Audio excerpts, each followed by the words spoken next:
Good morning, everyone. Good morning, Jason. How we doing today? How's things? Oh, my camera is off. Hold on a second. Let me fix that. I didn't spot it today. There we go. All good. All right, so back to Warhammer today. Yeah, I'm okay. It's too hot. Things are moving slowly on the real life project with the housing. They sent me an email. I can go and work for a month in the port. Somebody resigned, whatever. So I'm waiting for a reply. I'm chilling, don't do much these days. Woke up, play some games, do some stuff around the house, then come and stream, kind of like, what you call it? The motivation that I had, websites and all this kind of all to zero. Self-motivation is good, but I don't give a shit about the website or like Witch Hunter builds or whatever. So I'm looking for games, playing games, chilling, and generally speaking, keeping my mental state to a neutral. Oh, dude, I wish it was like that. I mean, it's getting, fall weather these days, but it's still Southern Greece, dude. It's still freaking hot as fuck. And it is annoying because you want to do stuff and the heat just doesn't let go. It doesn't ease up at all. It's like every day is super hot. And I want to do stuff and I can't because it's too hot. So I have my AC at 20 and in here in this room. I closed the door as well today, so all the cold stays in here. It's at 20C. And I am sweating. Like, no joke. It's that hot still. I think the weather here is going to break around maybe beginning of October, mid-October. Last year, like 20th of October was like summer-like. It's we're getting like much shorter winters, much longer summers. It's a huge problem weather-wise. But anyways, that's life. We move on. It's nothing we can do about the weather. There's nothing we can do about a lot of things in this country. So let's do something about things we can control. And let's have a very brief, quick look at the patch notes from the test server, which are there for us to test, give feedback back to the dev team before they move them into the live servers later. Later is whenever they feel should be doing that. So I have a little bit of reading to do. Now, before we move on, let me just be clear. I am not going to go through every single skill in detail because this will take forever and I don't know all the skills. What we're going to do is we're going to read a little bit why they're doing all these changes here, right? And we're going to look at briefly the stuff that I understand. Just like, oh, what does this do? Oh, reduces that. That's it. I'm not going to look for things I don't know today because that is something we're going to have to do when they finalize it because things may change a little bit or a lot could be removed. Things could be added. So we're just going to have a little look. This is from public test server on the 7th of September 2025. Okay. So let's start and see what's up. So while the balance team is busy working on the melee DPS changes, it's Murph. We're releasing this patch in preparation. It contains the rebalancing of buffs and debuffs, some cool new interactions for the Chosen and Knight of the Side of the Blazing Sun, with their auras and battle commands, and several quality of life features. The most significant change, however, is the way damage reduction abilities interact with each other. Yeah, Patson, just a quick look. So this is not the full work of the patch we've been expecting. for the work, and I can see here that the patch that we are expecting for the DPS, it's working on melee DPS changes. It didn't just say working on DPS changes, including range classes, so they're working on melee DPS changes. I want to hope, as usual, that this is them being, as usual, not very precise on what they say, whatever. So are we again excluding range DPS from this upcoming balancing work, or it's going to be in two parts? I don't know. So that's, oops, what did I do? Oh, that's the first thing I've noticed here. And this is not the actual balancing thing. This is only about buffs, debuffs, and damage reduction. Okay.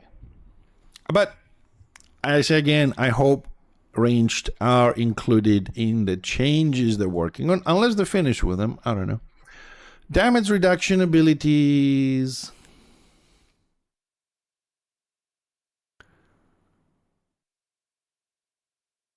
We'll have a look, Jason. I don't know. Honestly, I didn't want to read it because if I do, then I'll be like, yeah, okay, instead of like, what? So I want to keep my, my aggravation, because I'm sure, because as I said yesterday, somebody showed me the changes in the engineer, and my reply on Discord was with big capital letters, fuck you. So I haven't looked into it. Just gave me 2 lines. I don't know if it's more than 2 lines on the engineer or more, but we'll see. Damage reducing abilities. When the ability system rework was implemented, so this is not just an ability system rework for those that have been around for a while in the game. This is the name of the system they made so they can rework abilities, which is easier for people to learn. It is easier for people to code as well, and they can do changes faster. They called it the ability system, but also include them changing abilities. All abilities and their functionalities were reset to live patch 1.48, and changes made to ROR were manually implemented. Since not all changes to ROR were documented, this in some cases resulted in discrepancies between the old and the new ability system. Alright, so when they changed shit, stuff reverted. They didn't keep track of what they changed, so some people were still playing 1.48 and some people were playing on Return of Reckoning system. Okay, that it's a bit more than discrepancy, but we move on. One of these discrepancies is related to the way different forms of damage reduction abilities such as Guard and Challenge interact with each other. In the old ability system, Guard, Challenge, and Distracting Bellow would all stack with each other. However, when we moved to the new ability system, both Challenge and Distracting Bellow had exceptions where they would not reduce the damage if the target was guarded. Okay. Sorry, I'm trying to. So the old system, Guard, Challenge, and Distracting Bellow, they would all stuck. Okay, but the new system, right? If you were guarded, you wouldn't get a reduction of damage from those skills. So here's my question on this: how many classes fall into the category of changes in ROR were made manually, right? Since they were not all documented, in some cases result in discrepancies. Does that mean that, for example, when the IB was doing that, it was working and the person guarded was taking the damage reduction from Challenge, and then let's say the Black Orc was doing it and his or her guarded person wasn't getting the damage reduction? Is that the type of discrepancy we made? Like a huge unbalancing on that, and which is still active. So I'm just trying to understand what that means, like small resulting in discrepancies. So what, half the tanks give protection while guarded, the other half don't? I'm not picking sides, I'm just saying. So, because that's a discrepancy, that is a fucking game-breaking. Imagine if you're in a warband, for example, and you're full of IBs, and they all give 50% reduction on Challenge and 50% reduction on Guard, which is additive 100%, and then you have a Destro warband, or the other way around, where you guard people, you do Challenge, they don't get the damage thing, so all your melee only get 50% reduction, all the enemy melee get 100% damage reduction. If I understand this correctly. So this patch is going to fix that. Okay, but it is a big thing, isn't it? If it works, if that's the problem. This interaction directly affects... Wait, 1 second. Had exceptions where they would reduce the damage if the target was targeted. Exceptions. So it's not everybody. So there were situations where they would not reduce the damage if the target was guarded. So it's not exceptions. Exceptions, not everybody. But I mean, if it's what you say, Malmar, 100% okay. We can fix that for everybody. But exceptions means not everybody. So moving on from that. This interaction directly affected the time to kill and is the main reason why the current TTK, time to kill, is a lot shorter than it was before the ability system rework. Which means if the TTK is solid, that means the people were not getting the damage reduction. We feel like the TTK can be too fast at times, and thus we are changing Challenge and Distracting Bellow and a couple of other abilities to once again stack with Guard and Detaunt. Yeah, sure.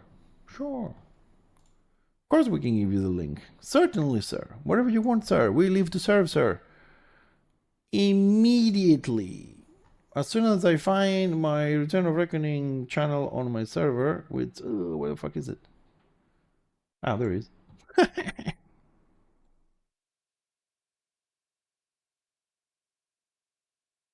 Hold on a second. Coming. There you go.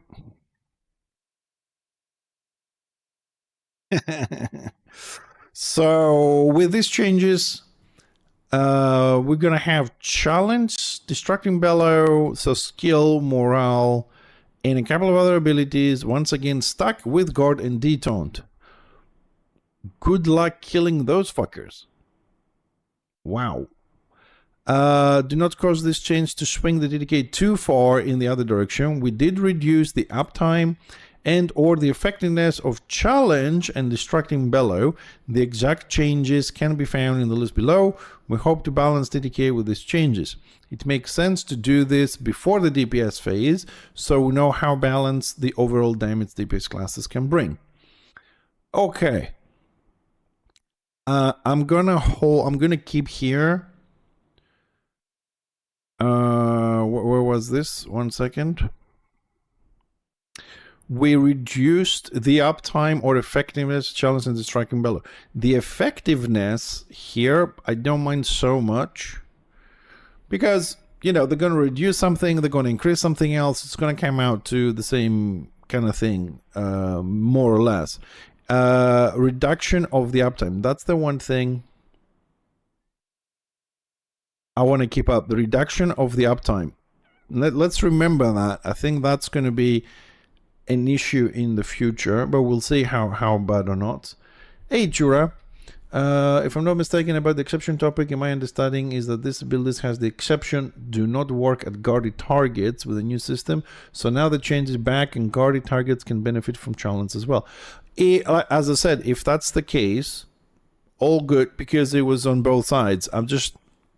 It's not clear the way it's written whether we had exceptions like it was working for one class, it wasn't working for the other one, or just the thing. It could be just the way they write things. I always have this kind of questions when I'm reading text from Return of Reckoning. I always have these questions. It's probably, I would say 99% chance that probably is the way it's written that is not explained in details. I give you another example a lot of times. If you look at the tooltip for Thunderer, the engineer tactic, it says that you have 10% armor penetration for your rifle skills. Okay, it doesn't say for your rifleman skills or rifleman path. The wording, in my opinion, is wrong because Banderblast is on the Tinkerer tree, but it is a rifle ability in the sense that it uses a rifle type to deal damage, and the tooltip says rifle skills. It doesn't say rifleman skills, which is the path. So it could be confusing to that. Yeah, okay, so it's what's called a discrepancy across the board. All good.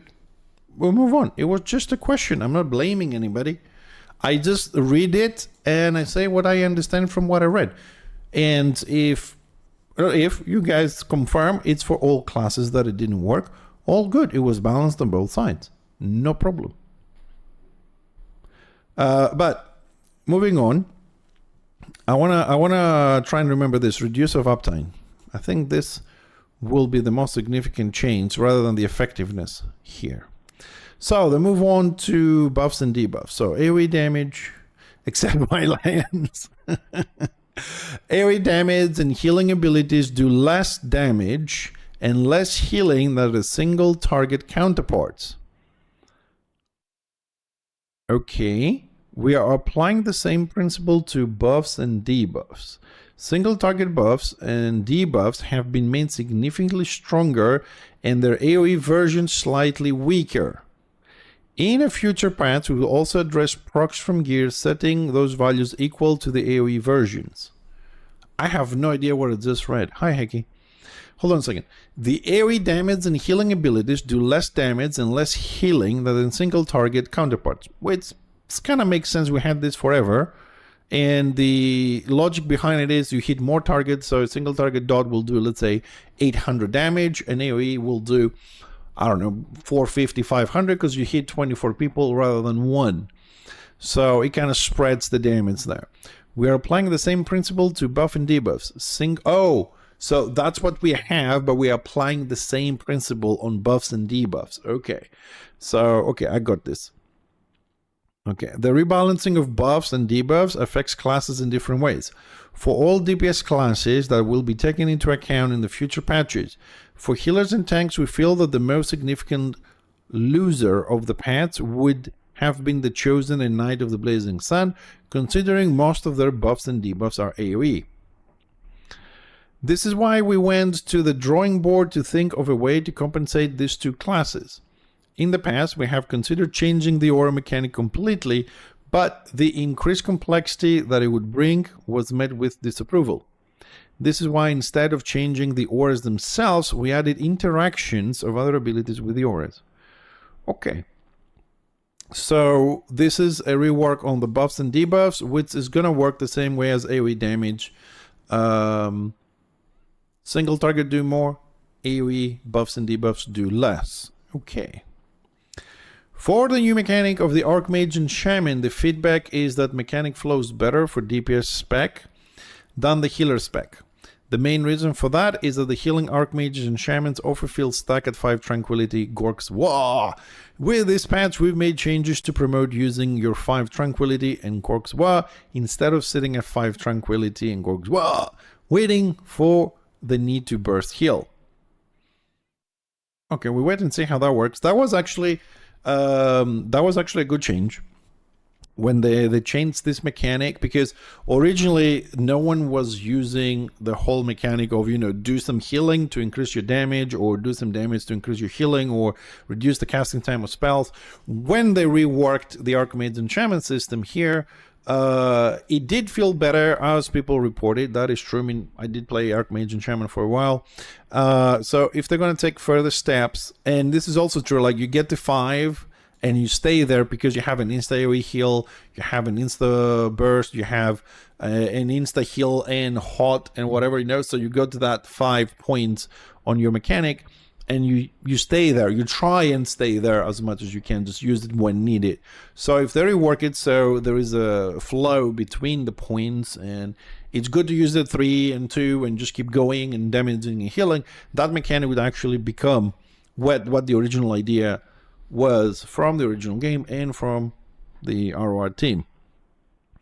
Tanks. In addition to the changes to the Knight of the Blazing Sun and Chosen, we added a quality of life feature where tank classes no longer need a tactic slot for the single target knockbacks to be valuable.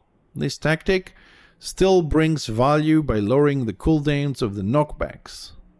Oh no. But they no longer feel as mandatory. Ooh. More knockbacks. Well, I suppose they didn't reduce the cooldown for the immunity, so still 30 seconds. So whether they have it available or not, but then they can use it more often, which means stupid people are just going to be giving free immunities a lot faster. Okay, so if they're actually using this tactic to reduce the cooldowns, More knockbacks. We'll see. Knockbacks. Do knockbacks give immunity, or it's just yeah, they do. Okay, suppose. All right, combat and careers, general changes. Okay, here we go. We're going to the good stuff now.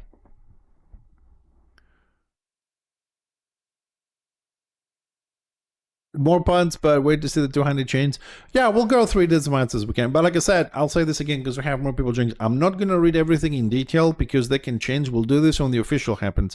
Right now, let's look at, what I can without having to open class builders and check skills and stuff like that, okay? We'll stick to a quick review, whatever, and move on to some gameplay.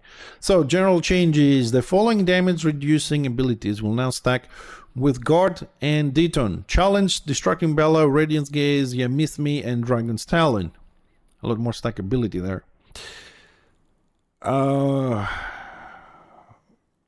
hope it says whether it's like additive or multiplicable. Sorry, I don't know if I say that word properly, but Guard and Deton abilities now form their own stacking group in addition to ability, tactic, and morale. Okay. Close combat will not stack with Deton or Guard, but can stack with other forms of damage reduction abilities. We'll get there, dude. We'll get there. Hold on. Bear with me, man. I need to read everything. So, challenge. Duration reduced from 15 minutes to 7. Okay, that's the reduction we said they're going to be doing. Duration reduced from 15 to 7 seconds. Effect will no longer fade after an opponent hits you. Okay, so now you're doing a challenge as a tank. It lasts 7 seconds. And challenge stays on for the whole duration. If you get hit, it doesn't break. Okay, 7 seconds. So challenge reduces the damage for party members or people behind you, if I remember correctly, for 50% for the duration, but not you, not the tank. The tank is doing the challenge. It affects everybody else. I think it's in his group. You take 50% less damage for 7 seconds now. So you have to be more focused when you play because those 7 seconds affects. Yeah, sorry, it's the opponents, is it? Yeah, okay, sorry. So the opponents do 50% damage to you, yeah. So you're gonna have to be more focused. 7 seconds. The duration is... I mean, you can kill somebody in 7 seconds. I'm just trying to see, lasting 7 seconds, how fast, right? I'm trying to do the picture now. That's why I don't talk sometimes. This freeze. Like you have a warband going to charge, and usually they go like challenge 1, challenge 2, challenge 3. They have the challenge between the 4 groups, with the tanks going. In 50 seconds, it's enough time. Though it was breaking when you're getting hit, according to this. So 7 seconds. I suppose we're going to have to do challenges faster, play faster.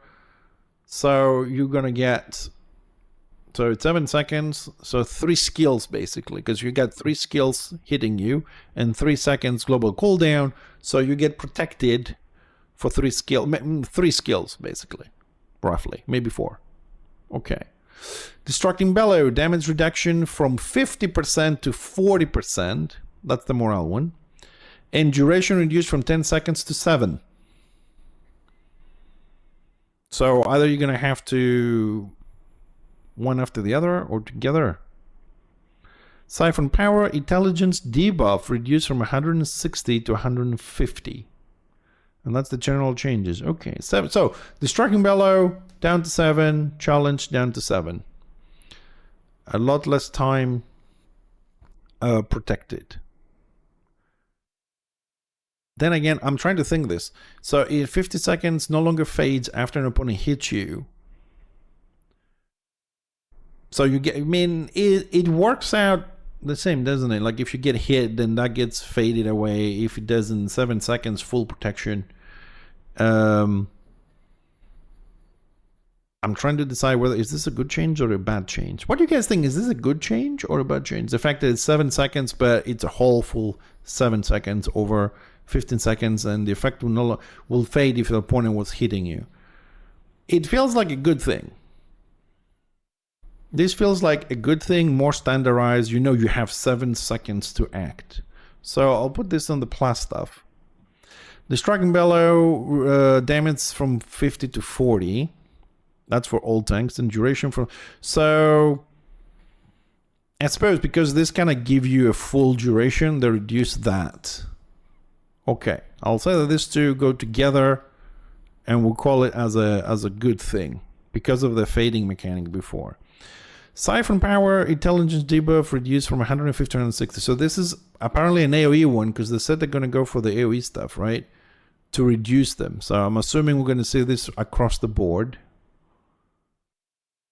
What is the range of challenge? 1 second. Where is Night Challenge? Guard. Should be somewhere here on the basic stuff, isn't it? Challenge. The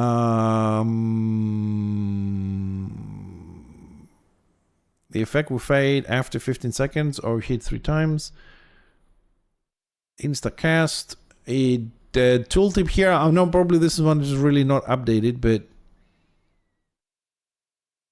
in front of you, it says in front of you. I might assume 45 feet.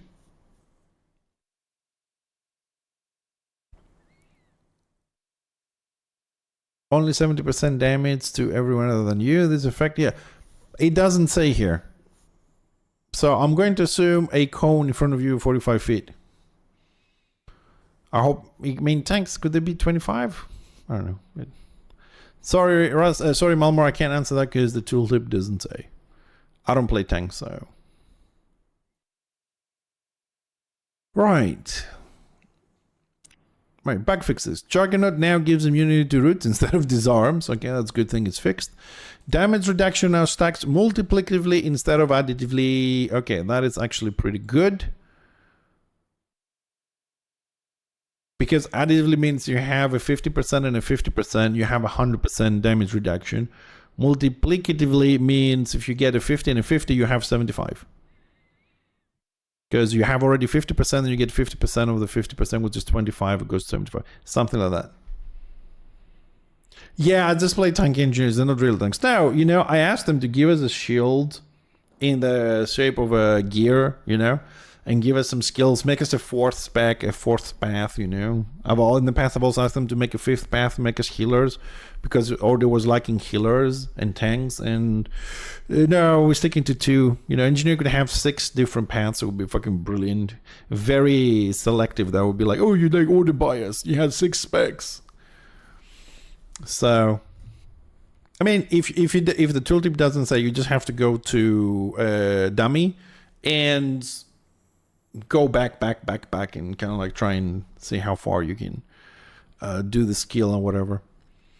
Right, so bug fix is all good. Going to Ironbreaker. Right, punishing knock duration reduced from 20 to 15 seconds. Corporeal resistance buff reduced from 378 to 36.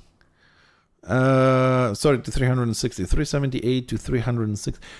So it's 18 points. 18 points. Ooh, how much is 18 points? Is that weapon skill? I think weapon skill is like 14 points is 1%. Don't remember. I had somewhere a table with that shit. Okay, so this is the reduction on the single target buff. No, the AoE buff, I think, is this one. Initiative buff increased 120 to 150. Strength buff increased 120 to 150. Inspiring attack strength buff increased to same 120 150. Willpower buff reduced from 480 to 450. I don't think anyone's actually going to mind about this. Vengeful strike toughness buff increased to 150 from 120. AoE toughness buff, vengeful strike reduced from 120 to 100.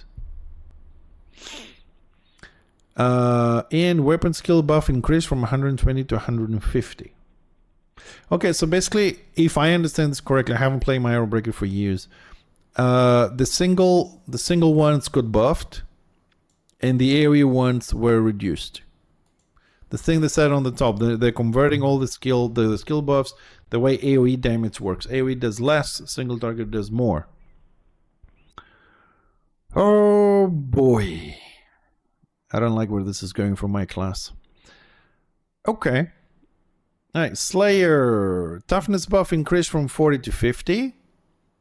Right, that's when you more enemy you have around you. So I'm assuming this is gonna count, not assuming, this is gonna count as a buff, and I don't know, make the Slayer tankier with 10 toughness per person around. Whatever, doubt it, but Pulverizing Strike toughness debuff increased from 40 to 50. So now they get 10 more toughness for every enemy around them, and they debuff 10 more 50 per stack. Hey, hi 6 foot.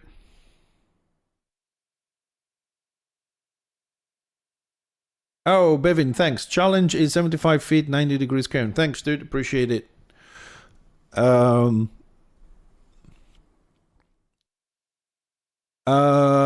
foot, can you do me a favor? Tell me what skill you're talking about, because the stream definitely has some sort of a delay anyways by default. Platforms, connectivity and all that, so I know which one we're talking about. Okay, so it looks here, right, overall, that the Slayer here gets 2 buffs and 2 nerfs. Because also wounds debuff reduced from 106 to 150. So I'm assuming this is an AoE one. Everywhere I say reduction, I'm assuming that's an AoE one. Because they said they're going to do that following the path of AoE damage. Even the odds. Well, I mean, they don't, when they do patch node 6 foot, they don't look what people pick or people don't pick.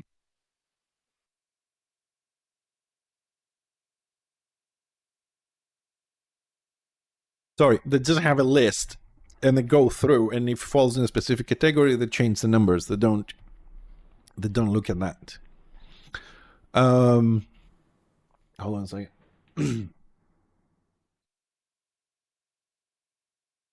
Give me a moment, because that cough wasn't really good.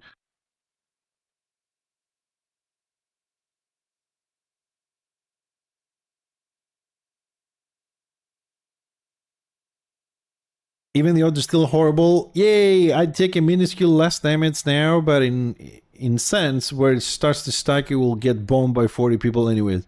It's pretty much that for every class. Okay, so let's move on, because we have a lot of classes. Let's see briefly what's happening. Also, remember, this is PTR patch notes. Things may change, may be removed, or things to be added. And this is only about buffs, debuffs, and some other stuff. It's not the actual thing. So, Rune Priest. Rune of Fulmination. Reduction, cooldown reduced by 15 to 10 seconds. Okay. Rune of Fate. Duration reduced from 24 to 15. Cooldown reduced from 15 to 10 seconds. AP cost increased from 30 to 35. Damage bonus scaling from 0.86 to 0.90. Rune of Fate. Which one was this one? I know that's the DPS one, but hold on a second, because Rune of Burning. Which one was that? Rune of Fate. Rune of Fate. Oh, this. Oh, yeah, it's the dot that returns the heal back to you. Ooh. Strong buff. 15 seconds with 10 seconds, so you have a 5-second difference now. It costs only 5 AP more, which is not a huge increase in cost. And your damage went up by 0.04. Burstier.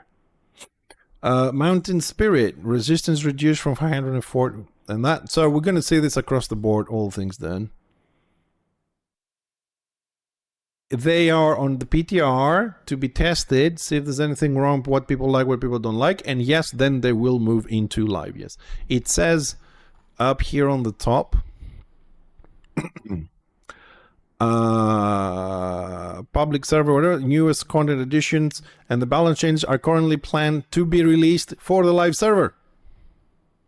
Yeah, at least 90% of this will end up there. That's why I'm having a look now to know what they were planning and what made it through. Mountain Spirit, so this reduces the resistance you gain from 504 to 480. Concussive Runes, armor debuff reduced from 990 to 660. So this, I don't know if this is like stage 2, because we reduced, remember the potions? We reduced the armor talismans. And now we're reducing the debuffs. Isn't that going to increase the TTK overall? Because now we have like less resistances when we have people buffing you, right? The AoE resistances, now you get less. Now, I don't know how significant is the 480 reduction, like from 500 to 480. I don't know how much resistance we're losing, but in a group that you're going to get buff from a knight, you're going to get buff from a zealot, you know, AoE resistances. You're going to be getting more damage from, sorry, zealots do single target, sorry. Anyways, let's say from a knight or a chosen. So you're going to be getting more damage, you have that buff on from spellcasters, and now we have reduction in the armor debuff. I'm assuming the Destro classes will have the same. This time, I don't know why they did it this way. Usually they have like Rune Priest Zealot or Zealot Rune Priest. Now they have all the Order ones and all the Destro ones, making it a bit more difficult for me to track the differences. But we do have on the Rune Priest a armor reduction. Significant, I would say. Elemental resistance debuff reduced from 378 to 240. So we are debuffing a lot less, both armor and air elemental stuff. Air shield stat debuffs reduced from 120 to 10. Resistance buff reduced from 250 to 40. Strength, ballistic intelligence buff increased from 80 to 100. That's the single target. Toughness buff increased from 80 to 100. So this willpower initiative from 80 to 100. That's all the single target ones going up. And here we have wounds buff reduced from 160 to 50. But why is this one reduced? This is a single target. The same reduction happened to the Slayer, but this is a single target, isn't it?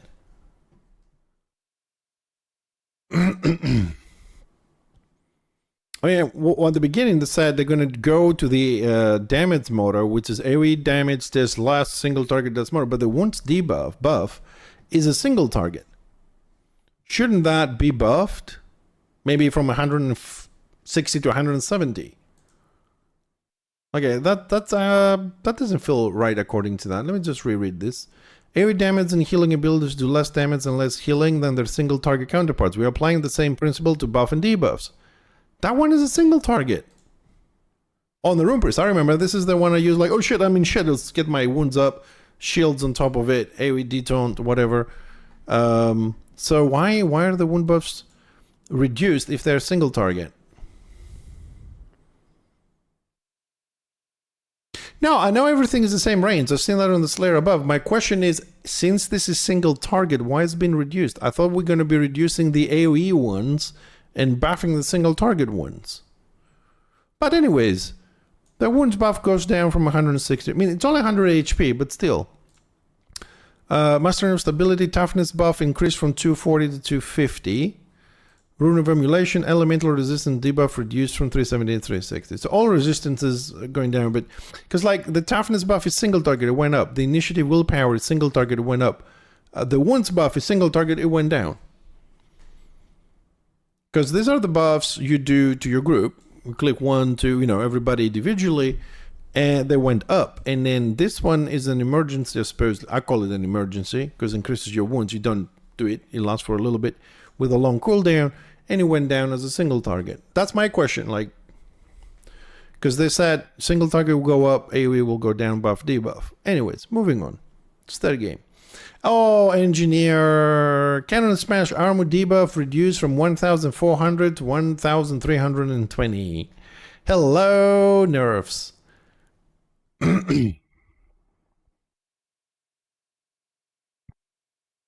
So, I mean, that goes according to the things we've seen above here on the Rune Priest as well. They're reducing the armor debuff.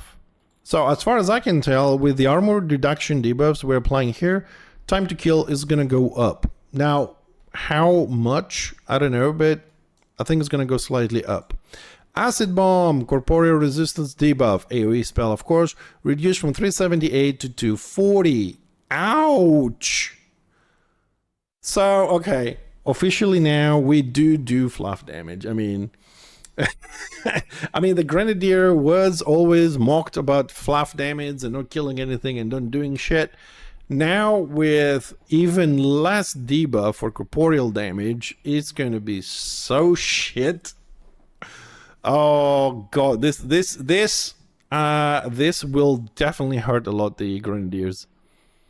I mean, half the server is running Grenadiers because of Warbands, and they do need the corporeal debuff because AoE damage is less than single damage, and now it's going to be. I mean, no, I think TTK will go up, as you say, mostly because of challenge rework, but the challenge for coding, if you like, is to balance that, because you have to take into account the armor debuffs, the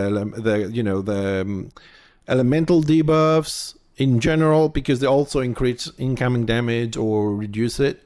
So it's mostly the challenge, but that's 7 seconds. Beyond the 7 seconds for the TTK,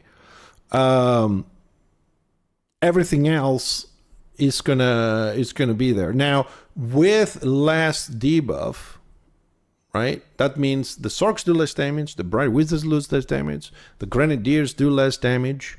Witch Elves, I suppose we'll see later. I'm doing Witch Elves because they do the corporeal damage with Witch's Brew. If there's a debuff for that, they're gonna go. They're gonna do less damage. So all those that were hurting a lot of people, especially tanks and whatever, being spell damage, all that's going to be doing a lot less damage. All right, less armor debuff, DPS is going to do less damage, because you will have the stackability of the defensive, challenge, and detone together and all this, and you're 100% correct, Malmor, that this TTK will go up because of that. But once those, let's say, 7 seconds are gone, it's going to be a problem. And also we have to look at, because they exist and we cannot ignore them, okay? That's why I'm mentioning this. The smaller groups, what does that mean for the 6v6? What does it mean for 1v1? Yeah? How's that gonna, I mean, like we've seen, when you have a very good 6v6, they'll organize, they have the best thing, it takes 10 to 15 minutes to kill somebody. Someone has to do a mistake. Is that gonna change? It's gonna give you more space for mistakes in smaller scale. Will the 1v1s that happen, or the 2v1s, 2v2s, or whatever, you know, the small scale fights now going to last a lot longer, increasing the chance that someone else will show up and fuck you up? You know, all these things are going to add up. Hi, Tibbs. No, it's not just the engineers. Every single class does less debuffs. All the AoE debuffs are being reduced across the board. So it's not just the engineer. Everybody does less armor debuffs. Everybody does less elemental resistance debuffs. Everybody. It's across the board. But having said that, the engineer was always mocked at being a fluff damage class on the, you know, the corporeal grenadier spec. This is going to hurt them even more. We'll see. We'll see how that's going to play out. But Black Orc, I think Black Orc has a much bigger. Armbreaker removed. What the hell is Armbreaker? What they lost the whole skill. Armbreaker. What is Armbreaker? I mean, I don't remember it on my Black Orc.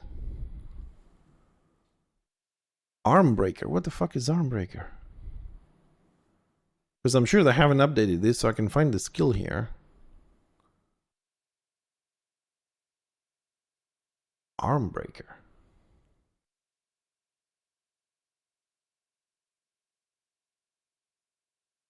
The hell?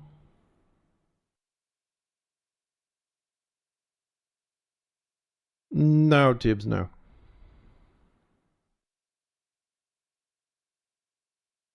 What is Armbreaker? Deal 202 damage, steals 50 action points over 5 seconds to your friendly target. So that gets removed. Move to 5 points, chop faster, move 5 points in path of the brawler, auto attack speed increased. Increase reduced by 50% to 25. What path was this? Hold on a second. Brawler. Goes to chop fast. It went to 5. Oh, so they removed Armbreaker and they moved chop faster down to the 5 points with less attack speed because it's cheaper to get. Yeah, we're going in order from top to bottom, so I don't want to skip anything for anyone. No offense. You what? Reintroduced the 13. Hold on, I don't like. Wait, why? That's a 200 change. Sorry, I'm reading the wrong thing. Where is it? Yeah, this one. You hit your target for 277, increases your auto attack speed 25% now with the changes for 20 seconds. If you're behind the target, you will almost always deal a critical damage. 35 action points, 5 feet. And that requires a 200. So, okay, so that's a buff for the 200 because you can grab a nice skill very early on if you're moving to something else. Okay. You what? Reintroduce a 13 points in Path of the Brawler, debuff, 20 AP, 65 feet range instant, 30-second city. You heard someone say something about the size of your weapon and you'll teach them a lesson. For 15 seconds, you will deal 15% more damage to them and you will receive 15% less damage from all other targets. Whenever the target dies, the cooldown of your what is reset. Oh, great. Now 200 Blackworks become more deadly. Wasn't there a skill that... I don't know if they still have it. The one that was giving you, you grow bigger, you do more damage, you take less damage, but at the end of that skill, you were like slowed for 30 seconds or something. You had a downside to it. So this one doesn't seem to have any downsides. You just, for 15 seconds, you do 15% more damage, you take 50% less damage from every... So basically it's like a mini detone with a buff here. And if you happen to kill somebody, it comes out of cooldown. Okay. They removed... There was a skill like that, though. Okay, thanks, Dolminus. Yeah, so this one is pure gold, I suppose. Yeah, it was stronger, but this also... I mean, now that they're getting this one, this is also a buff. It's a good buff. 15 seconds with 15% damage and 50% less incoming damage. It's pretty good. And if you pop it on the right, I mean, because it has a 30 seconds cooldown, if you pop it at the right moment, like towards the last 2% of a target, you can swing and kill him. You get it back on, and you can go. But it's still this is a buff to the Blackworks, as far as I'm concerned. Get Out now has a long knockback distance without Get Out of the Gut. Yeah, Get Out for Gut. I can't pronounce it, this stuff. Yeah, they have to kill. Yes, I'm sure with this, Blackrock's gonna hurt. Both of this together, they're gonna really hurt people now. I mean, they're already strong. I got hit on my engineer this morning. I was playing sniper build. You know, not a lot of toughness, not a lot of armor and HP and whatever. Blackrock was hitting me for like 1.2k, 1.3k, 700, 800, 900. So with this, it would just annihilate me completely. So longer knockback distances without that, I'm assuming that's a tactic, will now knock back slightly further, no longer requires the best plan, no longer interacts with the stances. So out of stance knockback and longer distance. Reworked reduces the cooldown of Get Out and Fly Gits by 10 seconds. While yielding a great weapon, Get Out will now also snare the target by 40% for 5 seconds. Okay, Tougher Nails will also affect yourself in addition to friendly targets. Tougher the Nails is somewhere here, if I remember. Let's try and get my... You slam into them, dealing 220 and increases your defensive target's parry by 10% for 20 seconds. So that now works for the black orc as well. Wow. 1, 2, 3, 4, 5 buffs in a row for the black orc. Looking good for the black orcs.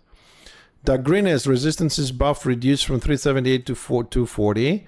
Arm reduced from 990 to 396. That's pretty much across the board. Well, you know my opinion on the bias situation, so yeah. 10% reduces the cooldown to 10 seconds. Dual yield, you get 40% snare. We'll see. I mean, that's okay. That's a nerf, of course, but it's across the board. But 5 buffs in a row here. Corporeal resistance debuff reduced as everywhere. The biggest buff. So all the AoE buffs, debuffs here are reduced from 120 to 100. I'm not going to read all of them. Toughness buff reduced. Yeah, everything is, and the single target wounds are increased from 120 to 150, as we've seen on the Ironbreaker. So all the AoE ones go down, all the single targets are going up, except wound buffs, which... What the fuck?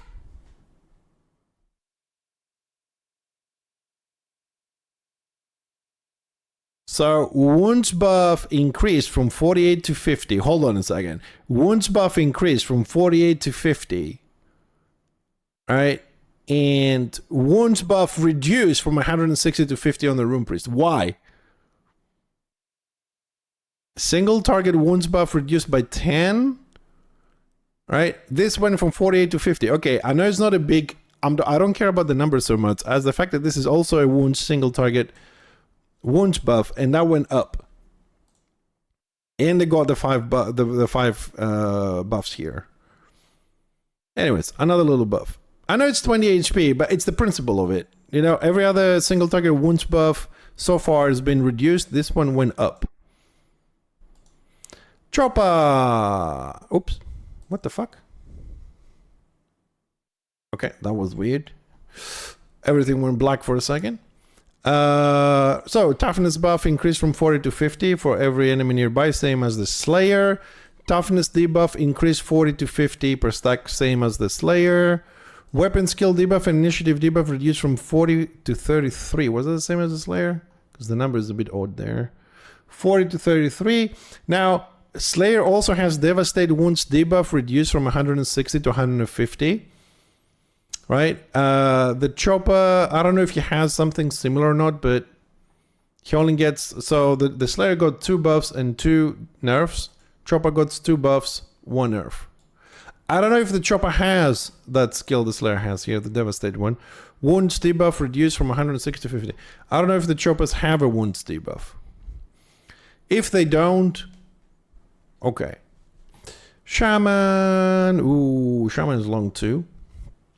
Gather round healing from 5 Gorgwar chains from healing 3 times 125 plus 0.5 healing base over 3 seconds to 175, 50 points up, 0.25 up times the healing base over 6 seconds. So we haven't, I don't know, is that an increase on healing? Because I don't know what the healing base is. Because like they do get that 50 from 125 to 175 and from 0.5 to 0.75, but it's over 6 seconds. Oh, it's healing bonus. Yeah, thanks. So I don't know, I mean, how much the healing bonus, depending on the stuff you have. So is it a buff? Or, I mean, like, do they do more heal per second now over a longer duration? Or is the same amount of healing in a longer duration? I don't know the math on this, but I will place this on the plus side because you have a much longer lingering hot. Because if I'm not mistaken, Gather Round lives a hot, doesn't it? Yeah, more healing in longer period. Yeah, I was just, because the first one, the one they have now is 3 seconds, and that one's 6 seconds. I don't know if that spread breaks down divided by 6 into less. But so it is that. And if I remember, gather around leaves a hot at the end, doesn't it? So that's going to be affected as well. Like you're going to get a bigger heal because gather around is the AoE heal of the shaman, which is somewhere. I think it's where's the AoE one? Healing debuff.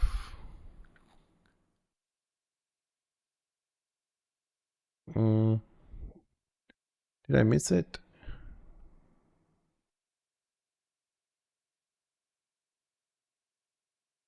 That's damage. Oh no, sorry, it's here. Group heal, yes, and then at 5 Gorgs, 50% cast time reduction in heals for an additional over 3. So the healing, okay, so the healing is up, and then we get more. Okay, so everything is affected, including that. So that's a big buff.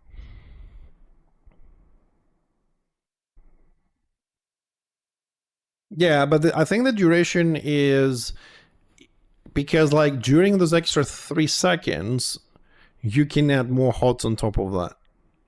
Or I don't know. I mean, it gives you more healing over time because, as you say, the ticks may be lower, but they run longer, so it gives you more sustain, more duration to keep your people alive there. There we go. Now builds Gorgwa. Morgswa increases effectiveness 1/4. Reduces active cooldowns. This effect can only occur every 5 seconds. 5 Morg reduces active cooldowns by 5 seconds. This effect can only occur every 5 seconds. Oh god, this is fucking confusing.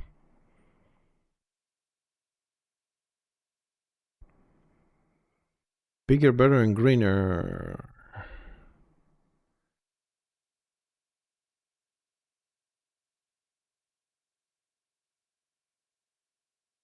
So we're changing here. Okay, so they're giving more. So here we go now builds Gorg instead of Mork, and we have different effects. And bigger, better, and greener also gives, you need Gorg for it now. Cast time reduction. And every time your target critically hits an enemy, deals more damage. Okay, so they're trying to make people use Gorg stuff more. I'll take that. 5 Gorgwa, healing bonus duration increased from 5 to 6. Sticky feet, elemental resistance debuff went down. So this is going to affect the DPS shamans a bit, because with less elemental resistance means they'll do less damage. Excuse me, also the same across the board. Willpower intelligence buff increased. So here's the question. If you have an intelligence buff from 120 to 130, right? This increases your damage. Will your damage be the same it is today if you debuff with that difference? Or not? That's the thing I don't know on the math. Like, you're reducing, what, 70, 120 something less. You're debuffing the elemental resistance 120 or whatever this is less, right? But you also get 30 intelligence. Does that compensate? I don't think so. Resistance buff reduced 250 to 240, same thing. From 120 to 100. Toughness buff increased. Toughness debuff reduced. So, ooh. Toughness debuff increased. Man, this is gonna be, we gotta kind of like get our hands in the game and see how that plays out. So I think the only buff there is for the shaman here is the extra duration of healing here, and these two have been reworked to make people use the mechanic a little bit more, and I'm assuming for the devs to see what's up with that. And also this is a bit of a bonus on the healing bonus. I'll take that. Not sure how many shamans actually use. I'll take that. It's a skill that deals damage and heals you. Oh, I missed the message from Almar. Getting smarter is single target. Get smart. Willpower, intelligence buff, and debuff increased. Yeah, if it's an increase, yeah. But this one's I just don't. Yeah, it's a single target. What I'm saying is, you get 30 intelligence more, right? But then you have an elemental resistance debuff, which is a lot less. That increases your damage. That reduces your damage. Do they come to like the same amount of damage you do today, or is it less damage? Or more damage? I mean, like you DPS Shaman, right? You increase your intelligence because the buff. I suppose I have to see it in action there. So I think one buff here, one mechanic change to help people out. Two buffs and two mechanic changes. The rest is pretty much, I'm assuming, the same across the board. So I mean, I can count this debuff reduction as a nerf because it's on all the classes. Squiggy! Goop shooting, corporeal resistance debuff reduced, the same amount as the other classes. Not so fast. Initiative debuff increased from 150 to 120, 150 single target. Tastes like chicken. Wounds buff reduced from 160 to 150. This is the same as the Rune Priest. So the change is on those two. Okay, that's the one that eats his own pet to get healed. So a little bit less healing there. Witch Hunter, burn armor. Armor debuff reduced from 990 to 660, same as the Rune Priest. And I think that was the same on the Black Orc. Blessed Bull of Purity, initiative debuff reduced from 120 to 100. Exit Wounds, toughness, strength, weapon skill debuff increased from 240 to 250. Okay. Oh boy. Holy shit. No, here's the night. I mean, like, holy shit, that's long, dude. It's gonna be the same for the Chosen, though. Okay. Oh, this one's for you, Heki and Smurf, because I know you guys have nights. Specifically, I don't know if anybody else has nights.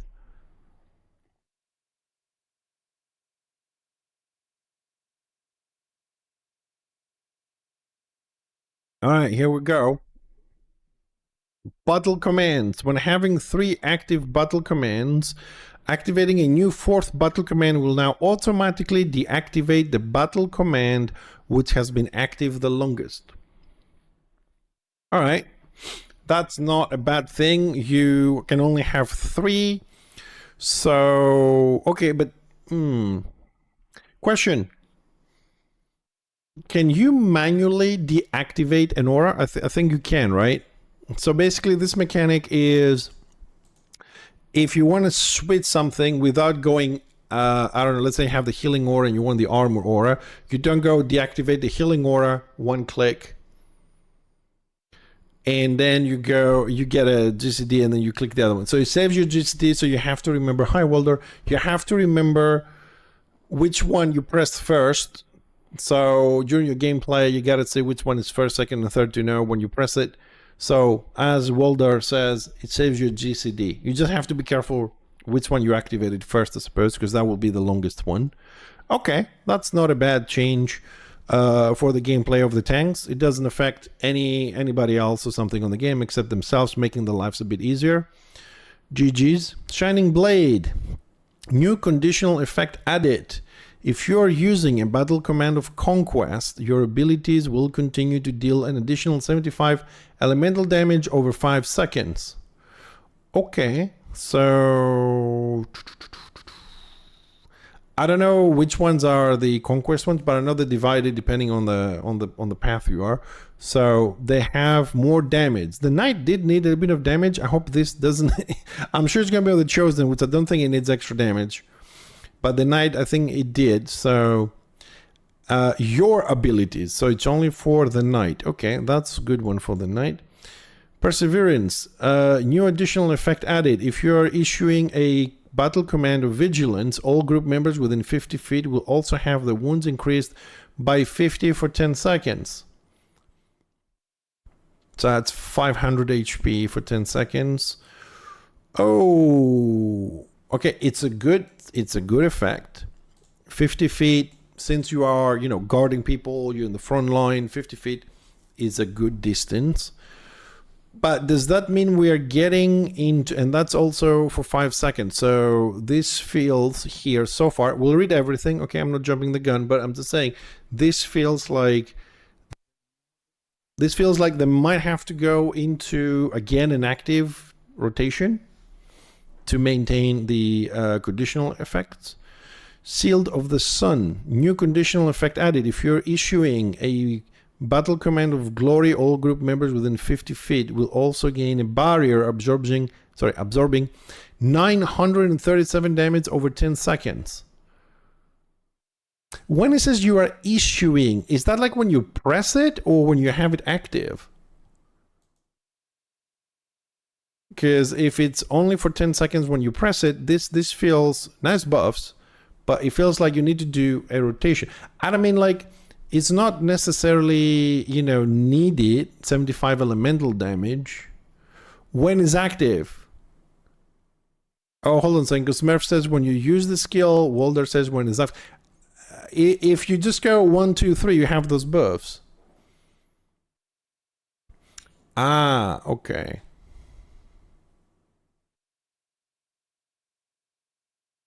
Oh, I got it. Okay, I got it. Okay, thanks, Waller. So when you have permanently on a aura, okay, a command of vigilance, every time you use your skill, which is called perseverance, then you give the wounds buff. So you don't rotate the shield, you don't rotate your auras or your commands. Sorry, I'm used to the auras from the Chosen for some reason. So the auras or commands now giving you side effects on specific skills. Shield of the Shan. Okay, so it's all good. So when we use the skills, these are the skills, and this is what gives you the buff to the skills. Okay, thanks. Okay, that sounds good, but I'm jealous now because you guys get 937 damage shield for 10 seconds, and the engineer has a proc 15 seconds for 237. For the love of God, what fucking skill does 237 damage in this game? You know what I mean? I'm jealous, man. I want my my Victoria set to proc for a 937 damage over 10 second shield. Please. Meridia's Fury, new conditional effect. You will ignore 10% of the target's armor for each active battle command of conquest. Nice. Staggering Impact, new conditional. The duration is increased by 4 seconds for each active battle command of conquest. Staggering Impact, that's a stagger, and it goes up by 4 seconds for each active battle command of conquest. So 12 seconds? I mean, I don't think you guys run all conquest, but I'm just saying 12 seconds? Yeah, you can stay there for 30 seconds. I'll be right back. I'll get to you in 30 seconds. Let me just kill this guy. I'll be right back. Holy shit, staggering impact. I gotta see the skill. Hold on a second. Knight, staggering impact. Let's see, which one is that one? It's on the core ones, or hold on. Because, you know, I don't have a very good memory, so I'm really kind of forced to check everything.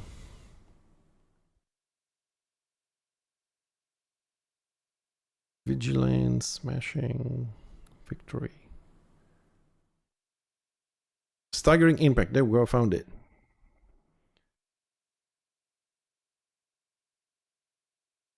So, how long is this one? Into all enemies within 25 feet, all of the victims suffered 425 damage over 10 seconds. I have the chance to defend. Attacks reduced by 10. And what was the skill here? Oh, so increases the duration. Okay, because it said staggering impact. Okay, so there's no staggering involved. Okay, the duration is increased by 4 seconds for battle command. This one, they suffer 425, so increases the time and the chance to defend is reduced. Okay, so the defense bit increased. Yeah, no, I mean, like, this mechanic here that tells you, you know what, if you're using this aura, you can also do this, this, and this. It's going to bring some versatility into it and new stuff to a very stagnant class like the Knight and the Chosen, and in my opinion, very boring before. Now, you might want to occasionally rotate some of them. It's not, I don't think it's necessary, but you might want to rotate this and that depending on the situation a little bit. Get the buff, go back on, you know, maybe. Yeah, I think, I'll tell you what, I had a glance on the PTR channel on Discord, and I think the idea behind it is that you can go to an aura/command twister if you want to, but it's not necessary to do that. It's not a must as it was on live, that you had, you know, they had 10-second duration and you had to rotate them every 10 or 20 seconds, whatever it was. Now, it gives you some bonuses. You can have, you know, the 3 hours you usually run and you get what you get, or you can combine with 2 nights in a group to have more of those things as they use the skills, whatever. But it does give you the option if you want to go into a rotation in between, because like you can get the shields over 10 seconds. You can do that before you charge. During the charge, your global cooldown is off, so you can go to something else. You already gave the shields. Or, I'm just thinking, probably gonna hit somebody with these skills, but I'm just saying. Smashing counter, new conditional, strike through is increased by 10% for each active battle command of vigilance. Vigilance, new condition, null effect. Cooldown is reduced by 3 seconds for each active battle command of vigilance. Heaven's Fury, baseline staggered duration reduced by 4 seconds to 4 seconds from 5. New conditional effect, duration is increased by 0.5 for each active battle command of glory. Not sure about this one. I mean, they're losing 1 second and they can get from, they lost 1 second from 5 to 4, and you need to have 2 battle commands of glory to get back to 5, and if you have a third one, you gain 0.5 seconds. Yeah. The other ones I like. This one, unbalancing attack no longer excludes the knight from the AP gain. New conditional effect added. You will provide an additional 10 action points for its active battle command of glory. Oh, that's good. Really, I really hated these ones. Like, oh, you can give everybody AP except yourself. Not just for the knight, Zealot, Rune Priest, you buff everybody else with AP, but not yourself.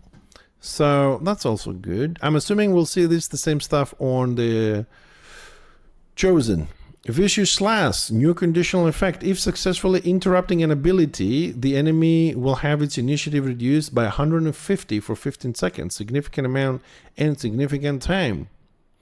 Repel Darkness now has a longer knockback distance without Banished Darkness. Same thing we've seen on the Black Orc. Banished Darkness reworked. Repel Darkness will now cool down 10 seconds faster.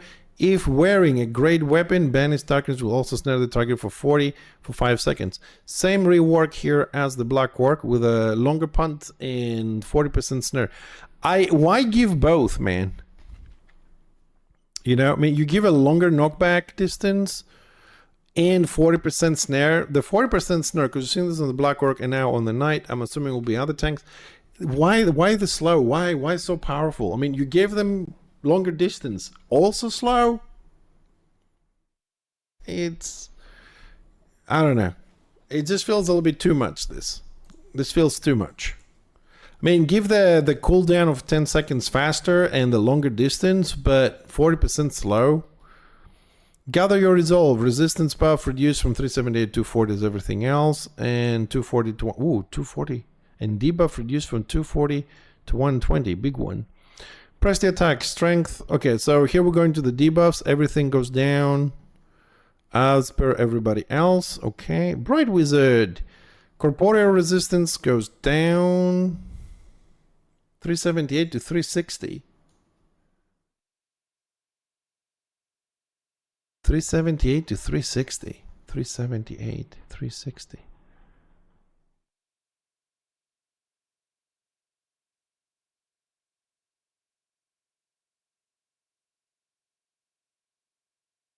The fuck, he goes to 360 from 378 to 360 and the engineer goes to 240.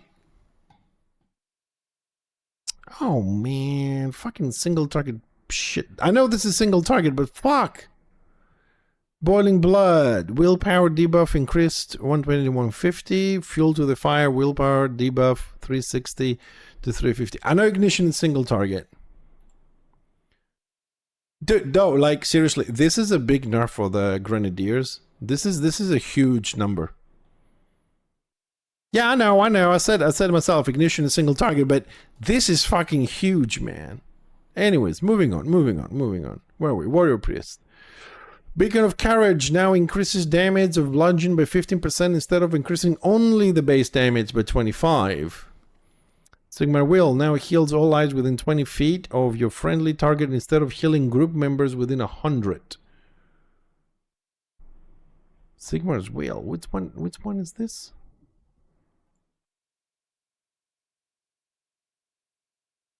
Oh, that was Martin Blessings that I had in mind. Okay.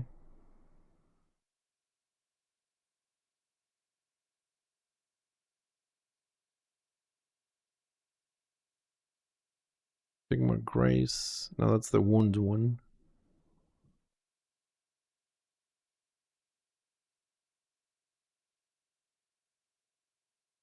That's a DPS path. What I'm looking for? Sigmar's Will.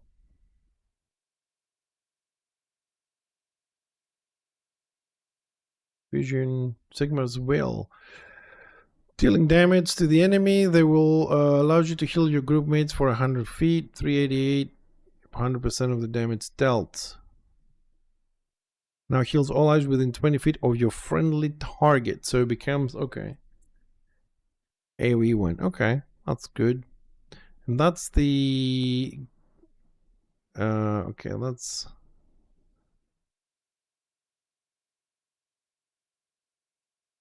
Hold on a second. Okay, so instead of healing the whole group automatically, it heals 20 feet around you, your target, so you can direct it. Hey, Reldon, how you doing, buddy? Good morning. Okay, and then we have Sigma's Radiance base heal increase, Divine Strike base heal increase, Gift of Life resistances. Yeah, okay, this is the across the board reduction on resistances, and single target buff going up. So, Warrior Priest, the Beacon of Courage that increases damage of the bludgeon by 15% instead of increasing only base damage. I think that's a buff. This one,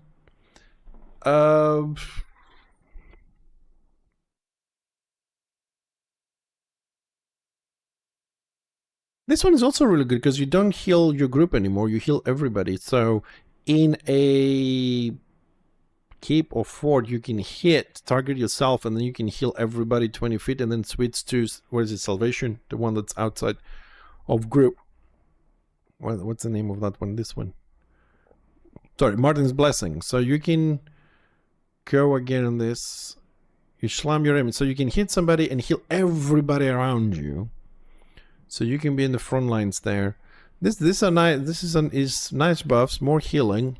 So Shaman got an upgrade. Warrior Priest got an upgrade there. The Rune Priest didn't, as far as I remember. Okay, and everything else the same. Debuffs. Chosen. Here we go. Let's see. Chosen. Alright, so the same mechanic with the fourth order, deactivating the one you had out for the longest. So Dizzying Blow, swap functionality with Withering Blow, damaging, 35 AP, 5 feet range, instant 10 CD. A blow to the head which inflicts, blah blah blah blah. Damage to the enemy and removes 30 AP. Yeah, DPS Rune Priest was buffed, but not the healing. And here we have, yeah, DPS. Yeah, I suppose both those two skills also DPS, yes. Shaman got buffed on just the AoE heal. Okay, we'll see the Archmages as well. Withering Blow, swap functionality with Dizzying Blow and conditional effects. Curse, 30 AP, 5 feet, instant 5 second cooldown. You release chaotic energies, withering your opponent's limbs, causing blah blah damage. And snare your target, reducing their movement speed by 40 for 10. If you're empowered by chaotic aura of dread, you will deal additional 2 times whatever spiritual damage over 10 seconds. Ooh.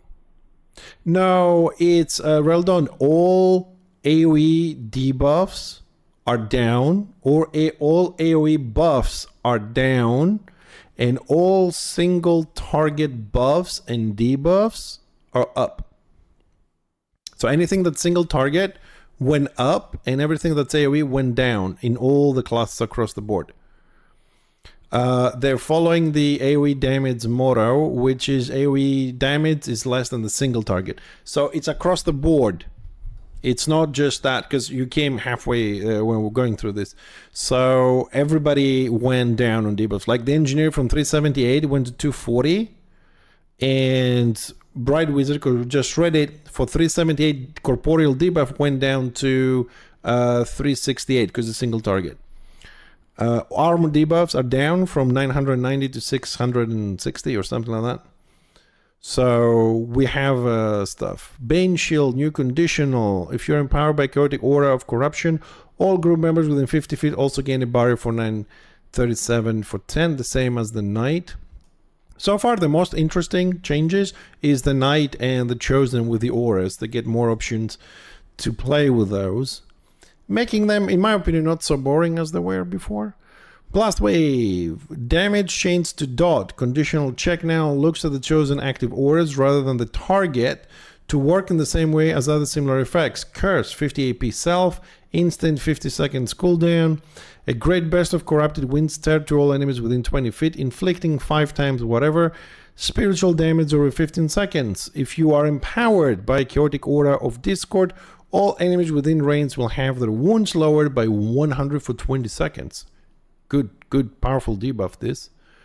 Relentless, new conditional effect. The damage of the final strike is increased by 50% for each active chaotic aura of dread. Rending Blade, new conditional. Cooldown is reduced by 1 second for each active chaotic aura of dread. So let's go together. Downfall, new conditional. Strike through is increased 10% for each active chaotic aura corruption. New conditional duration increased by 2 seconds for each active chaotic aura of corruption. Quake, baseline stagger duration reduced to 4 from 5, and it goes up by 0.5 for each active chaotic aura of discord. Same as the Knight. Look, I don't remember everything that I read about the Chosen right now, but it does feel like because the Chosen is more damage orientated rather than defense as the Knight, as far as I'm concerned. So it looks like they're going to be dealing a little bit more damage with this kind of combos here, a little bit.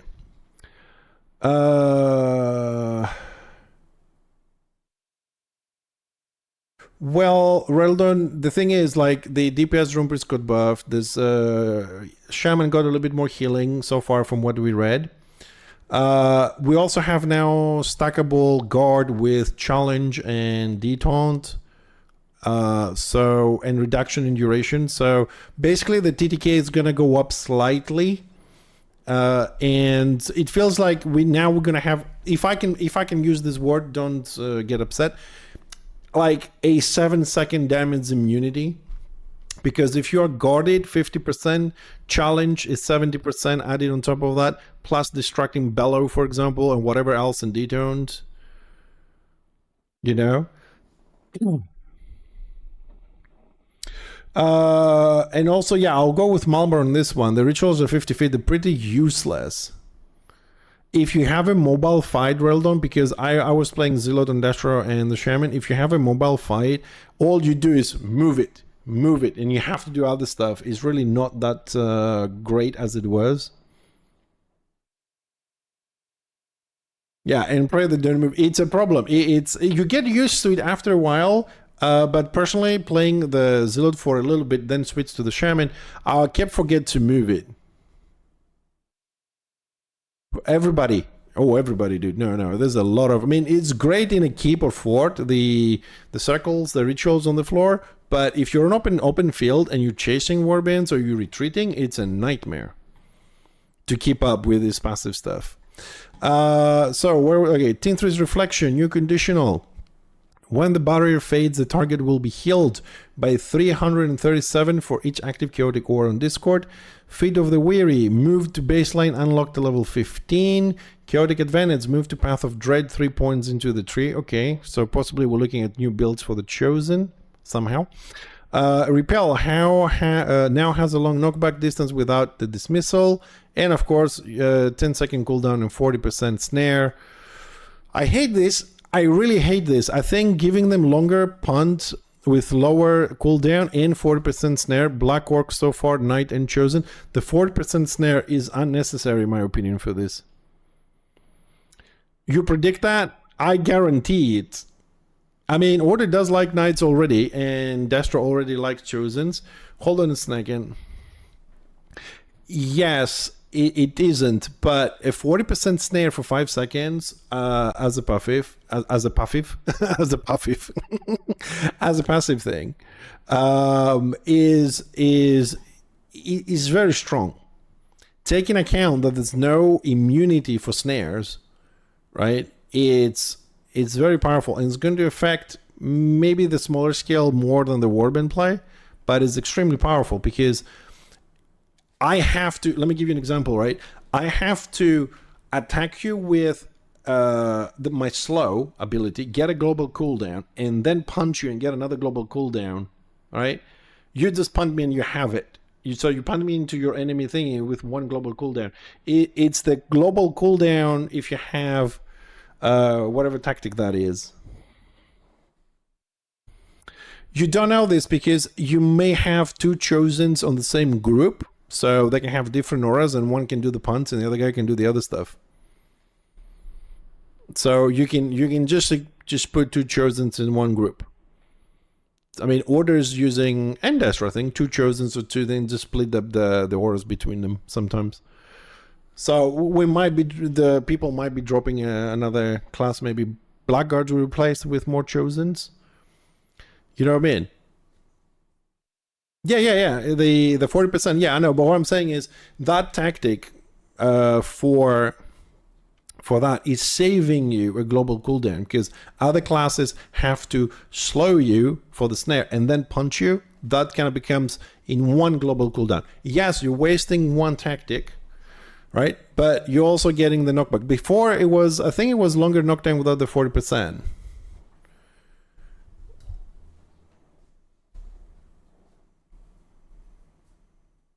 We will have roaming tank groups. It's going to change the gameplay. This is going to change the gameplay for in different areas, not just the TDK.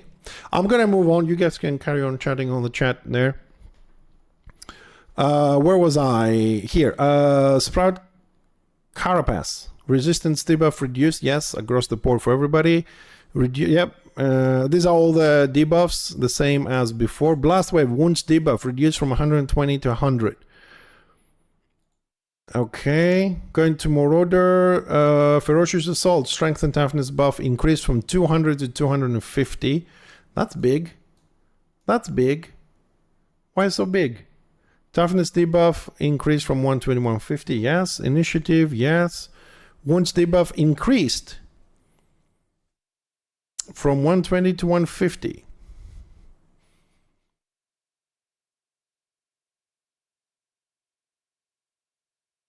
I'm sorry, help me out very quickly so I don't have to look at this. Thunderous Blow, is that a single target or an AoE one? Because it's a wounds debuff and increase from 120 to 150. What did the Slayer lost? Single, thank you. Wounds debuff. So Devastate is single or AoE on the Slayer? Where's Devastate?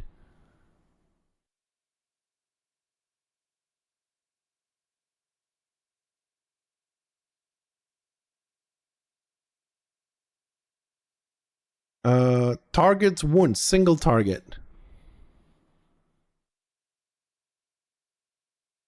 Okay, single target.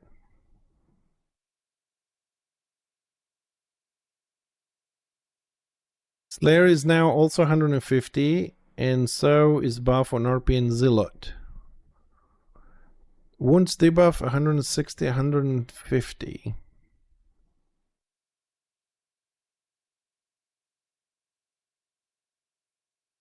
Okay, so they brought it on the same level. So the Marauder had it 120 and the Slayer at 160. So they brought the Slayer down 10 and then went Marauder up 30 to have them on the same level. Okay. Look, I'm not looking, I'm just trying to see, because we've seen some numbers change, and because the classes are not 100% mirrored, I'm trying to see if we have the change somewhere. So, I mean, it's a nerf.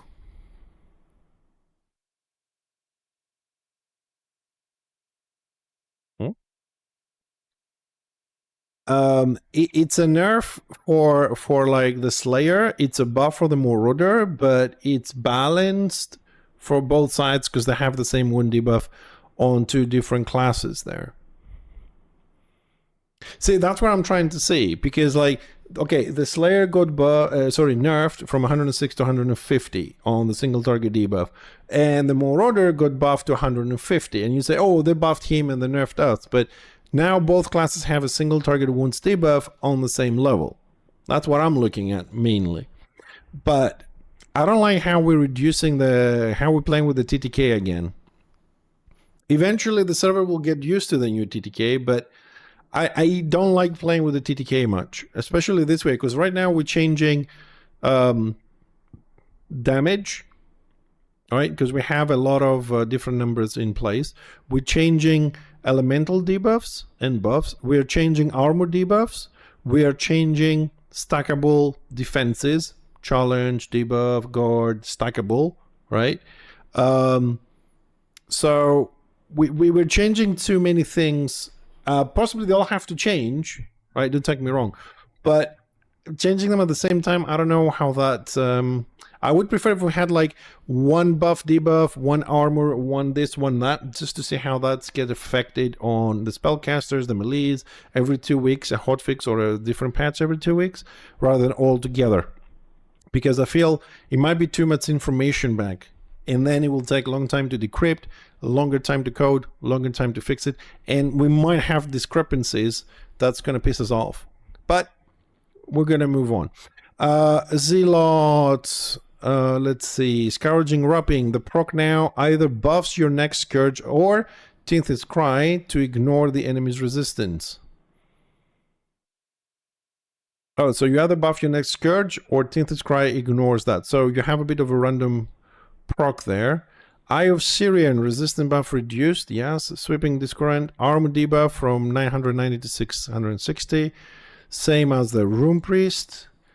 Resistance deep, okay, and then is all the single target going up by 20, and all the resistances going back to the same as the Rune Priest. No need to read them again.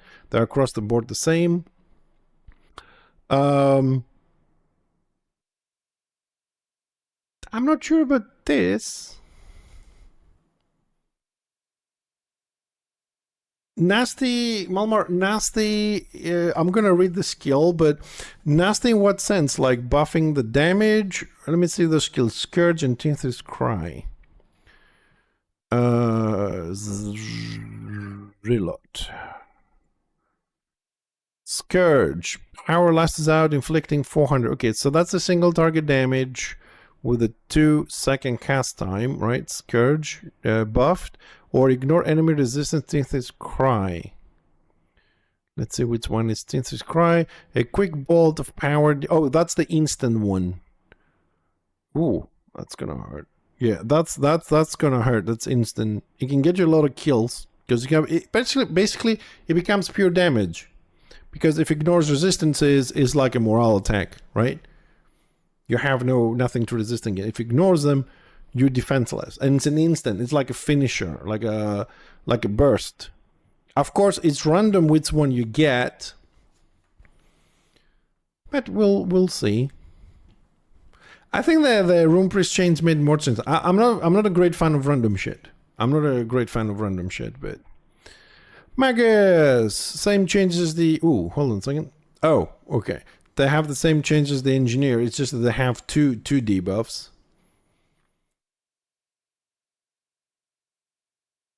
And it looks like their healing goes up by 100. Is it? That's how that one's called, isn't it? Magus, third tree, yes. So they get more healing. Huge buff.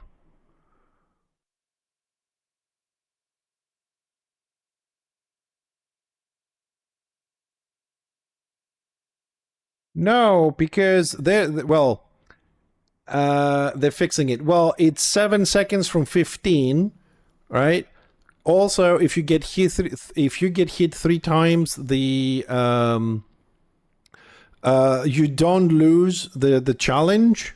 So it's 7 seconds. That's changing. That's no fixing. But they are fixing the debuffs and stuff. Although I don't think they're fixing anything.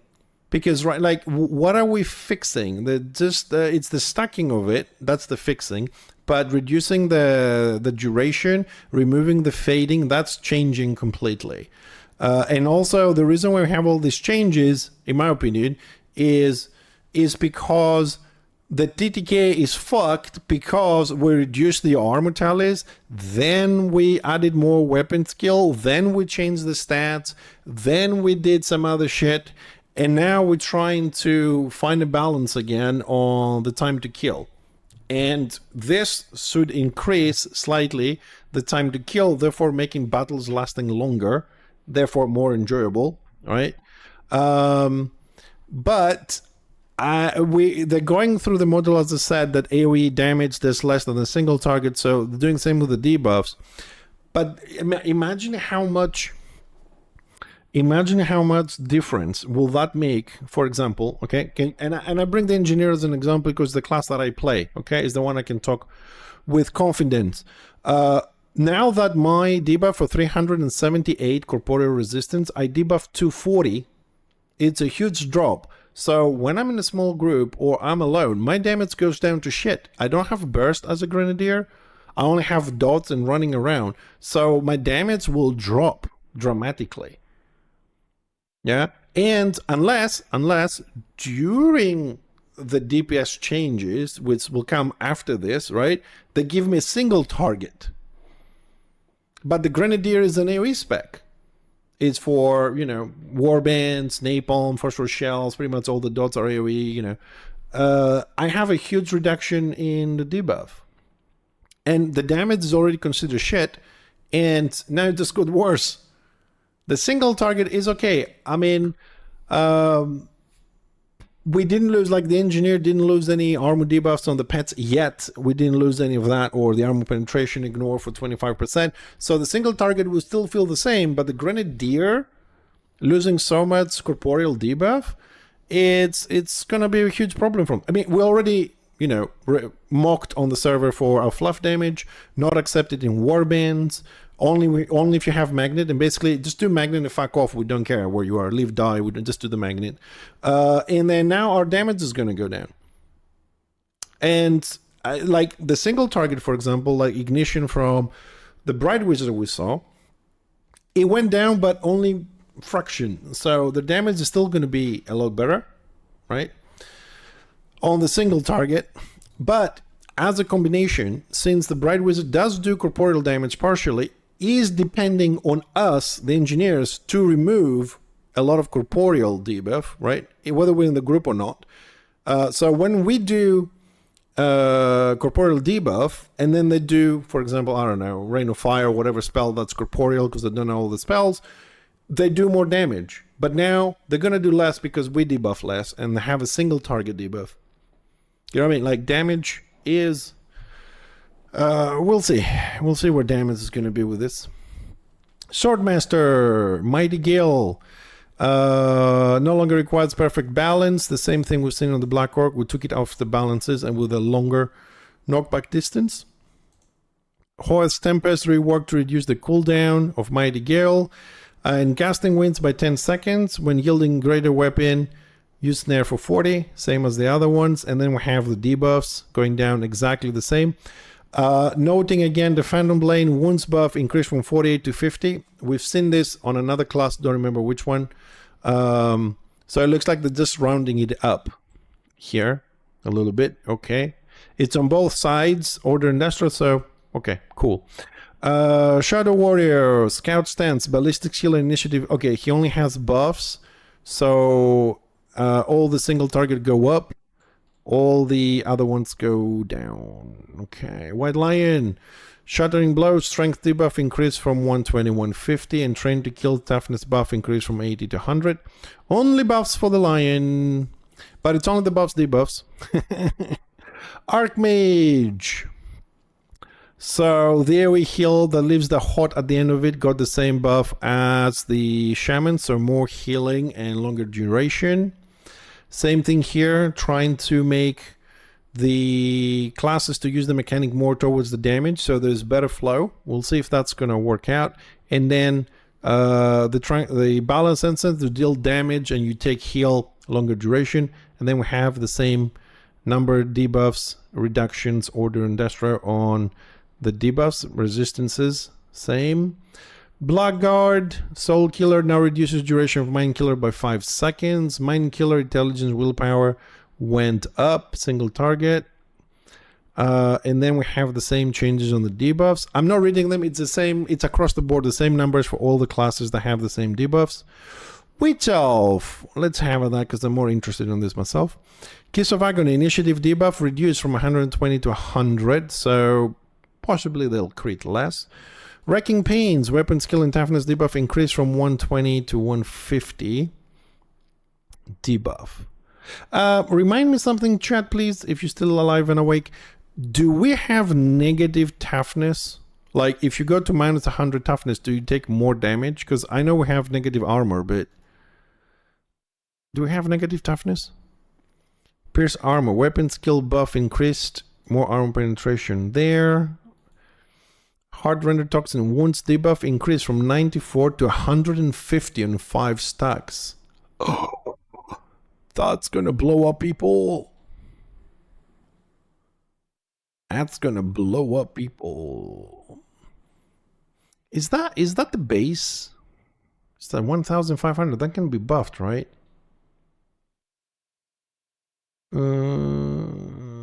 Hard Render Toxin. Oh.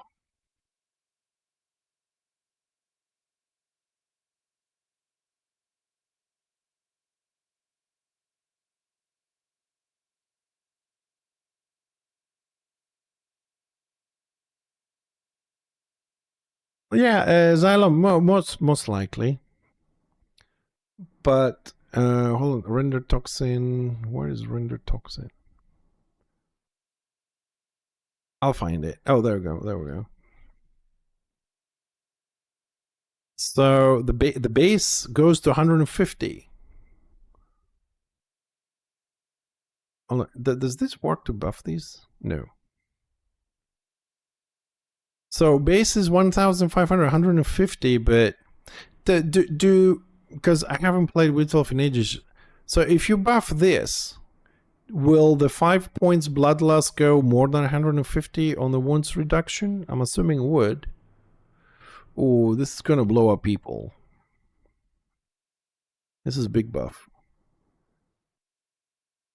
Moving on.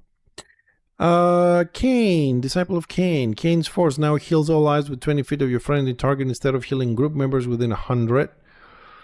I honestly don't know if this is a good change or not, but definitely increases the healing output because you heal everybody, not just your group. Smaller range. So basically it's like getting an extra... what's the name of it? Hold on a second, let me find the name of it. Oops. Let me find the name of it. I think it's this one. Yeah, it's like getting an extra Cain's Refreshment. Small ones, like still 25 feet, heal everybody around you for the damage you deal. And you can direct it wherever you want. It's interesting. I just don't know if that's better or worse. Definitely probably will require, if you're going to be effective to target different people on your warband, whatever, to be more. So transfer essence base heal increasement, consume essence base heal increased, 1,001 dark blessings resistances go down, consuming strength goes up, and lacerate toughness increased to 150. Same things, I think, as the warrior priest. And finally, we have sorcerer. Jesus, it took me 2 hours to read this. Black horror initiative debuff, resistant debuff, debuff, debuff, debuff, and debuff. So all the single targets goes up, all the AoE go down. Same as everybody else. Right, so that is what at the moment. I said we're not going to go in detail on this, but it looks like we actually did read everything. It took us 2 hours. So this is what's currently there on the PTR to be tested. So you guys can always jump in and try it and see how that feels. You can just go to your settings on your launcher and do the test. And then when you go in, make sure you click on the top that it says template RR80 sovereign. So you get full gear sets, tallies, and whatever. So you can try this at max level if you want to. And of course, then you have to go to the forums and give your feedback, or Discord or whatever. Just to say that usually 90% of those changes made it to, as Malmar said, 90%, I'll go with that number, into live with minor changes or whatever. And also at the moment, they're busy working on the melee DPS changes. I want to think that there will be some range changes as well, especially for the engineer. That's my problem. Right? Because it looks like it's a lot of melee stuff going on. I don't know if it's broken the paths down to do different things, or we just don't care about range anymore. We'll see. Definitely the thing that I'm taking from this is Chosen and Knight got a lot of love on this one. Interesting changes to the auras, giving more options in battle and things like that. Let's say the word predict that the 7 seconds duration challenge, it will be, no pun intended, challenging at the beginning for people to get used to those cooldowns and durations. Because I think some people are used to, if they're on the back line, they don't get hit 3 times, the challenge lasts longer. Now it might feel whatever. Definitely the new way that things are going to be stacking with challenges, taunts, morals, and other things. Is definitely going to increase TTK a little bit on the mass fights, warbands versus warbands, blob versus blob, but a lot more if played properly on the right time on smaller groups. It's going to be a problem. With the less debuffs, damage is going to go down on the spellcasters a lot, in my opinion. And also armor debuffs are down from 990 to 660 for some classes. It's a significant amount of less debuffing, which means other stats become even more valuable, and it's hard to get them up. Like for some classes, you know, weapon skill over 70 to compensate for extra armor, or armor reduction penetration. They have very low percentages you can get them for some classes. So I think overall we'll see AoE classes do less damage, because usually the AoE classes, especially ranged ones, are spellcasting. Their damage will go down. So the pressure, even as fluff damage, the pressure will be a lot less because of less damage. Because theoretically, what AoE damage does is keeps the overall HP of the enemy team lower, so the single targets and bursty classes like melee can kill them faster. Now with less damage, because of the debuffs, those numbers will be higher. More armor because of the debuffs, bigger resistances, more stackable with challenge, guard, and all this, longer lasting. So the TTK is going to go up quite a bit. We'll see how that's going to be affected. I'm only worried about one thing. If this is going to lead, if it takes too long to kill and the fight, you know, goes a little bit back and forward, people right now, they are used in charge, kill, move on kind of thing, especially in the blobs. If that doesn't happen in the same, let's say, rate, I really would hate to go back to the 100% morale bomb gameplay.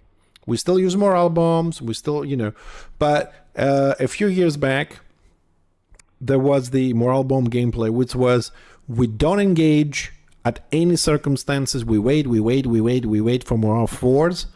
And when we have morale 4s, we do a little bit of the movement. And when we find the opportunity, we go morale bomb. We kill good. We don't kill. We go back to the keep, away, disengage completely, rebuild, morales go in. We don't do anything else. That was a small time of period, but then patches came in, whatever. Let's hope that people gonna adjust to this and will not revert to that gameplay. Right, so we'll see how things are going to change, and we still going to have to wait on the melee DPS changes. Again, saying I hope in here there's some changes for the range as well. And it's time for me, after 2 hours of reading this shit, to go play a little bit. So let's go and see what's up in the lakes. Let me just get this back to a normal size situation. Let's see, what does the website says. 494 people, 51% Destro, 49 order. Okay, let's get Fixie in there. And let's go have a look on Walder's website. Oh, Walder says 50-50. Ooh. White Lion, 48%. Engineers, 41. Holy shit, what's up with engineers? Warrior Priest, 56. Chosen, 45. More Orders, 36. Okay, a bit balanced there on the melee on Destro.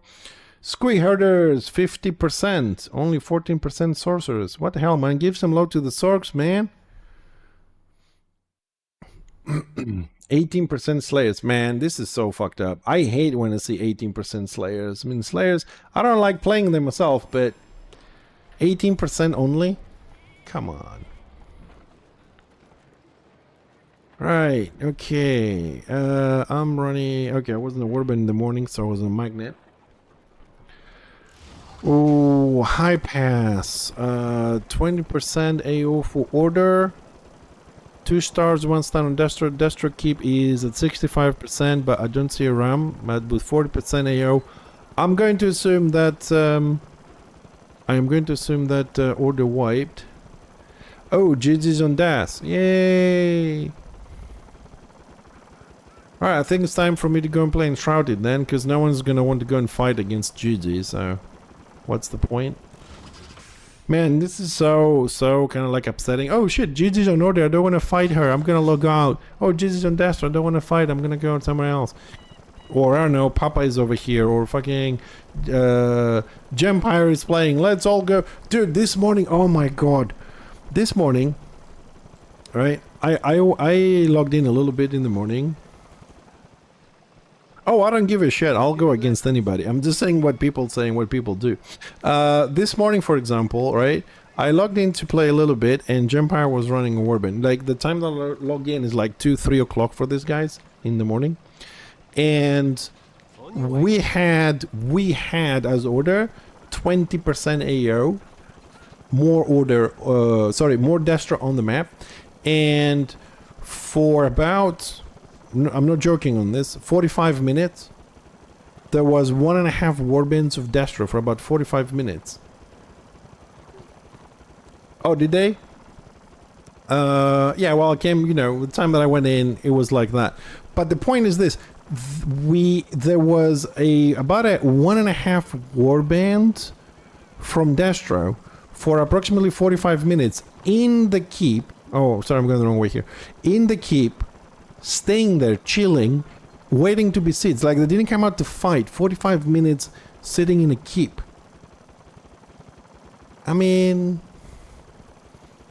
I'll do that if I'm cooking alone, but not in a fucking warband. It was crazy. But I don't know what's up with the NA time zone, dude. Like, when I play here on European time zone, and I see like I don't know, a 15-man versus a warband. The 15-man usually blows up in seconds. We are on an 8 time zone, and a 12-man just runs over warbands. The warbands are running, outnumbered and shit like that. I don't get it. Like, I get so... People are running more. They don't fighting as much here. They don't have the same gear I don't know what to say about that. It's just, it feels like people die a lot easier on those time zones. They're retreating, like Dashra was retreating so much this morning. On prime time, you see people just keep charging in. I don't know, I mean, different mentality. I don't know. I want to play more to see what's happening there.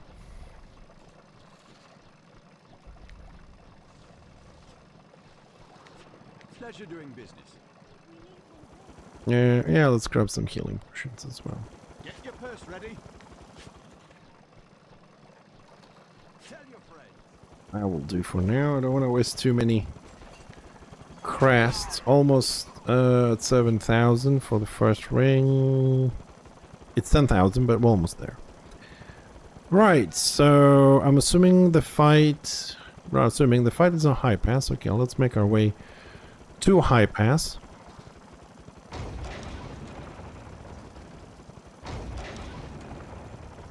Let's go have a little look. We don't need this.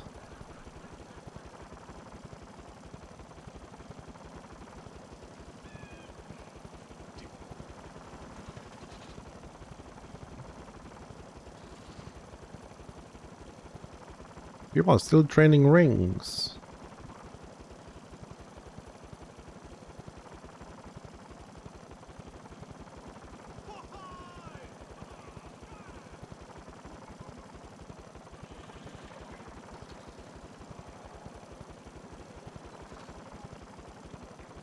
Oh wow, Order already has a 3-star in Dragonwick and a 2-star in KV.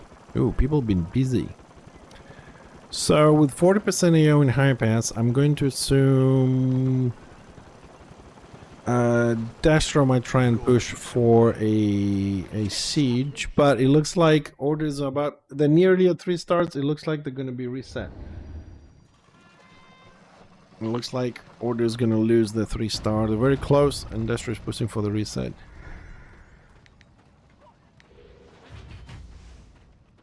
Ring trading will never stop. Okay. Well, I wasn't in for a year, so I suppose I missed that pleasurable chat. Alright, let's go pew pew some people here.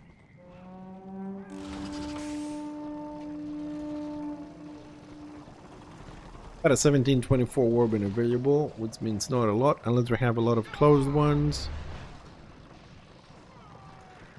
Ah. Whoa, whoa, whoa, whoa. I just entered and my tax is gonna wait. You stupid fucking game. Why it doesn't save the bloody tactics properly, man? Like, what the fuck? I click 6 times load, and as soon as I enter the PvP zone, it removed my tactics.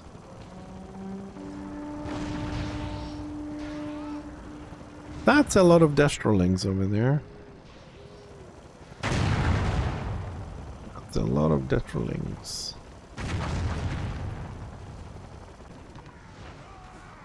Somebody block me, bitch.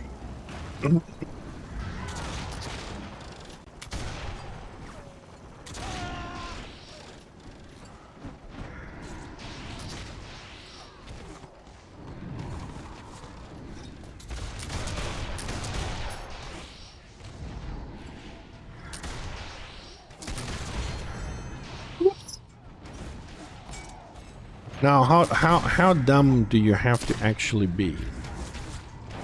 How bored? Because I want to go and call this brave to actually push less than 100 feet on anyone's war camp.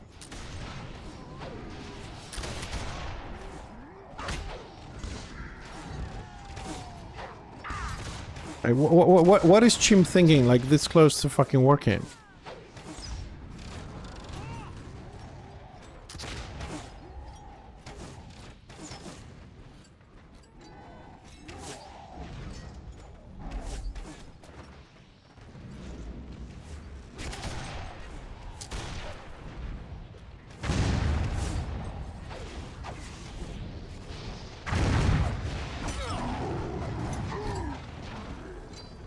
That was a good reign of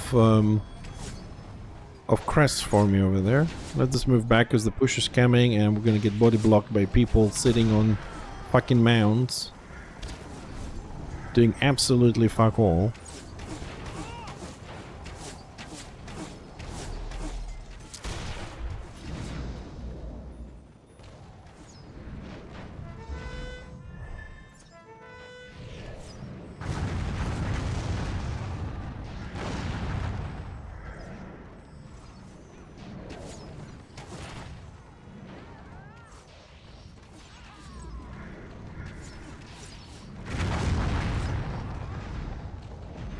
Which skip do we have? Bottom one.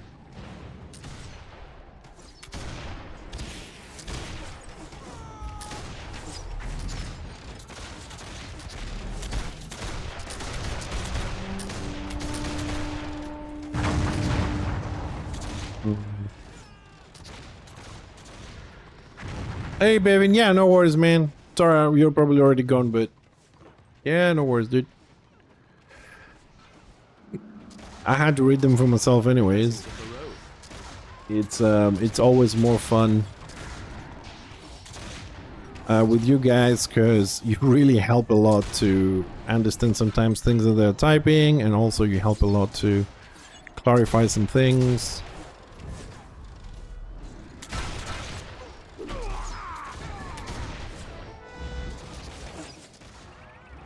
Hello, GG.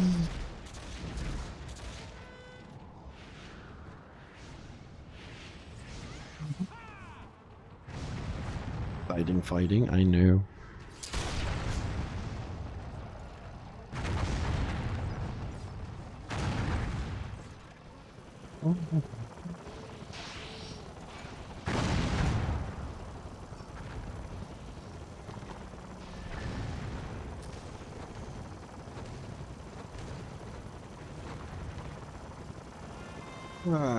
I just chill.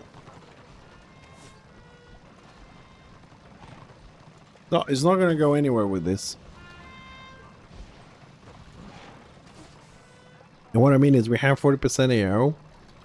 All these people are not organized, all like small groups, solo areas, whatever, so they're not gonna push, especially against GG. And one of the pack warbands we have already gave up and they're like, we're gonna go and chill at the keep for the next 45 minutes and wait for the siege. So I don't think we're gonna get a lot of action.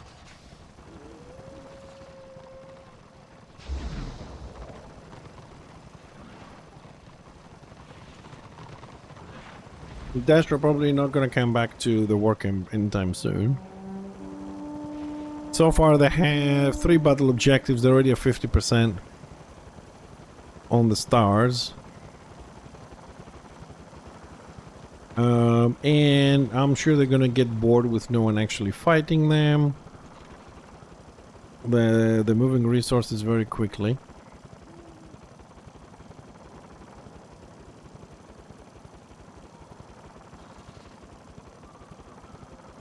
That was a squiggy or a shaman over there.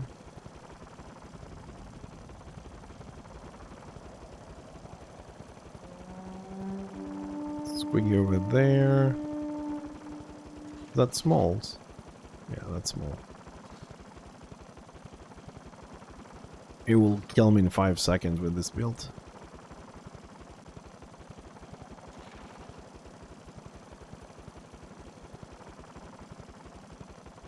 Can only fight Emily Squig if I'm on tank build.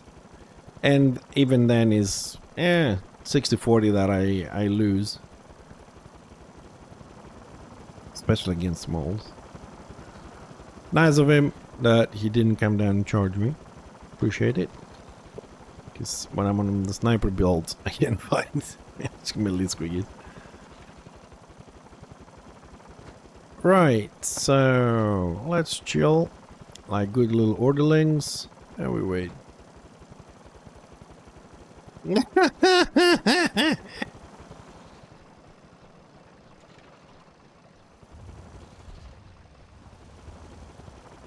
Oh my god, people even have GG's timetable and they know exactly when logs in and when logs out.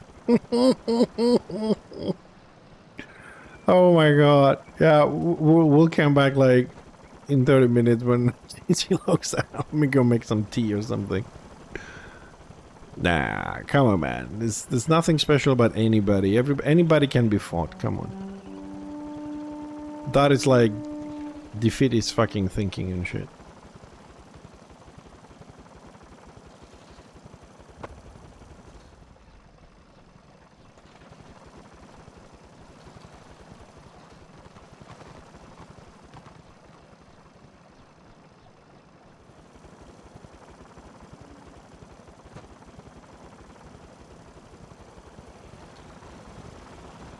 Alright, this is a 50%. Most of order is already here.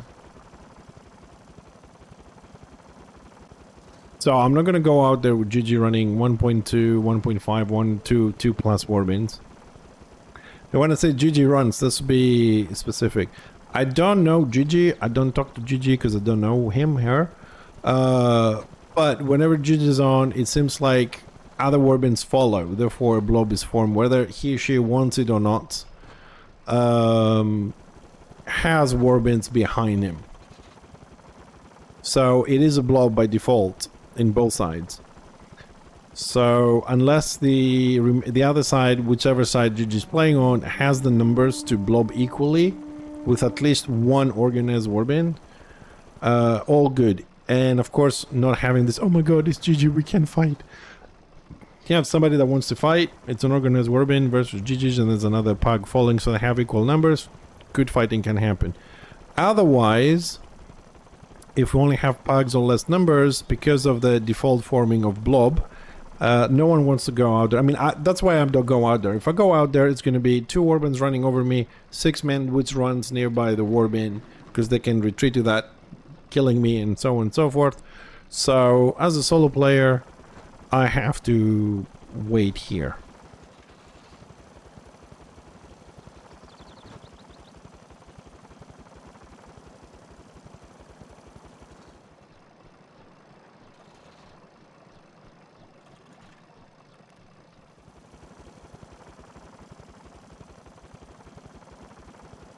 So good, Dasher is already at 80%.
Loot.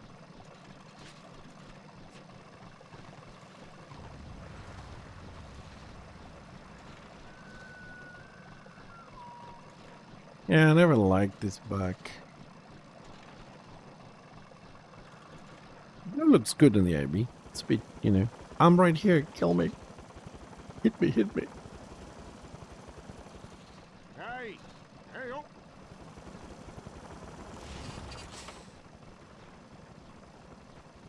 Hey! Hurry up!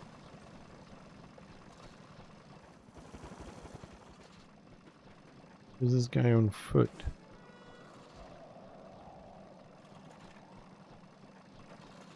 Oh.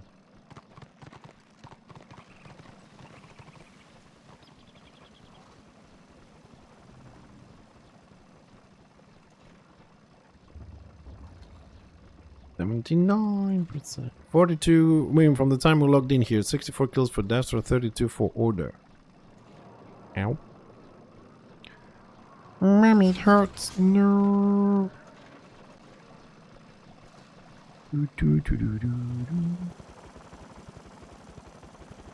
Come on, Dasher. Just hold the fucking boxes faster, man. We got maps to do.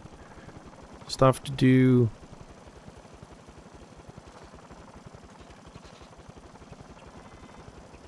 Oh, what we had here? Oh.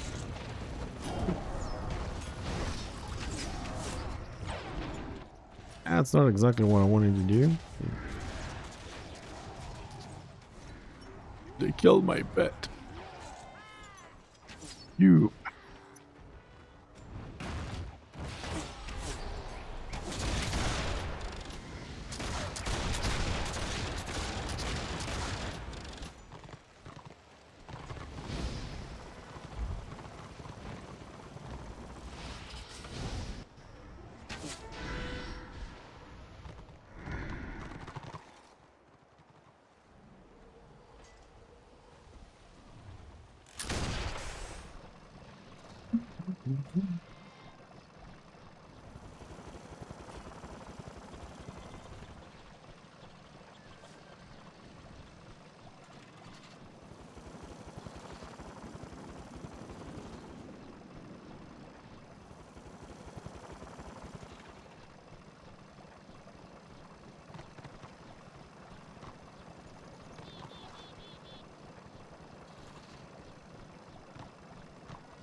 We wait.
I mean, that tank is not going to die with so many killers behind him.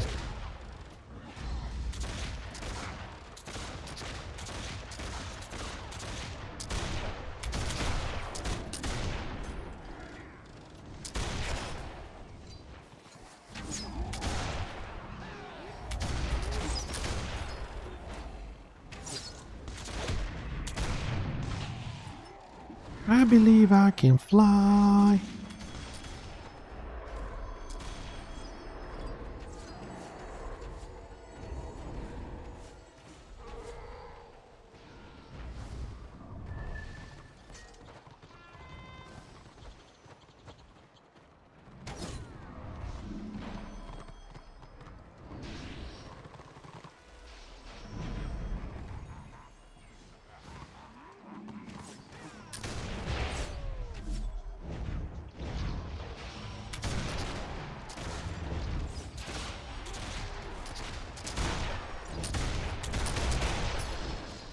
Ooh.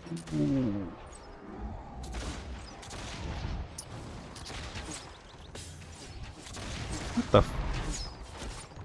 why am I taking so much damage? Magus, Magus, Shaman, Shaman. What the fuck?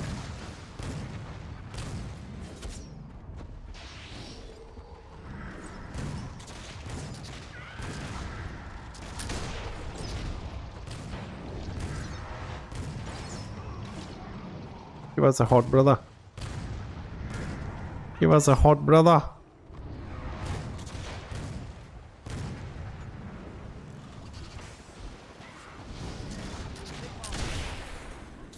How? Hold on a second. How did the shaman get in and jumped over on the keep? Did it just say shaman running up and then jumped off?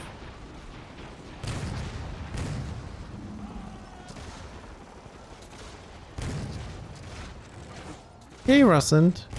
How you doing, buddy?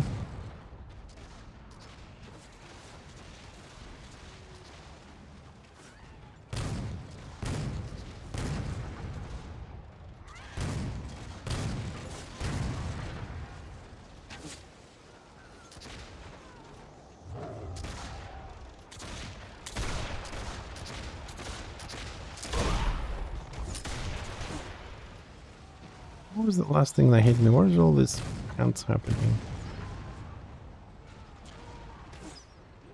Get off.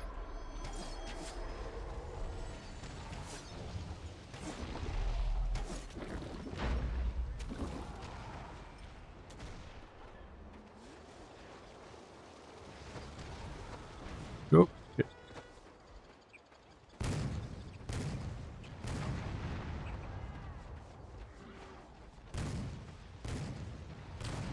Alright. let's see. That one is full.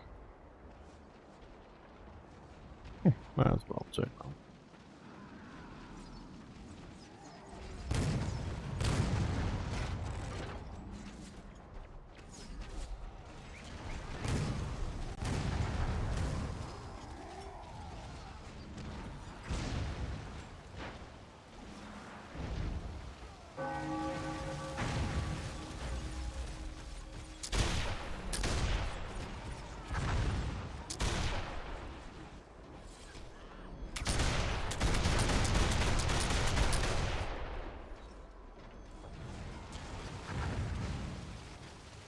Words of healing.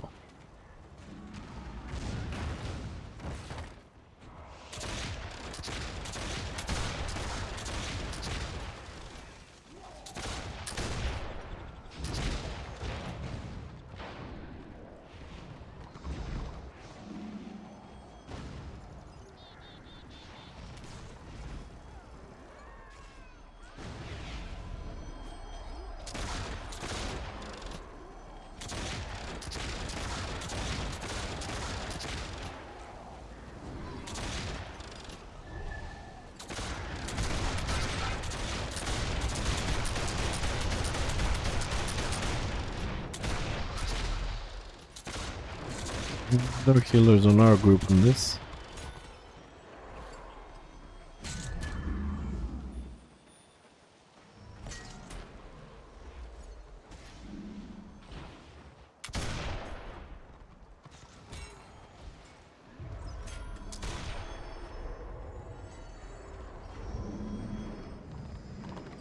Alright, so where's the RAM? I can't see the RAM with all these stupid effects.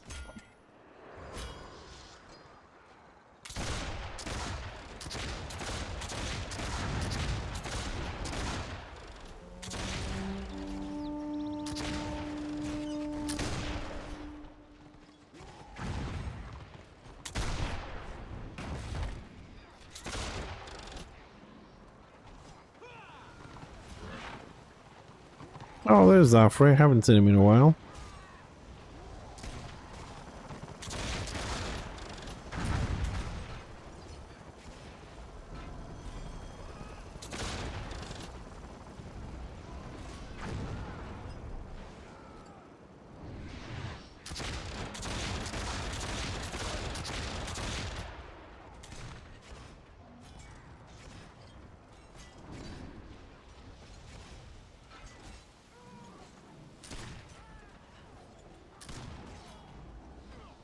Dude, is there a RAM? I can see that the percentage on Stair of the Realm going down, but what the fuck is the RAM?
Oh, if I'm gonna die, I'm gonna die.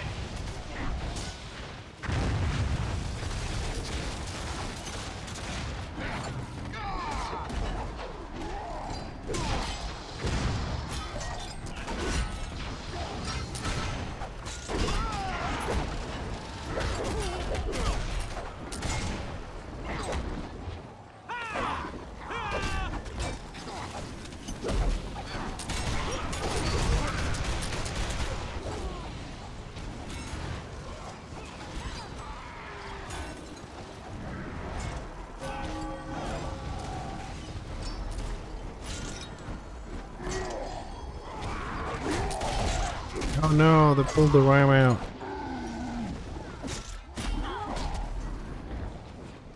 What? Dude, I hate this. I click, I load inside and then I'm pulled outside.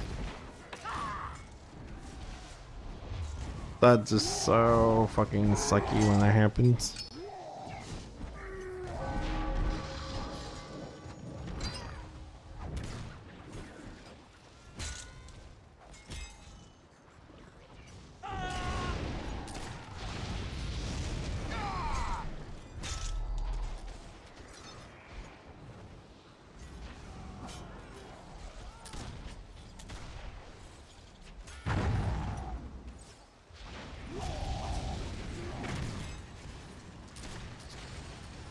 But he ran from the back or he was pulled? Thank you, Waldar.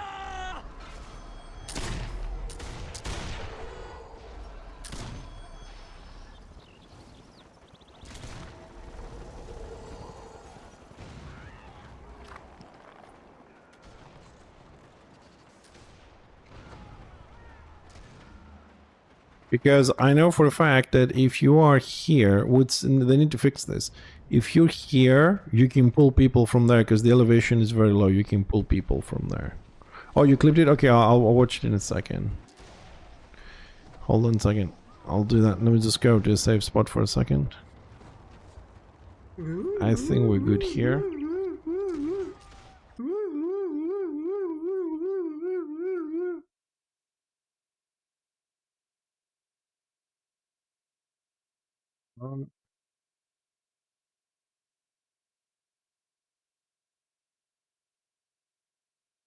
Oh, okay, it was the yeah. You sent me the clip. Thanks very much for taking the time, Almar, to clip that for me. Yeah, see, I told you if you go at the edge there, it could be that you can pull from there. This needs to be fixed. We put all this and we block the back, so you can't come up here. You can't come up here from the tower. You can go in from around here. I think they might have blocked this because people were camping up here. But the elevation here is also... There's a few spots, like on the Prague Keep as well, the north one. You can pull from the back postern up. So yeah, if you're here, you can pull. The elevation here is not high enough. So I'm assuming magnet would work as well. Which is... it's not nice. I mean, if they do have a terrain tool, they can just, I don't know, make this mountain a little bit more steep. So you can't step here, just change this elevation, and all is solved.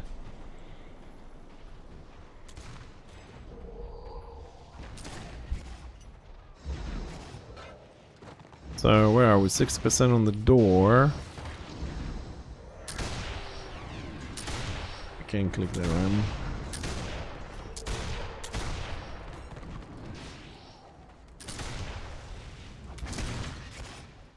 Since the guy's here, hold on a second, because...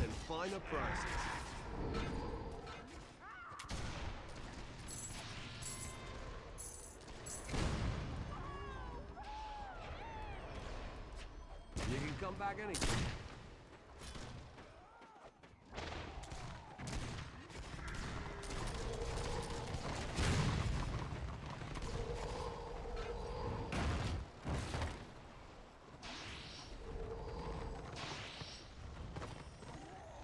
Oh, a lot of things in range here.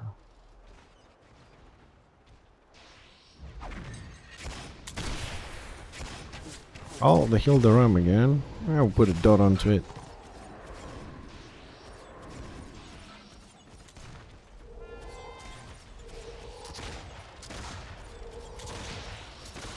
We need to go out and DPS that ram.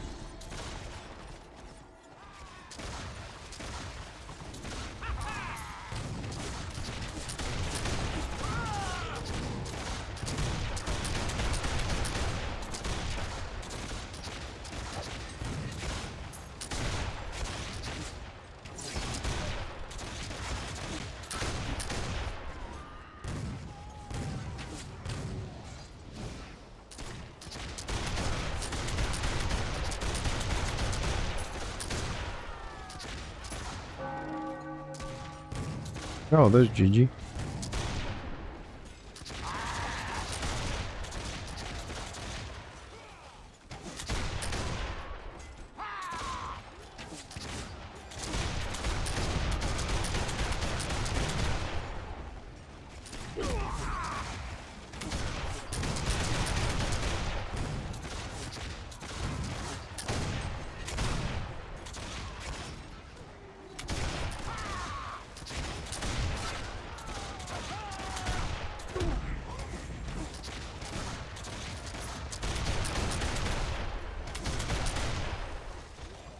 I'm at 24. Somebody, what is this, trying to pull him?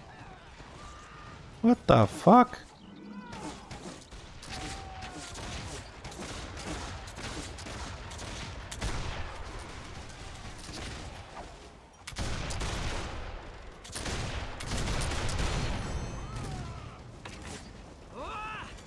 And some glitches are really gonna...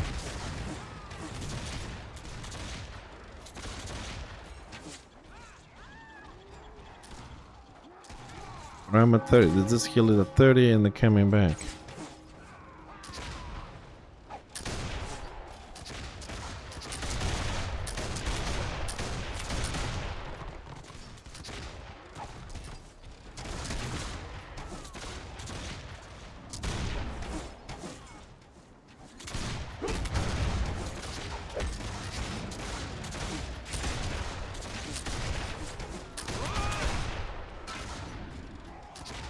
Run, Sorky!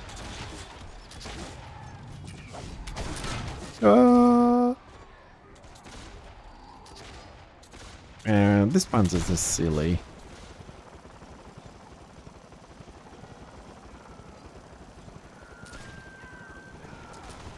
Let's have a quick look. What do we have here? We have any... Oh, we do have... fighting there.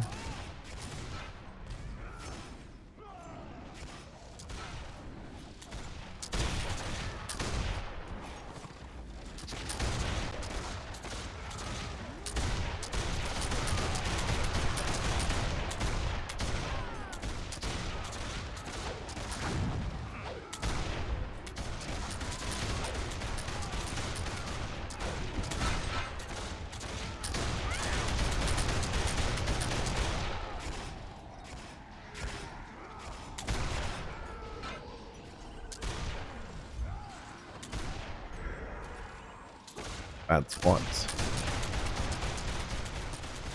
Okay, we'll let this guy's here.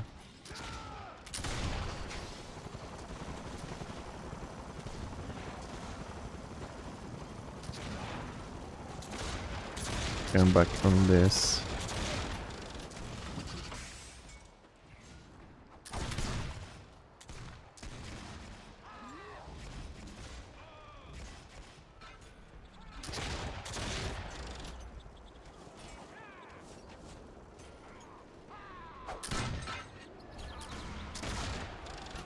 And get his target.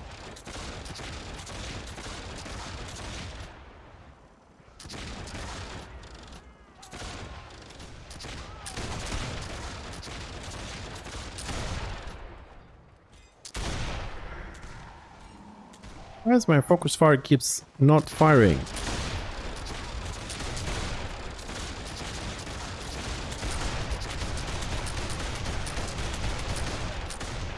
And the amount of healing this fucking Robo is getting.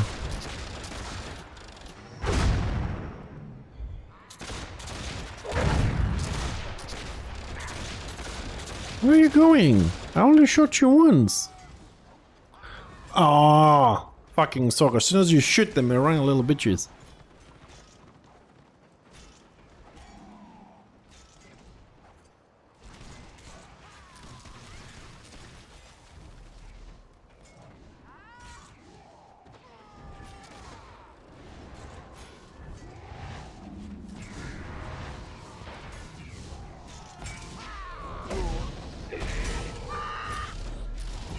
Oh, I thought we had the rum there. Oh, no. No, who's fucking up the siege, you stupid... Who is fucking up the siege? Who put the fucking oil up because it's available with no RAM underneath the DPS?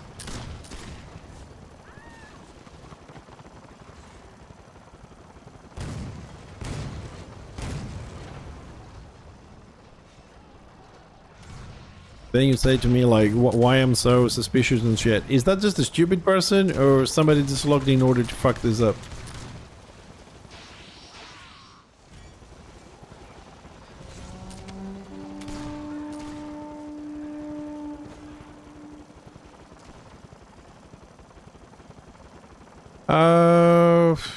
Hey Dafty. Dudes, I've never done this. How do we claim a keep? Just for the hell of it. How do we claim a keep?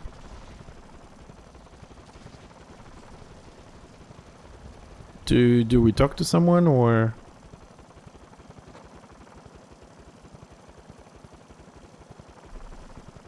I need gold. I'm very poor in the game, Duft. Most of my friends had 100,000, 500,000 and so on gold. I'm very poor. Depends to my friends.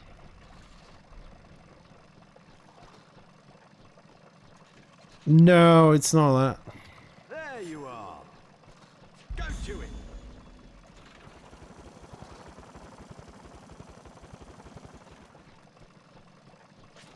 Ah, there we go. Oh, so last claim I have an orca pelt.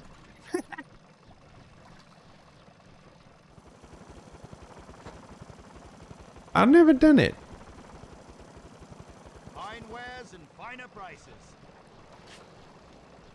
You can come back anytime.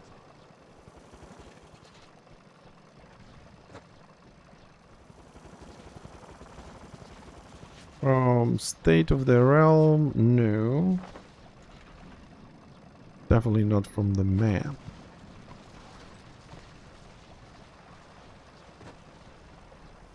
Don't know, I've never done this. Has to be an NPC somewhere.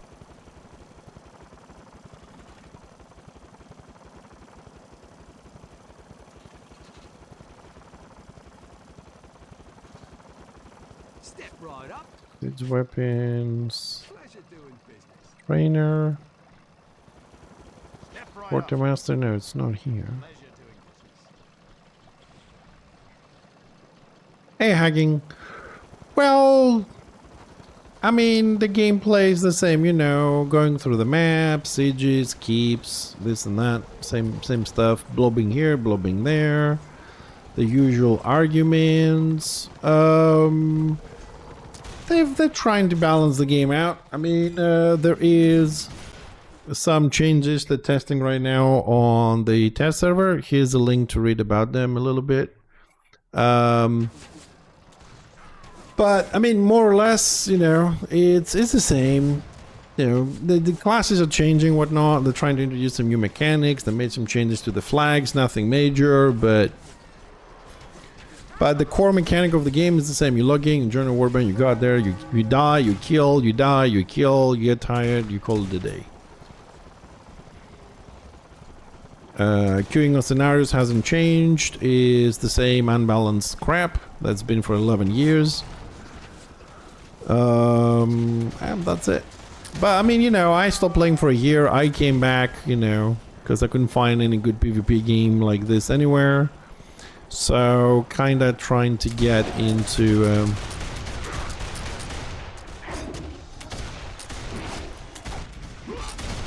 not getting pandit, bitch. Not getting pandit. How am I shooting the hell cannon? Fuck off. Ooh, famines. Dude, you know, there's a lot of times that I'm just like going forward to do one shot, end up having like 17 dots from a camera. Like, how the fuck did they dot all this? Well, yeah, Nathaniel, it was fun back at the Oathkeepers. We're doing things differently, man. If I could get 20, 18 man dwarfs to recreate Oathkeepers the way it was, but need people in the same time zone, like-minded, that don't care about, you know, the stream thingy and this and that, it would be fun. Hey, stream, I don't show up on the RR website? No, I don't.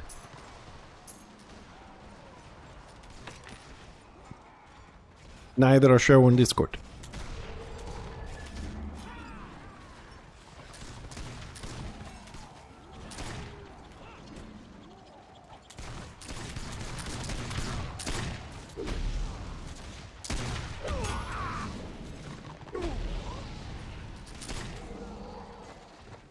It was good times back then, Nathaniel. It was good times, man. Different mentality. We're doing crazy shit.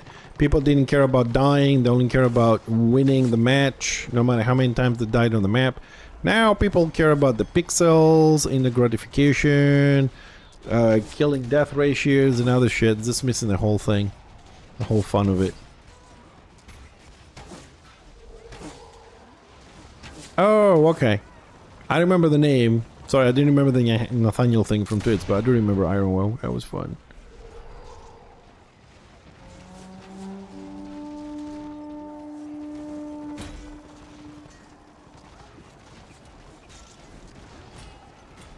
But this is, look like we have oil up, and look how many people are still on the walls. Instead of being down there DPSing the room, they're just sitting mounted on the walls. You know what I mean? That's like...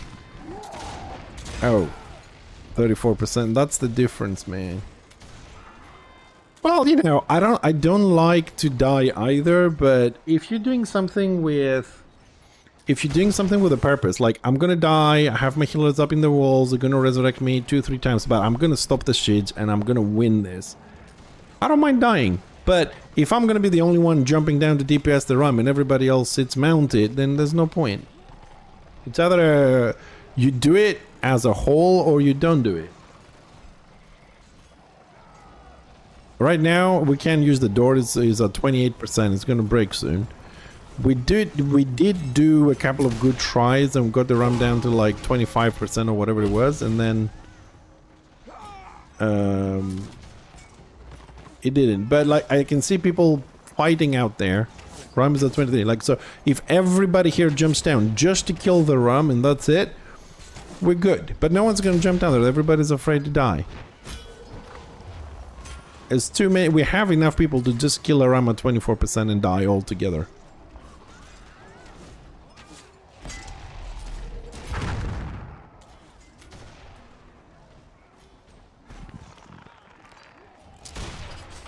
But there's too many voices. Are we gonna funnel outer? Are we gonna funnel in? Are we gonna jump for this? By the time somebody makes a choice and everybody agrees and commits to it, which is also an important part of the whole decision making, is that when you say, okay, we'll jump for the rum, everybody has to commit. Yeah, I mean, you have like 3 warbands and, oh, I wanna defend 3rd floor. No, let everybody go on the bottom, everybody on the bottom. Let's do 3rd, we don't have enough, everybody bottom. Door breaks, half people on the top, half people on the bottom, and just run over. You know what I mean? When we were on Oathkeepers, it was everybody bottom. There was no question. Everybody bottom. Everybody 3rd. Everybody 3rd. There was no, not this. I want to do this. My warband's going to do that. My warband's going to do this. We knew. You know what I mean? We knew who had the more organized warband. And the guy said, you Boston, you Maine, you this. I'm like, cool, let's win this for Order. Let's win this for Destro. Now it's like,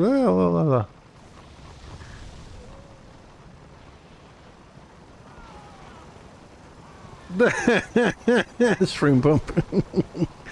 Well, at some point, some days, I get really disappointed with seeing how people are playing and whatever. I mean, I'm not perfect. I do a lot of mistakes, don't take me wrong.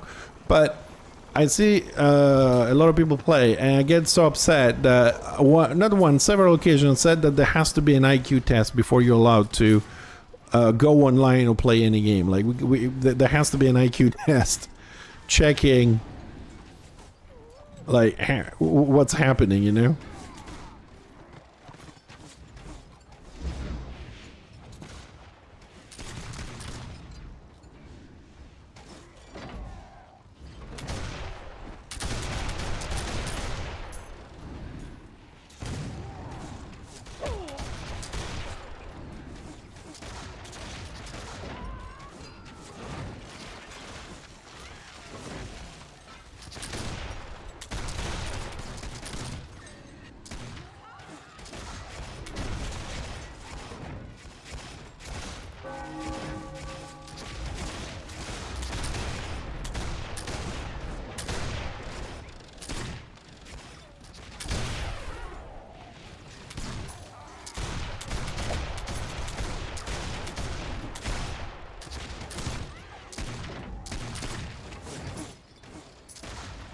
Man, it's so hard. I'm trying to find some squishes down there, but...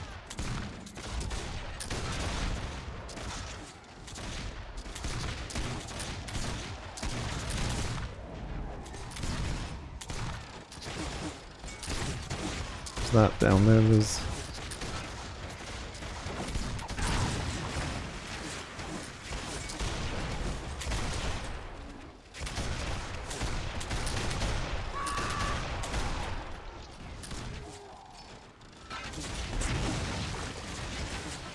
Is I'm looking for a Sork or, you know, a Magus, something I can shoot that's a bit squishier than tanks with fucking shields. This guy's out of range of line of sight.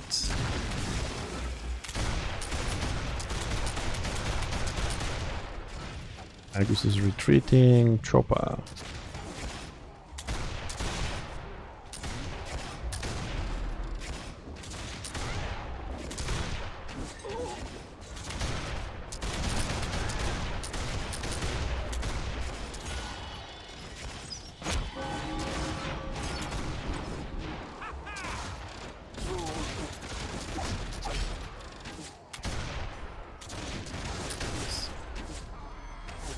There.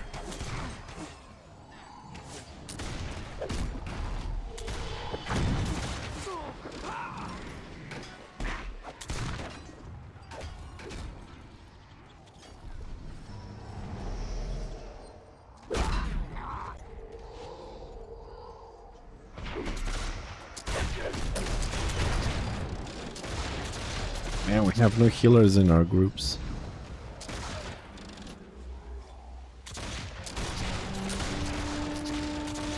Plus Bolster is gonna shit. Thanks Nathaniel, dude. Thanks for stepping in. Thanks.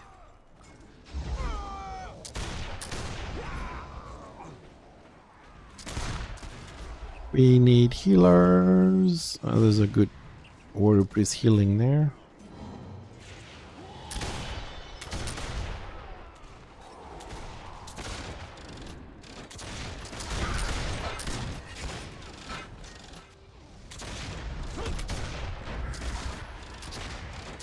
Fucking.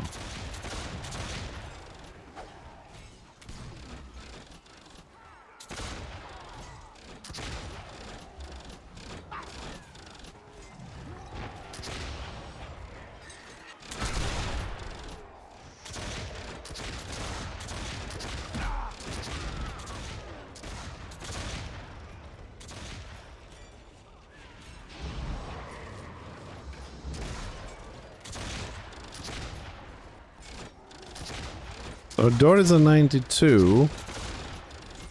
My question is,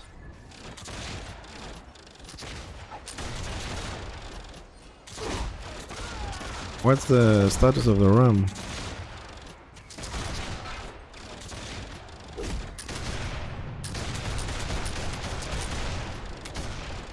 Are they gonna heal the fucking Sork? 2.3k on the Sork with snipe. That was a good shot.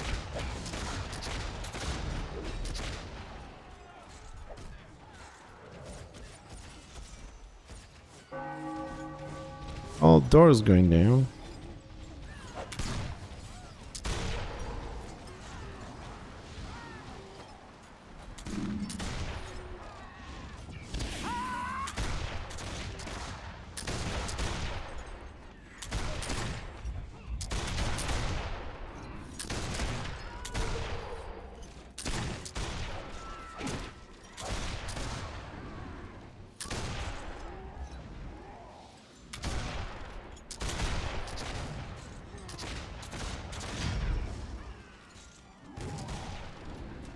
What the fuck has that range long punt?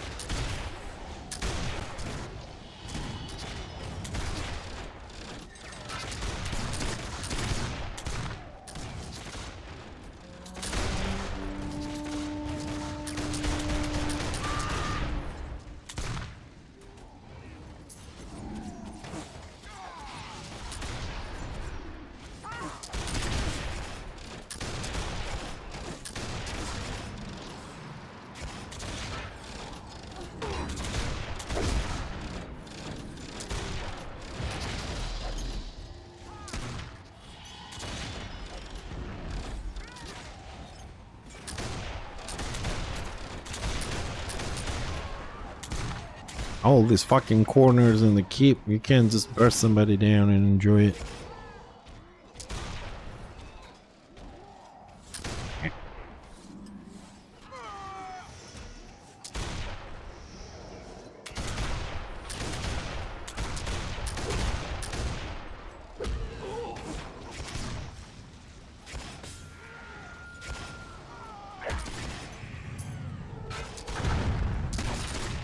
Man, warbands with 2 healers is a pain in the ass. That's what I know. We need to get some fucking healers, man.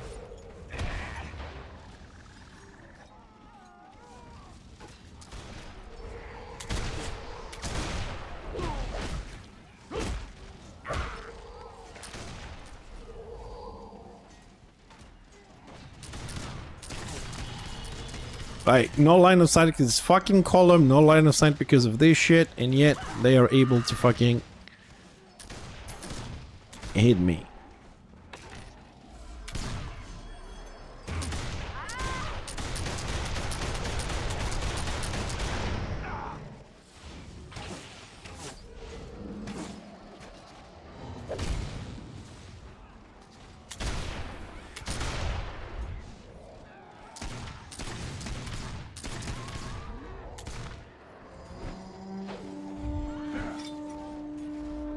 Nine on the door.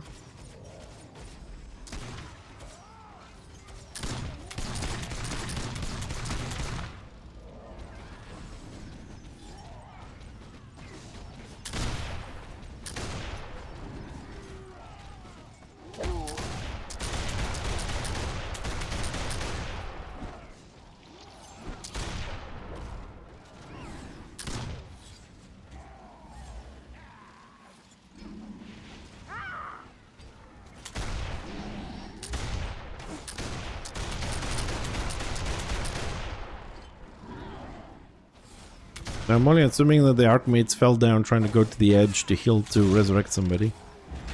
It's very easy and common to happen.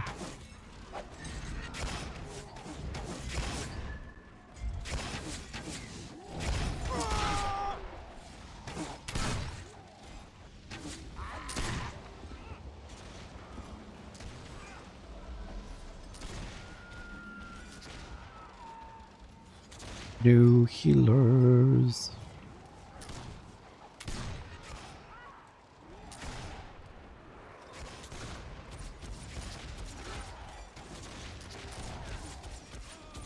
If I'm gonna attempt to leave this and join this.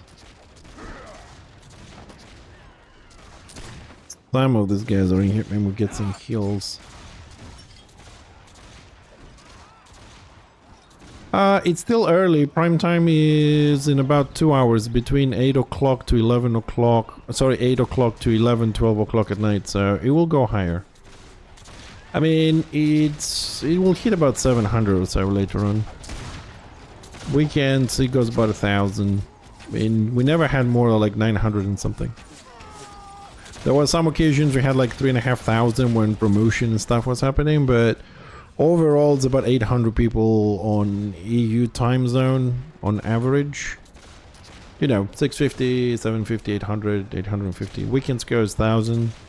And North American time zone is somewhere between 250 to 350.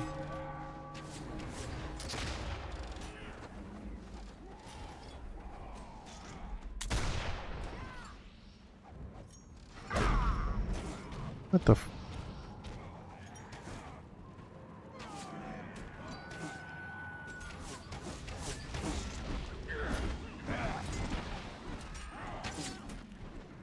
I should have got a magnet in this fucking... You know what, 9%.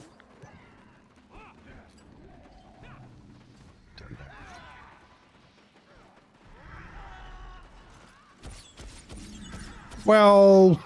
I can't talk about that simply because I was on a break, but people do leave. I mean, I can't find any PvP. I also now, like, you know, I don't play every day. I play like 2 times a week, maybe 3, because I do other games, because I don't like this, the way it's been played. I'm not in good terms with the community, you know, stuff like that. So I'll just come in one afternoon or the other and just, you know, have a little bit of thing, trying to get some crafts, finish my builds. Don't really do much else these days.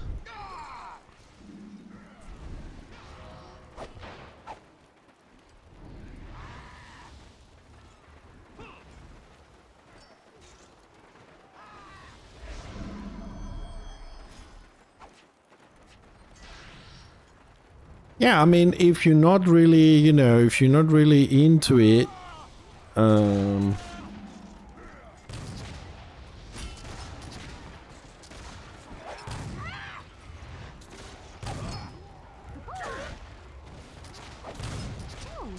like in a warband and you have real life friends or online friends and you play with them on a daily basis, like I play alone. People don't want to jump because it's me, people don't want to jump because I'm streaming. So alone in this mess, there's no point. If you have an organized warband, it's a lot of fun. But when you don't, I mean, I'm in a pack warband, I have no heals, they're not organized, there's no Discord, there's no fun, there's no chatting, there's no laughter, there's no winning, there's no nothing. Pack warband, 3 healers in one group, none on the other ones. You know what I mean? It's why be here? I mean, it's no fun. So it's all about getting organized and things like that. But if you're a streamer, for me at least, it's very difficult to find people that want to play with me. So in a more casual way, because I've been to guilds, but I don't want to have, you know,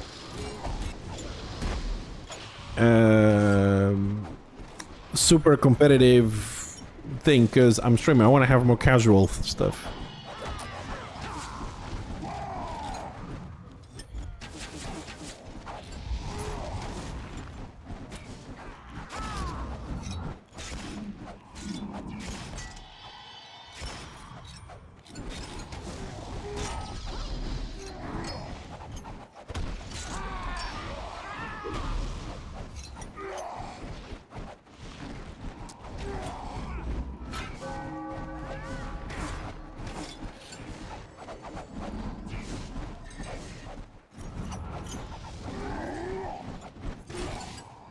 And we die.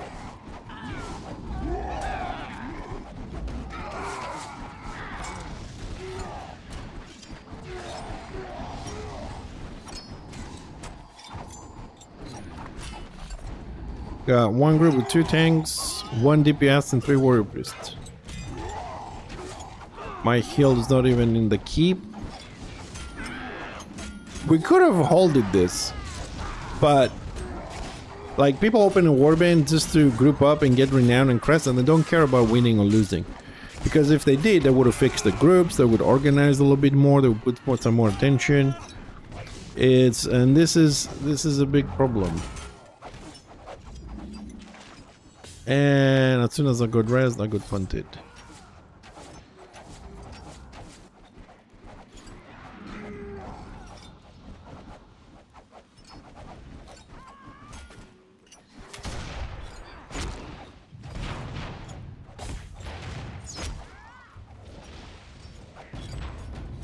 And there's no point to this.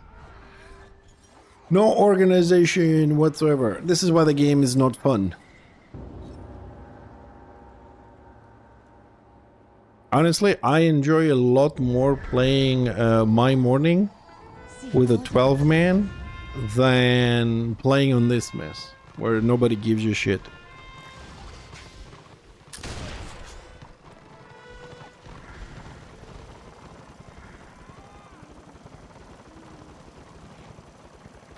Yeah, but the thing is with organized, Uncle, is that you're going to be on Discord, right?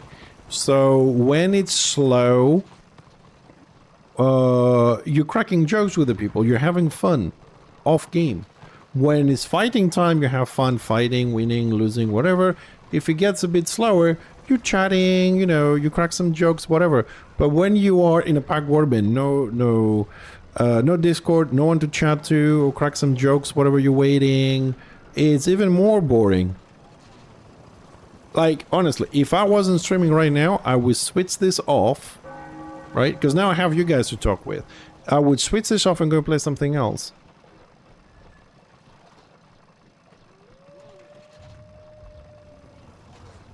Well, I suppose any game that, I mean, any game that you win all the time and it's easy if you're playing alone, I don't know, uh, I don't know, Doom or whatever, any game that you win all the time, one shot everything, you can do with one hand, of course is always kinda boring. But if you put this in perspective, it's a lot more boring playing alone and being screwed all the time because people don't organize warbands, people don't do this and do that, than being with people you play every day and you can do some stuff.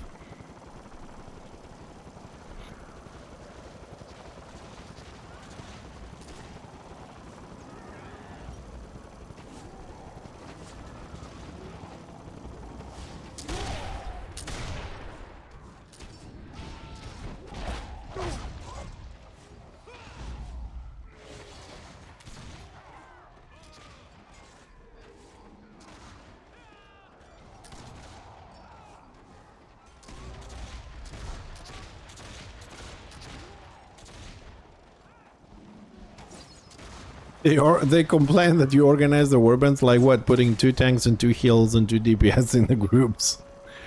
Dude, this is why I kinda again I started again, you know, like a couple of months ago. Warhammer, I came back with a lot of appetite to do stuff, you know, run the website, do things, you know, start building up again. And within less than 2 months actually, I stopped working on the website and everything. I left it where it is. I don't care because nobody cares, so why should I fucking care? Out of the way, they're pushing, and we ranged. We don't have enough melee. Run away! So I'm focusing a lot on my other games. I'm playing Commandos right now. I'm trying to finish my base on Enshrouded for the update on October. So October, most likely I'll be playing like massively daily Enshrouded to finish my bases and upgrade stuff. Now I'm playing a lot of Commander's Origin, trying to finish that. I mean, I decided today to come in and play Warhammer just to see the patch notes and stuff. So tomorrow back on Commandos. I love how I can move in advance, then the Marauder comes close 2 seconds later, then I get knocked down. I love that preemptive, you don't move, then the animation happens. Yeah, people will complain about everything. You're losing, they complain. They win, they complain they win too easily. People blob, they complain people are blobbing. People not blobbing, they're complaining there isn't a lot of fighting. There isn't a lot of fighting, people complain because there has to be blobbing. And then it's just a vicious cycle of people who always complain. You know, we have small scale, you complain there's no massive open RVR. Open RVR happens, you complain that that's blobbing. It's like, what the fuck, man? Make up your mind, what the fuck you want?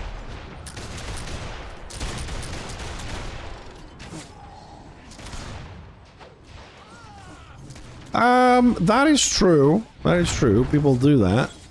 This is why sometimes I cancel my streams if I'm not in a good mood, because I know it's gonna end up like me complaining all the time about everything. I had that problem in the past, and I wasn't having fun. You guys weren't fun. Yeah, but people do bring the frustration and problems into the games. However, it's I would say human nature. The fact that people love to complain about everything. People are never satisfied. They aren't satisfied with anything. They will always find something.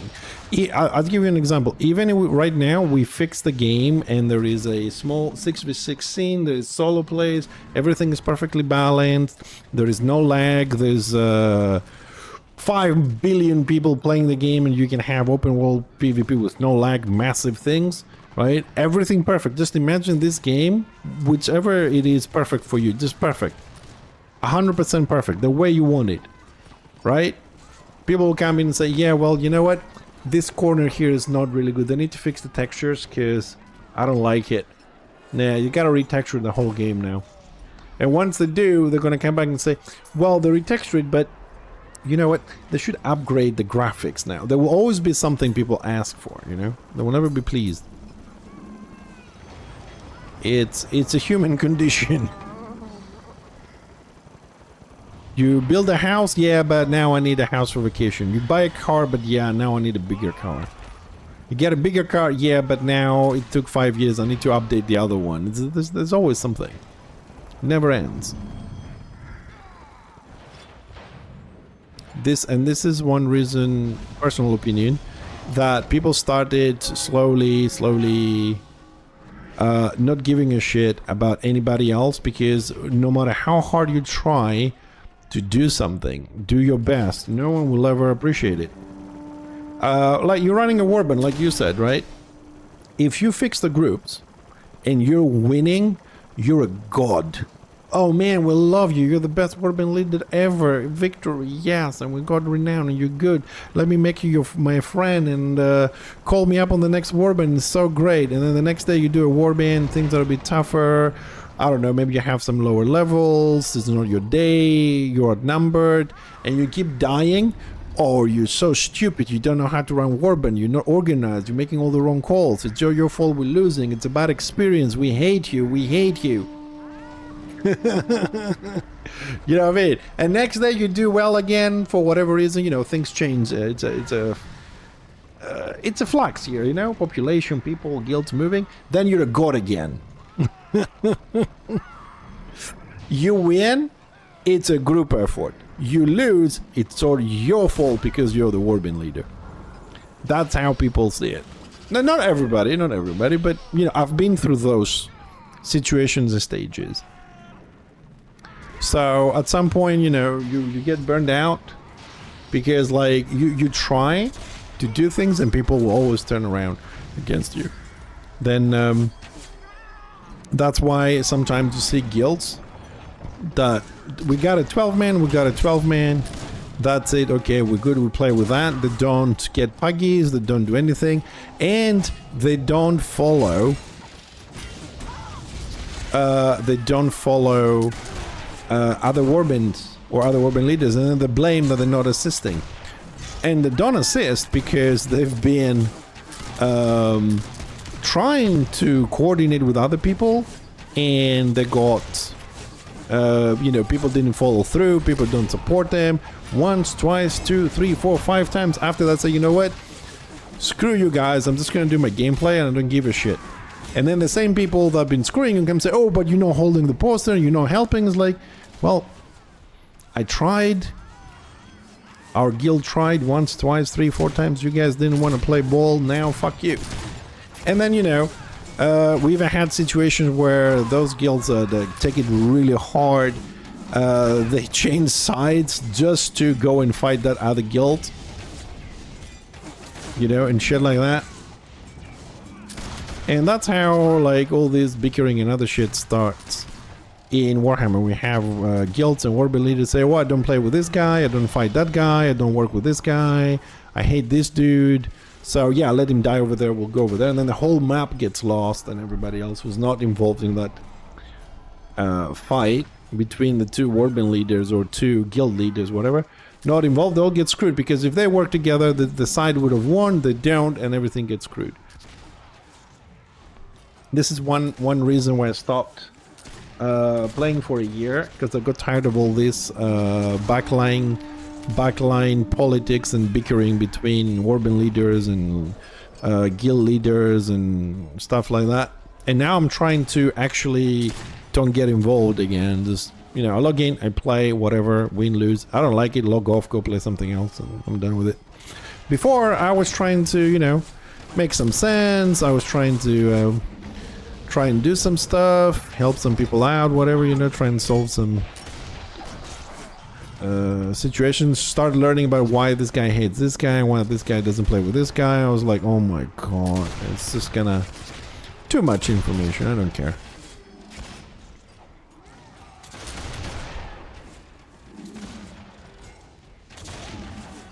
Okay, I'm just wondering here, why are we still alive on this, but... Oh, there we go.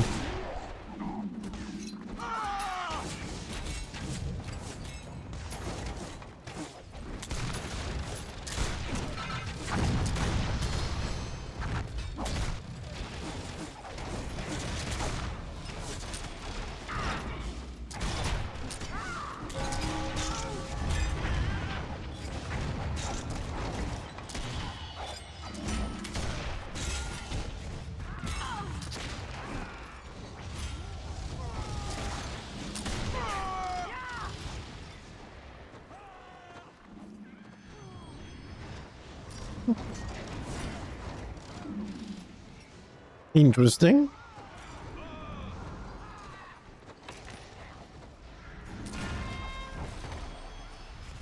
Rest, if anybody comes in, he's gonna get trapped.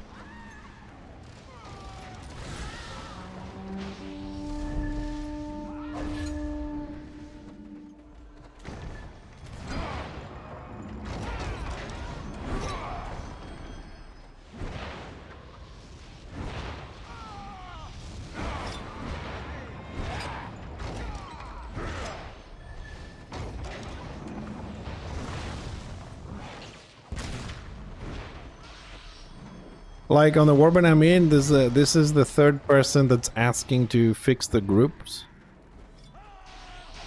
Got one tank with 4 engineers and 1 healer. And I've got with the next group 3 tanks, 1 DPS.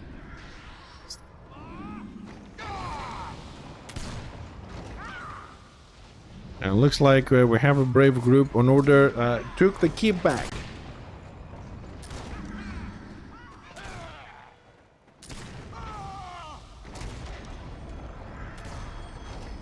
Kinda nice.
And collision, I love collision as a feature in the game, but it can be such a pain in the ass.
Ah, that was a good magnet.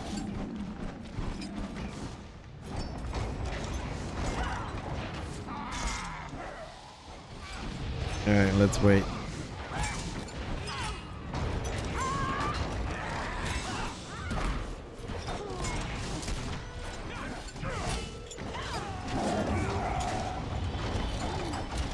Oh, Chopper didn't like that. But it seems like channels now work if you're pulled. If you're pulled and you're flying, looks like channels, or pointed backwards, channels work. Because the chopper wasn't interrupted with the pull when I pulled him. He was still doing get to the chopper. And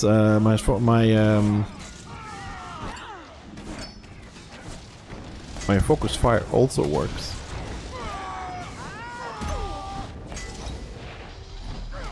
Alright, now the split is left and right.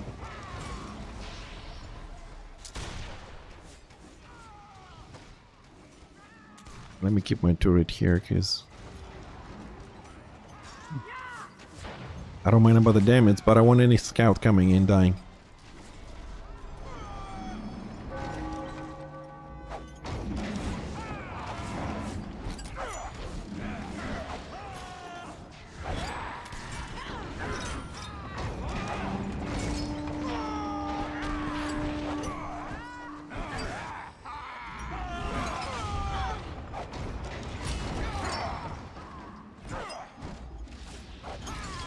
Hey all, good day to you too, sir.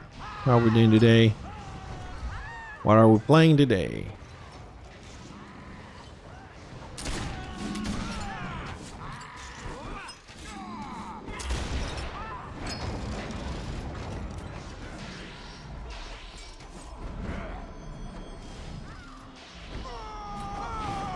This is a good spot for a magnet. Because from here, when the going, if they clash on the tanks, we can pull them over the tanks, over the barrier, and then the trap back here. So that looks like a good spot. If I got a sword version, yeah, very quickly. They reduced the armor debuffs, they reduced the AoE debuffs for elemental resistance, corporeal resistance, and so on and so forth. Trying to increase slightly the time to kill, so fights last a little bit longer. And Knight and Chosen are the ones that got a little bit of a change into the auras and commands, allowing them, when they have specific auras, to buff some skills, doing some extra stuff like additional effects. And that's it so far. Just single target buffs are buffed. Single target debuffs are also buffed, and the AoE ones are nerfed. They're following the AoE damage motto, so AoE stuff do less damage than single target. Same thing goes to the debuffs. This whole thing is about debuffing. They also made a couple of changes on the Shaman and the Archmage to two little things on some skills to see if the mechanic will flow better. Change one or two skills to get Mork over Gork and stuff like that. And that's it. So there isn't something super wow. Also, they fixed a little bit a few issues with stackability between like challenge, guard, and detone. So things will be stacking more, but for a shorter duration, from 15 seconds to 7. That's it. That's the summary version. It's still on the PTR, so we'll see if they change anything.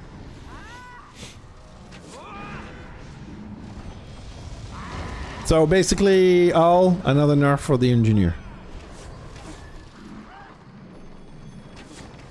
I don't know where Destro went. Well, they took back the keep. They have 3 BOs, so unless somebody grabs a BO, this is gonna lock.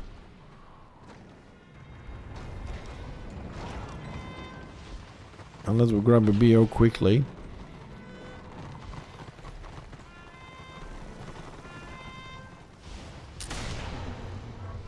Yeah, it locked, that's it.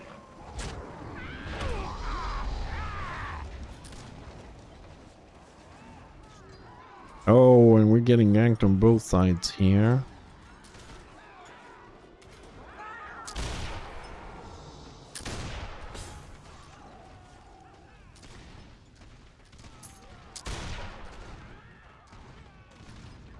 Well, I mean, look, the debuff reduction is throughout the entire game, but since the engineer is AoE and the entire spec is full corporeal damage, reducing the debuff reduces the damage.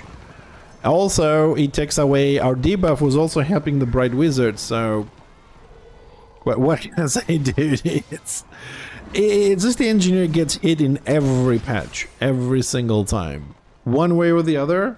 And it's not like that this was specifically for the engineer, right? Everybody that's doing, like, you know, elemental, you know, spirit, elemental, and corporeal debuff, everybody got the same reduction, right? But like the Bright Wizard only got a small reduction on the single target, doesn't have AoE debuff, so that affects us a lot more, and we were supporting them. So, you know, the Grenadier, like I said on my review, the Grenadier Engineer is already the laughing stock of the game. As it's the only class you say you do fluff damage. Even the Magus doesn't get that, right? And now we have it even less corporeal debuff, therefore our damage will go down as AoE for Warband, so we're not needed. You know what I mean? It's even worse, but it's okay. I mean, that's what they want to do. You know, I'm not gonna go crazy over it. I got stuff to do. Like I said, I am changing my point of view. Before I was saying, you know, blobbing this and trying to split in the groups. Right now, I'm saying fuck this, blob the living shit out of the game. I don't care. Let's play with 4 FPS. Can I have 300 people on my side and 50 on the other to run over them for 6 hours? That's what I want to do. Fuck small scale, fuck soloers, fuck ranked, fuck scenarios, because they're fucked anyways. I mean, scenarios are shit the way they've made him in the queuing system. Right now, I'm all about blobbing, dude. Just give me blobs. If I have a Destro blob on the other side, I log off and play my game. If I have a blob on my side, I log in and kick ass. I want stomping. I went 360. I want the classes to be balanced, but I want the numbers on my side. I want to run over people. Just stomp them. It's a one guy and I have a warband. I want to run over him and jump on his head. And I want my 5 crests. That's what I want. I went 360. They want to have big, massive open RVR fights. I'm down with it. I want to be the biggest blob. I want to be the biggest blob. I want to be the meanest blob. I want to be the winning blob. Period. That's it. That's what they want to make the game. Let's do it. Let's do it. Let the biggest blob win. And now that we have even more guilds switching sides, we'll see. Like today, GG is on Destro, which is not about GG, it's about having an entire warband led by experienced people, Argonaut. So it does give it does give an advantage on the side for the time that GG plays, gives an advantage, is organized, and keep pushing. It doesn't back down, basically. I think that's the thing about some other warbands don't do. It's the whole not backing down. So let's blob. Why not? That's the goal of the server, isn't it? Big, massive, open RVR fights. You can't have that without blobs. It's Horde of Blobbers? Yeah, it could be. Yeah, why not? But like I said, I want to be on the winning blob. I don't want to be on the other one. Because over the years, it has been proven. Every time somebody says, I want a competitive balanced game, as soon as the opportunity is given, they take every way around it. So, yeah. I changed my point of view recently. I'm pro blob. Pro blob.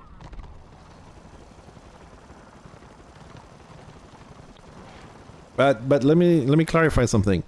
I don't want to have a blob in PV door. I want to have a blob and fight another blob. Right? Big fights. Warbands versus warbands. I don't want to... I mean, I did say, you know, if I have a warband, I want to run over one guy. What I mean is that if somebody wants to play solo, okay, but the game, it's transforming into blob versus blob. So if you want to be a solo player, be prepared to run down by them. If you want to be a 6-man, be prepared to run down by 2 warbands. Don't complain about it. Yeah! Ooh, Gambad. Should I go into a Gambad? Let's ask.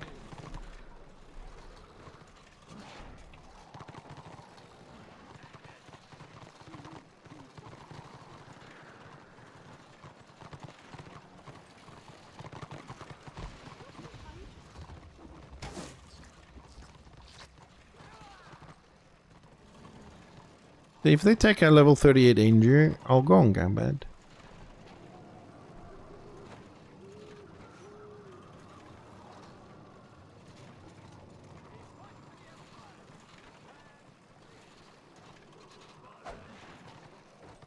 Okay, what's the name? Oh, okay. Let's go do a quick Gambad. Because we'll see where people are going to go, because Prague is on. It looks like the fight is moving to KV. Order has 40% AO, but it looks like that's where the fight might move on. We'll see how that's going to play. Also, I think GG probably is going to log off in 20 minutes or so. So things might shift into Order's favor soon-ish.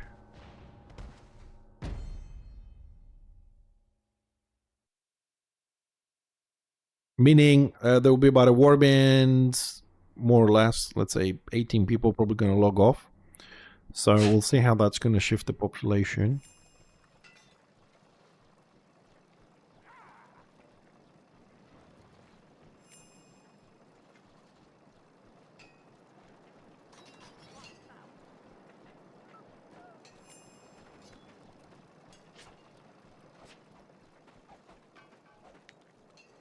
All right.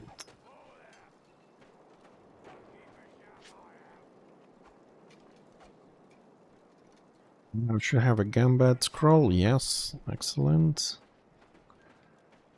Ooh, we have, looks like we have one warband from Midside went to KV, and then we have two warbands from Order, one from Destro and Prague.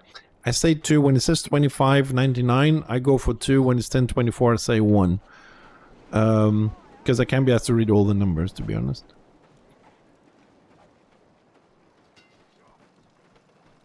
So I'm gonna, I want to go a little bit until...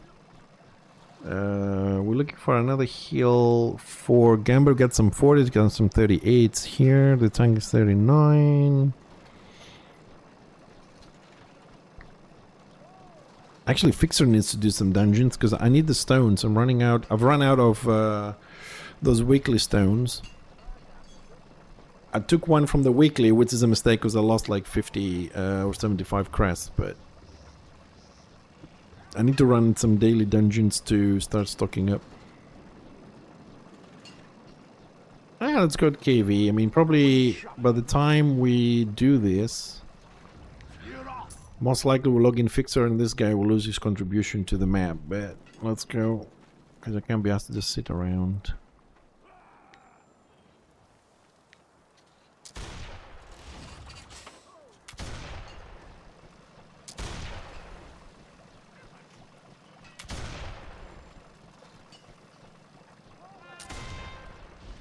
Tactics I'm running on this dude.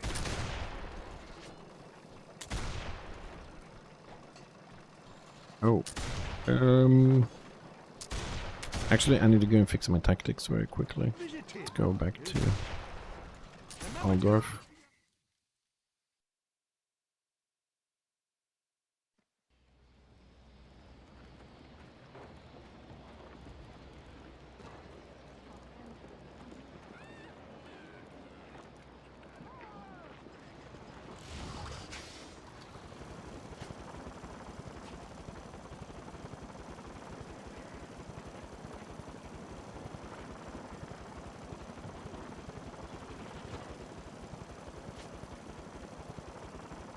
This? Oh, that's a red I am building. Okay.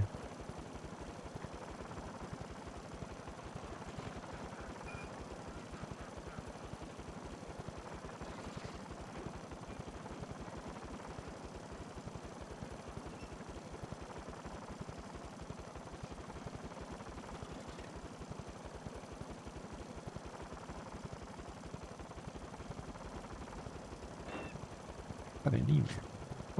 Black Crag. 4 crests! Oh, thank you so much, our team. God bless the mailing system. Come on, is there any healer want to do Gambit quickly? Come on.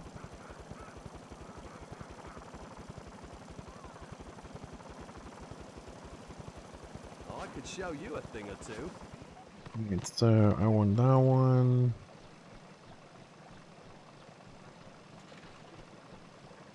I'll do it. Let's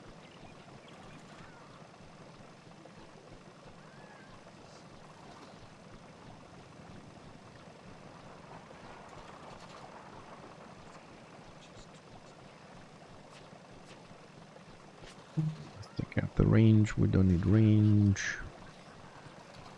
We need AP. Don't need toughness. We are going to use. What we're going to use.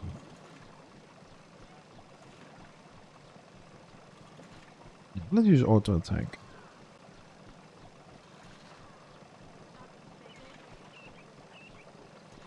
Let's level up a bit more to get the critical tactic.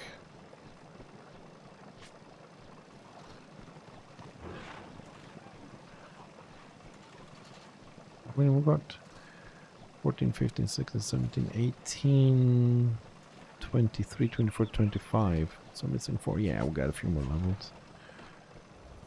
And should have some more here. Oops, nope. Have some more here. 8 points. What's my crit to receive on this? 9. Ouch. That's on 10. That's gonna hurt. 10, 10, 10, 10. We wait.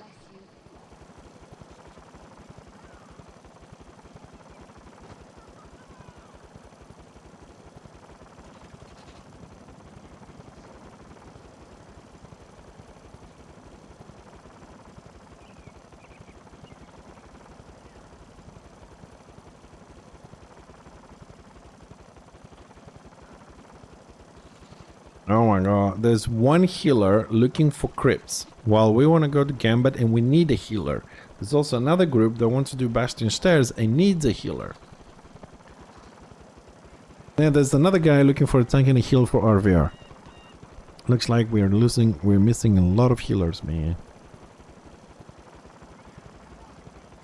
Loads of healers are needed.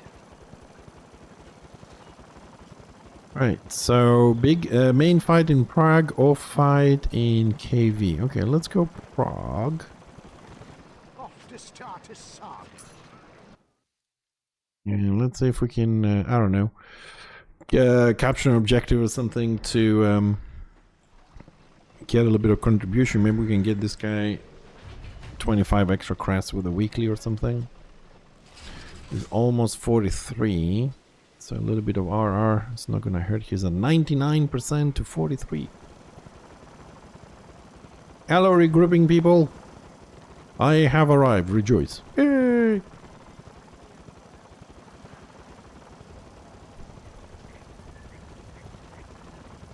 You are now PvP on. Whee! Why are these guys running? What's coming our way? Why everybody's running? Don't run. And worst thing can happen is you die. There's a respawn.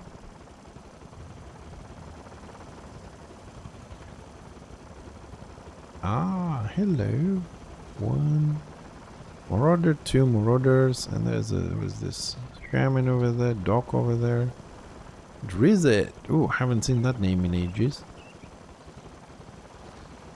What else is there? Amstar. Oh, everybody's hiding on there. Ooh. So, I mean, where's the warband? Where's the other warband to push this shit?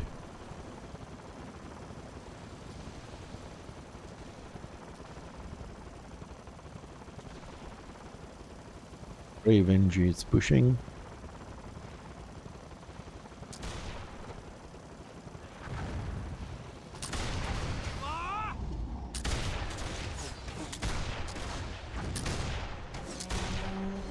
Oh, yeah. Man, they need to add more. Allow us to have 5 tactics. At some point, we need to have 5 tactics, man. I need more. 5 tactics.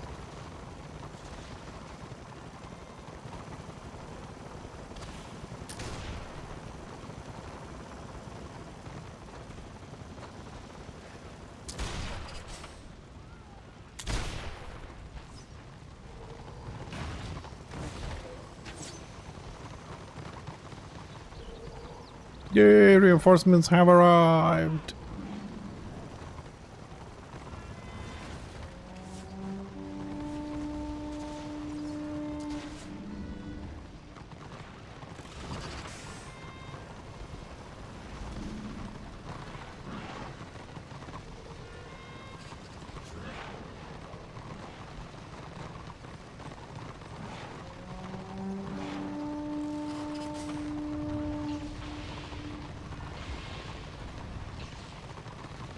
Is there anyone that has a healer that might want to do Gambad?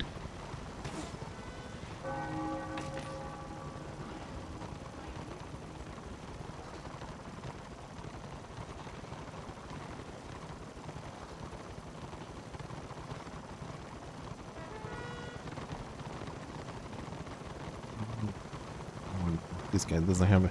Man, the fact that you have like same account but you can't have share friends, there should be an option if you want to have share friends so you can see who's on with different characters.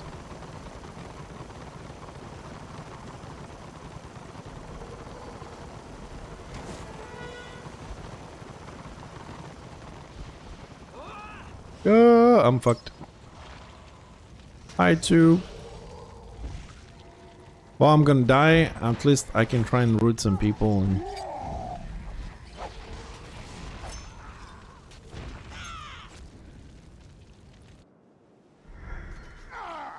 just passing through.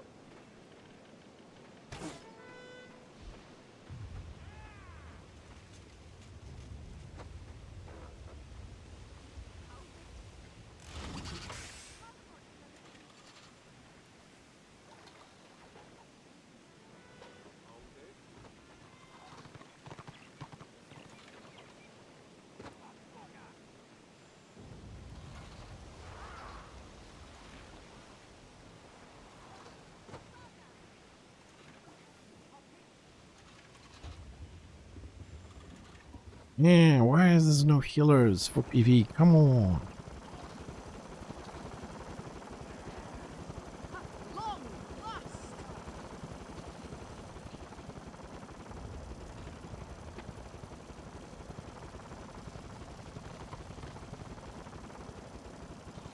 Ooh.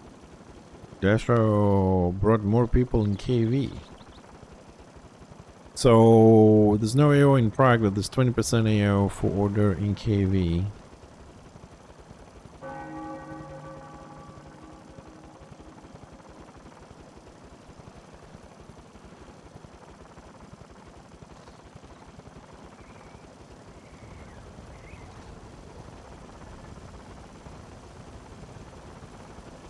Alright, hold on a second. Let's chill here for a second because order just doesn't feel like they are organizing this.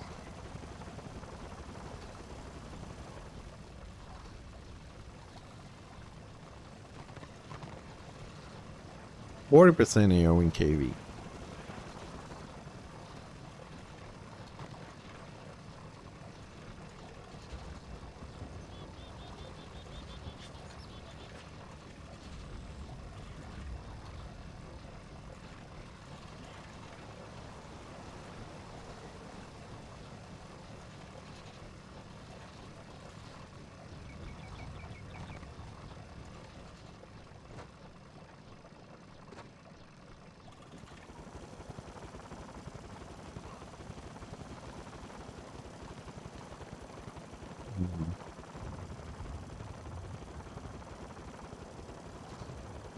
That's just trying to run cap KV.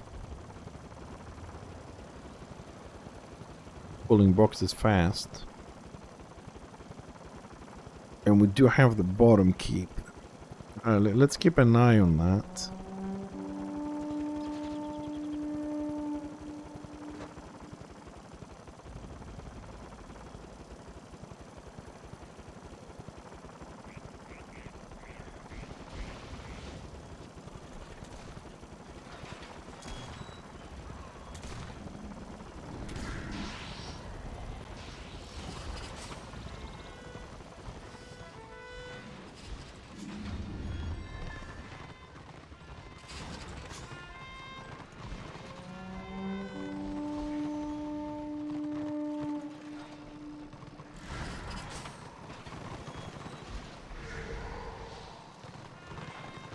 We need a healer. Come on.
Jesus Christ, is this lion gonna fucking hit him or what?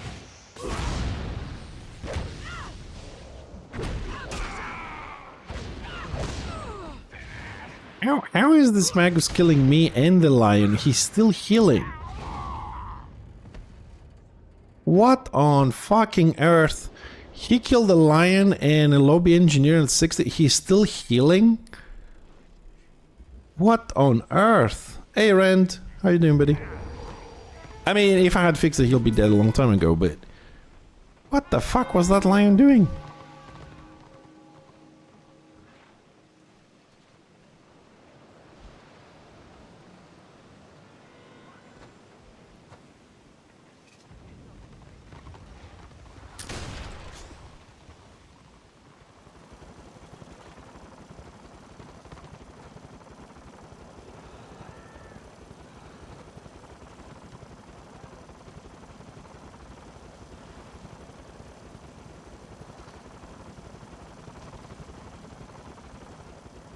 Same as always. I don't think the state of this game ever changes. Yeah, no, I mean, it's the same stuff, dude. You know, classes still need balancing. It's better than it was before. We still have, you know, warbands where people X-realming, you know, the usual stuff.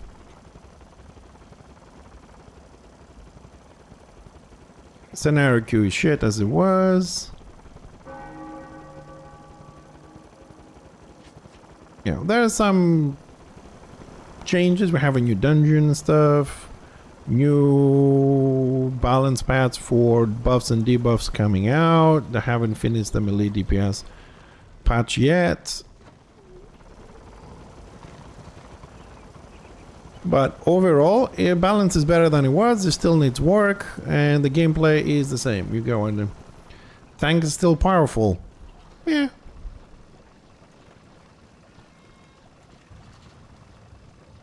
They're good. Like DPS Zealot is better, DPS Rumpus is better. Lion is OP as fuck at the moment. We got like 50% order playing Lions and stuff.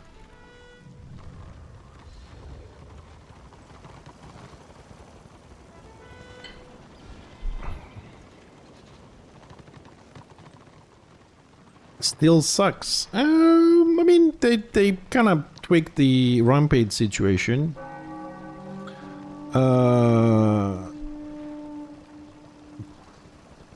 But but in the overall situation of the game, it's okay. I mean, like, the Lion is definitely more preferable at the moment than the Slayer, the way things are. Slayer damage low. No, Slayer damage. I don't think damage Slayer is low. It's just with Rampage, doesn't have all that penetration, so it's not as great as it was, but it's definitely not a bad class to play. I mean, order. I don't know. Let me check quickly. Let me have a quick look here very quickly. So right now we have 53% of order is playing Lions, 27% play Slayers. So we got 32 Lions on tier 2 plus, and we got 16 Slayers. Magus is a bit on the rise, 44% on Dashrow, and Moroder's at 40. So at the moment, Lion is the preferred melee for order. Where are we going to place that? Let's place that on 3. I don't really use that on PvE. And time to move to Gambad.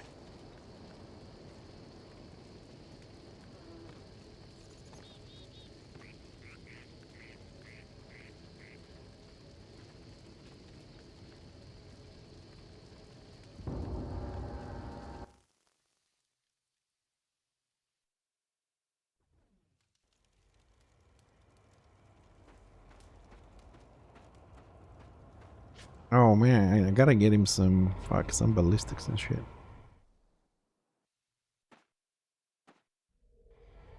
Ironbreaker damage is gonna be buffed. I don't know.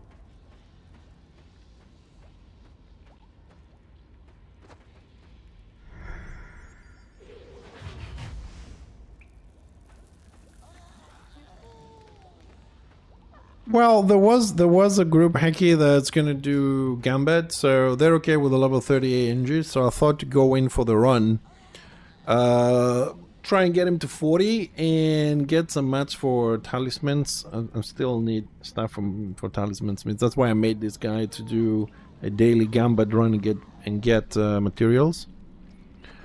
So. Yeah, I mean, found a group. When I find a group, yeah, so it's because PvP right now is going to be slightly slow. There's no AO in Prague, and Prague usually takes a while. There's no AO in KV, although Dashrow is pushing for 2 stars, which is kind of normal. And they're almost at 1 star on Prague, so if Dashrow doesn't, because also it's about time GG to log out, so the numbers on Dashrow is going to drop. Which means Order's gonna wait for the 20% to happen. Dashrow might get brave and want to push KV. If Order wants to do a defense on the fort, they'll let them win KV, but maybe. But I haven't seen any organized weapons on Order at the moment, so it's, you know, touch and go kind of situation. So I've decided that to do Gambit, get some stuff, because Fixture is still running level 20 plus 22 weapon skill plus 23, so I need to get some 24s, and I want to see if I can get some mats, get better at using talisman making, because the first time I actually have a character with talisman making. And yeah, why not? I mean, you know, I like to do a little bit of everything in the game, so. But one thing I need to do is actually get this guy some ballistic talismans and stuff.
Yo, which one did we kill first? Oh, the little dude.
Stupid dragon thing, I can't see shit.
Hmm.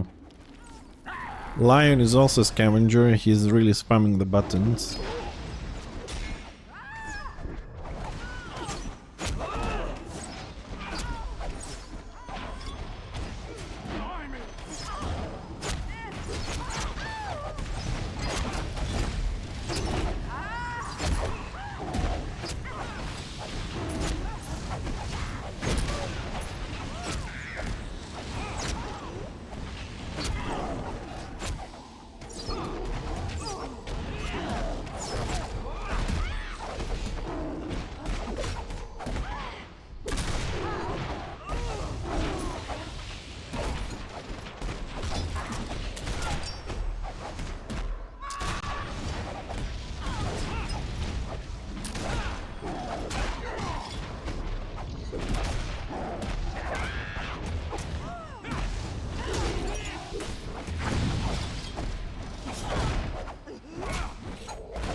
All so far so good.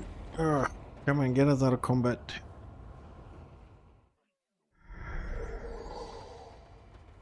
So Destro got 2 stars in KV, almost 2 stars in Prague, getting there.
Oh man, this poses all the time with the freaking squigs.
Ah, you bastard!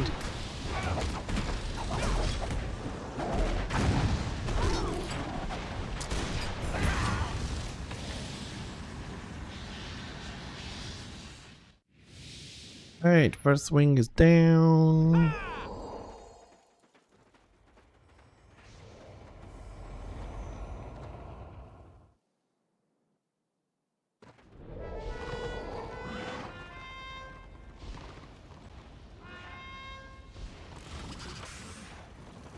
Here's work for you. Check those later. Then what are we missing?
Yeah, it's amazing how easy they made this dungeon.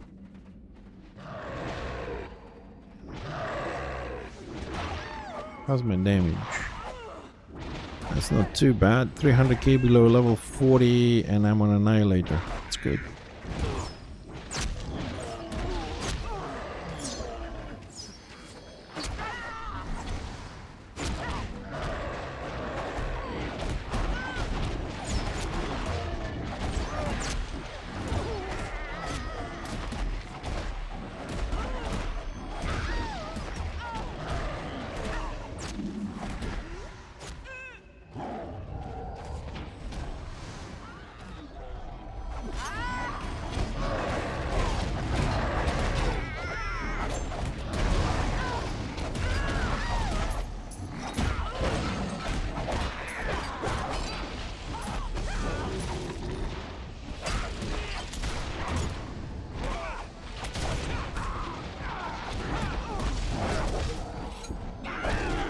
Hey, Jibs.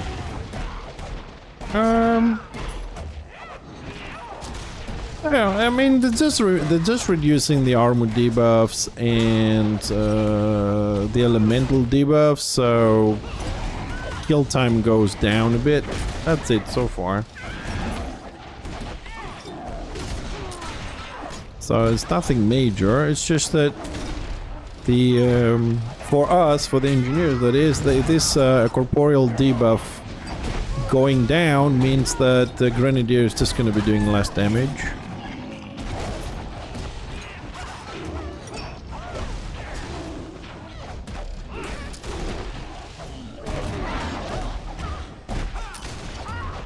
But it's throughout the board. It's not just specifically us. Is everybody.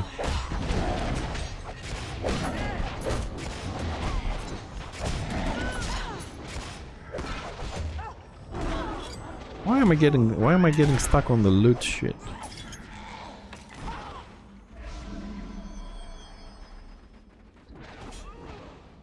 Because this is just a balancing patch for buffs and debuffs mainly. The main melee DPS patch is not finished yet, apparently.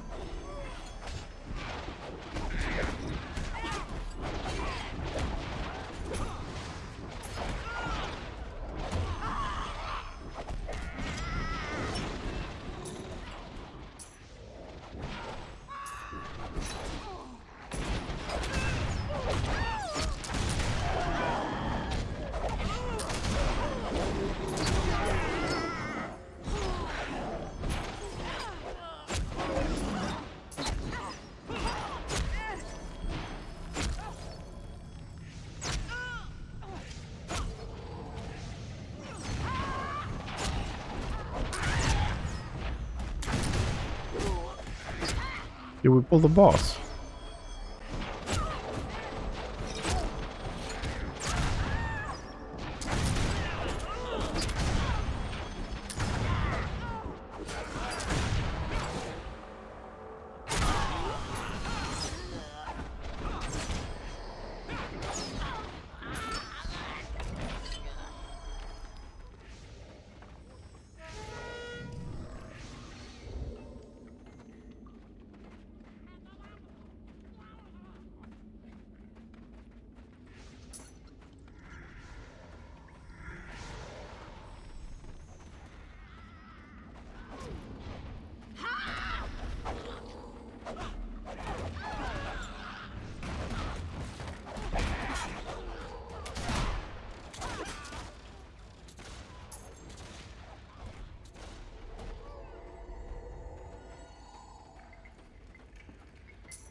Oh, this boss is always a little bit tricky.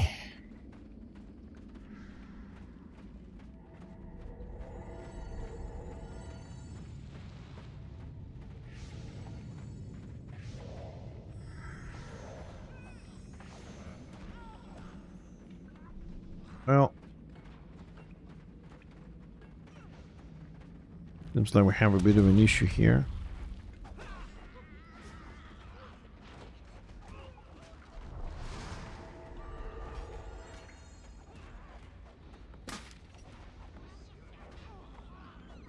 Yeah, do me a favor, Tibbs. Send me a PM on Discord, so I have it so I can get in. And we need. I don't know how far you're going to finishing with loading up the boxes.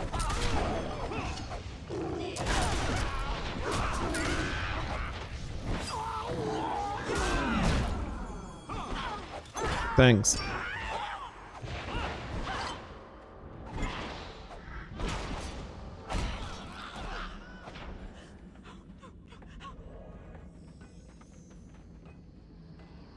Why is this post giving us so much trouble?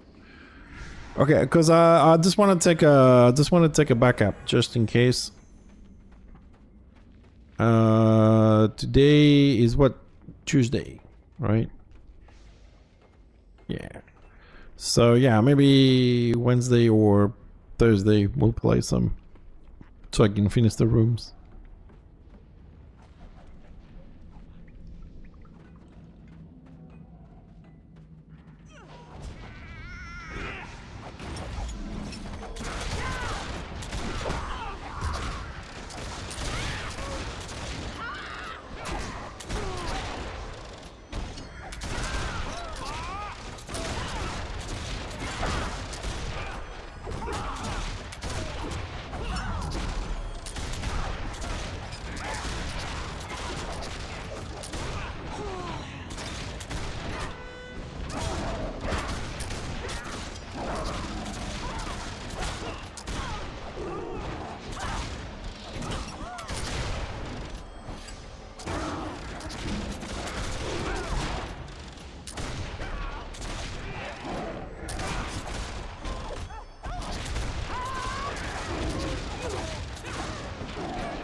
No, it's okay.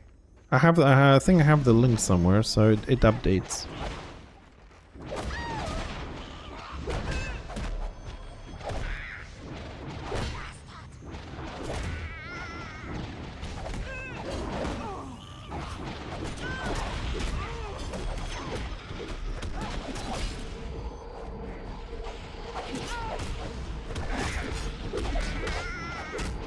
Oh, no sieging yet on PvP.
Well, yeah, I mean, we suspected that the Innistrad the game might be the problem with that because it just can't render everything, so it's good to know it's not us, because usually, you know, most of the times, a lot of the times it comes down people saying, you know, it's your system, it's never the fucking company, you know, or the game or whatever. So, well, we'll deal with it. It's a little bit tricky when you're placing items these days, but I suppose we will work around that.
Maybe not tomorrow, the day after, because I want to do some commandos, more tips.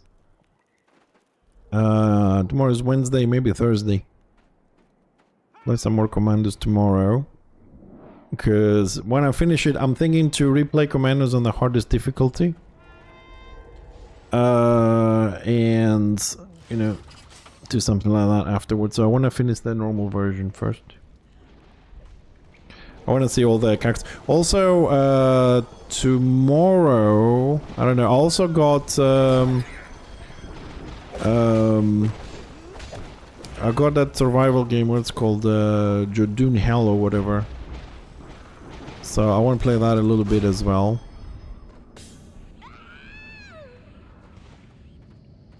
What's the name of it? Hold on a second. Yeah, Jodun Slayer Hordes of Hell. Let's I got that one as well.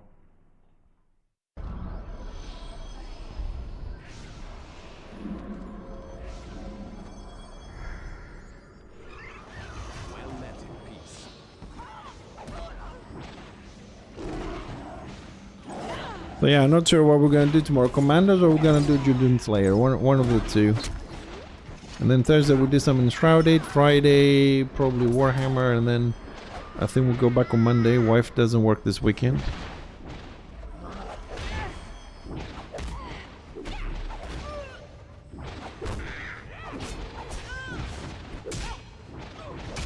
No purple. I'll go one purple, but it's not the one that I want.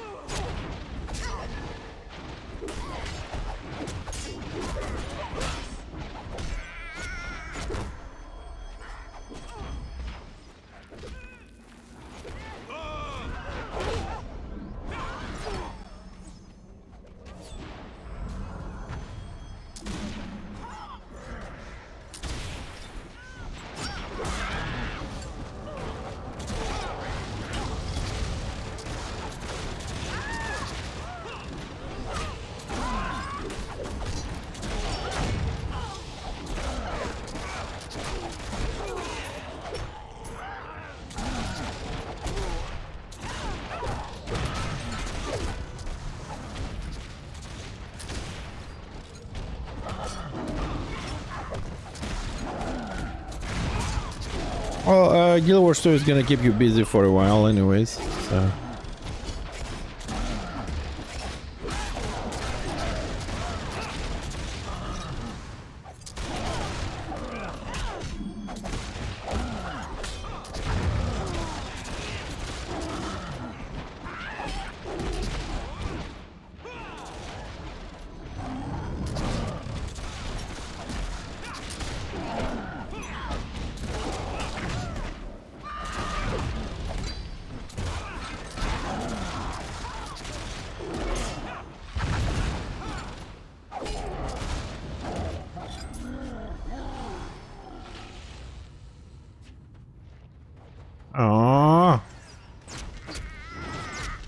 Keep looting my shit. It's so annoying to have three scavengers in the same run.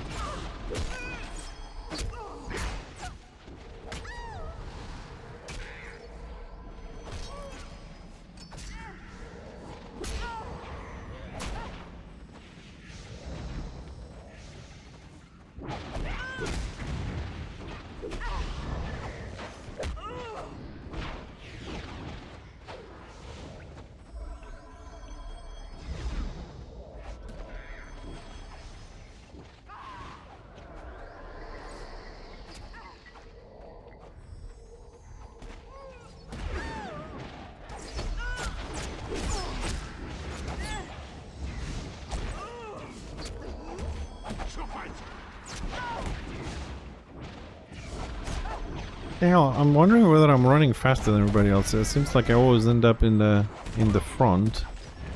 I keep stopping just to let the level 40s go forward first.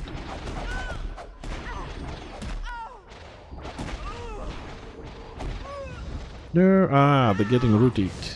I got lucky so far. Forgot about that.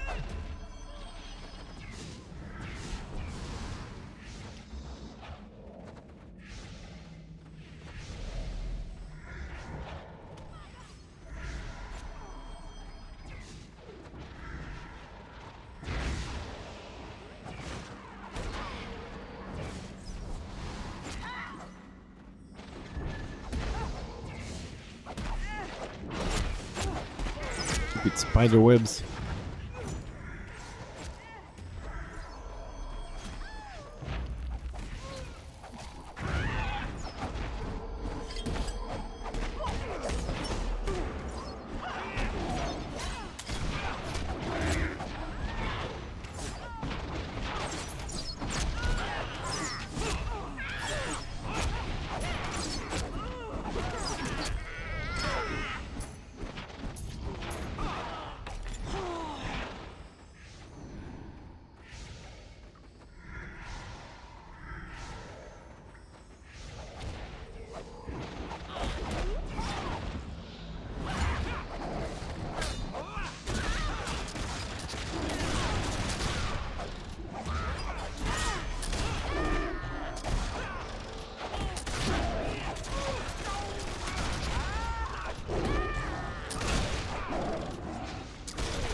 I don't understand why this boss that changed it. So if you kill the little goblin dude, why does the spider go away? Doesn't the spider go away afterwards?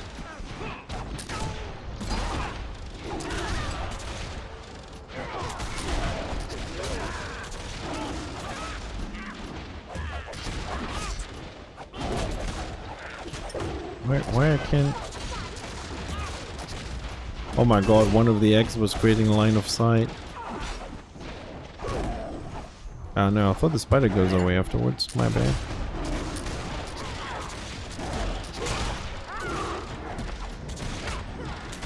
That's a boring boss.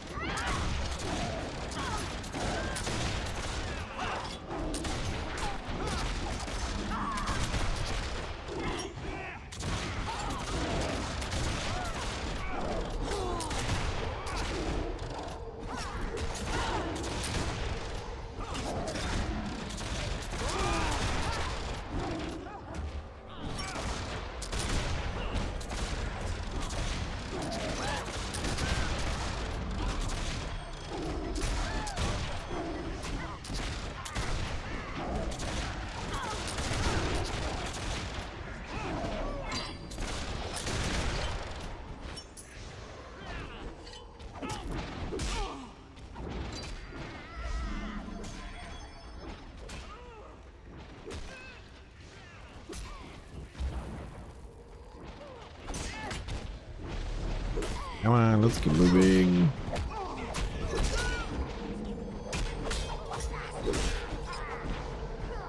Yeah, hit the tank.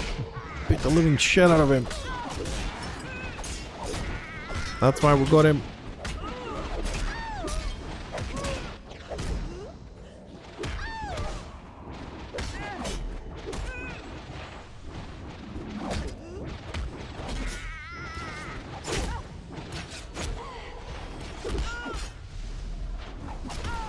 Looks like Destra got 2 stars on KV, Order got 2 stars on KV and they left. Main fight Prague, they ordered 20% AO.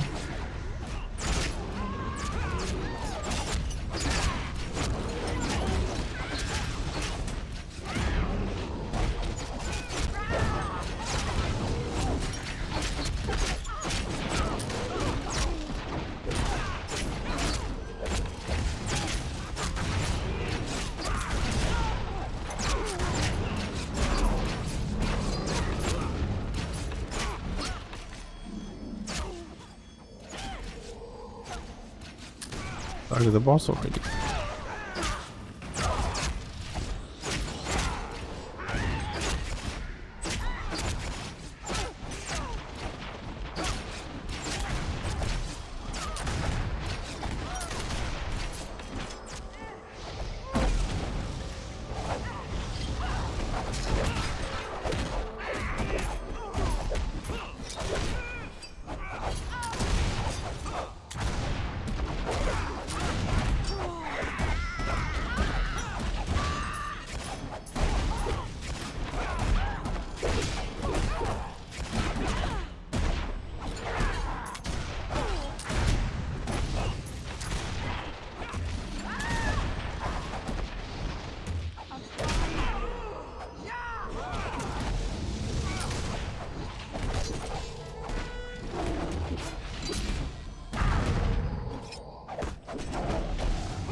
Got a purple thing. Man, I'm looking for weapon skill stuff. Keep getting all this purple intelligent willpower shit.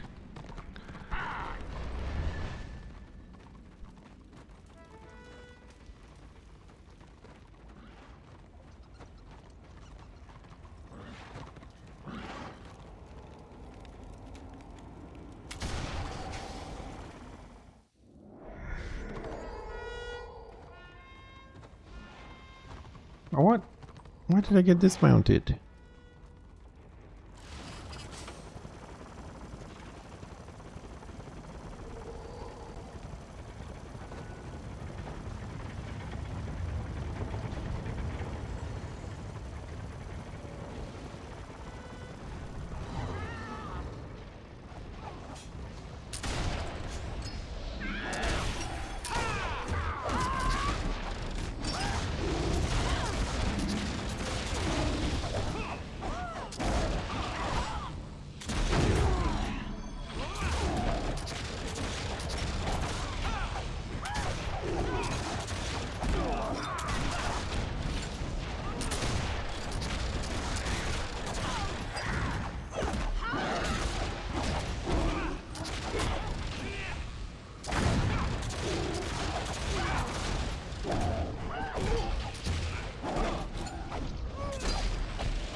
Belt boss. Yay. And the winners are... Ooh, massive loot bag. Look at me get first place.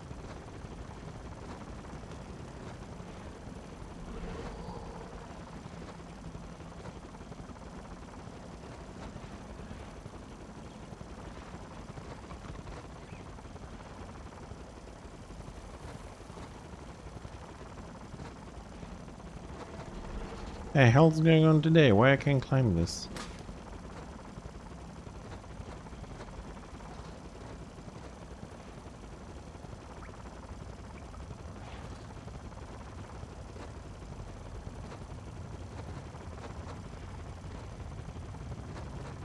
The fuck, everybody else is jumping except me?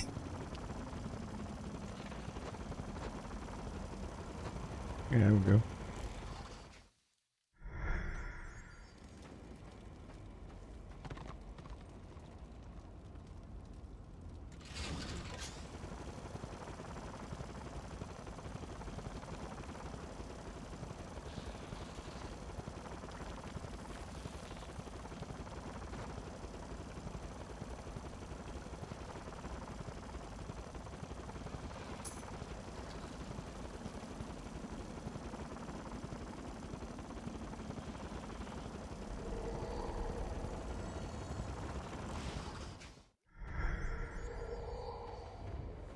Peace and wisdom then.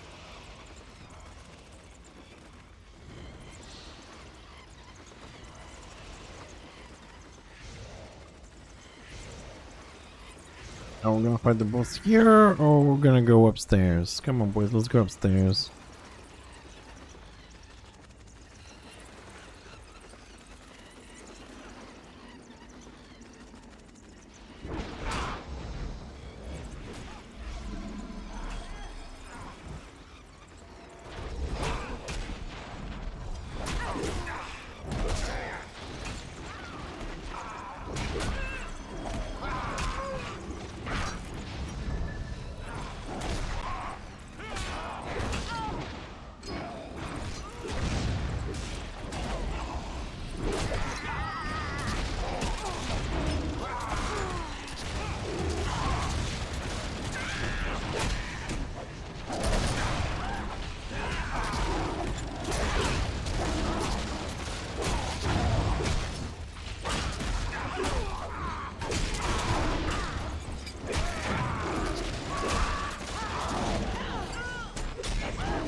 Ooh.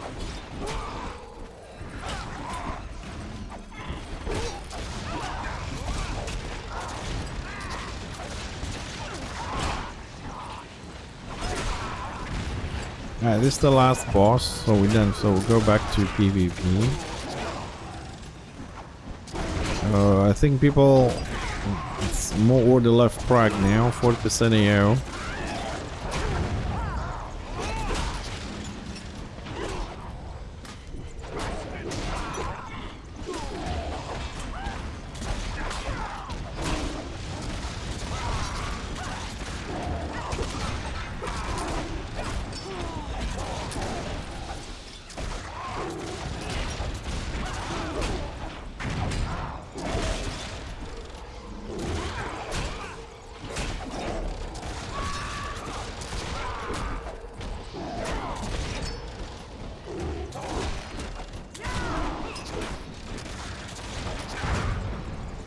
Ow, my head.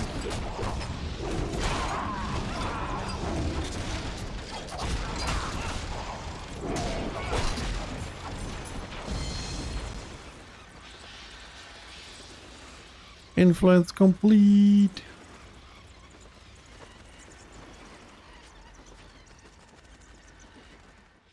Go, one successful gun bed completed.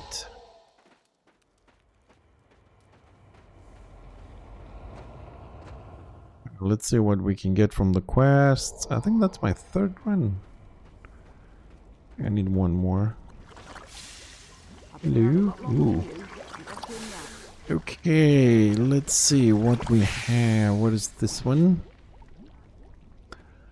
Gloves or boots? We got gloves, we got boots. Like the pinky stuff. Skin filth. Kill a lot of them. Second one, gloves and boots again. We have it. We'll take the collar.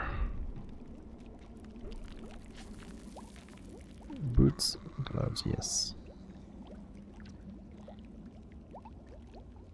Get yourself a fight. Get back in the fight. Hell, they're all boots and gloves. What the fuck? Remember your ancestors. Helmet. Yes. War never forgets. Oh. There's work to be done. Shoulders, we have it. Like the There's a long list paint. of grudges. Get to it. Belt. Have it. Collars. War never forgets. And chest piece, we definitely don't have that. So we're gonna get the chest piece. Bloody green skin filth. Kill a lot of them. Good. And we don't have the rank, okay. But I think that's it.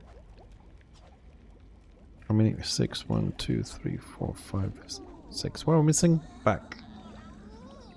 We're missing the back. Where do we get the back? I think that's all the quests here. Hey, I'm right chuffed. Hammer it. Here's the problem. This is what you got to do. You listen up. Here's what needs doing. You listen up. So the back. There's a Where the long fuck's list the of back? grudges. Get to it. Step up and see the finest crafted goods this side of the underway. I've got the parry and the dodge one.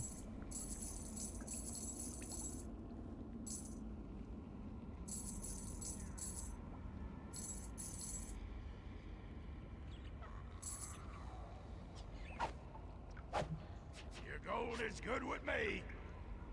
Yeah, what we got from purple stuff. Willpower, strength. That's it. Oh, for fuck's sakes.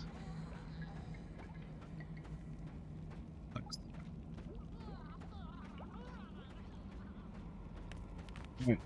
Time to go back then. Ooh, Destro 3 stars in Prague. Wow. Well doneys, yay.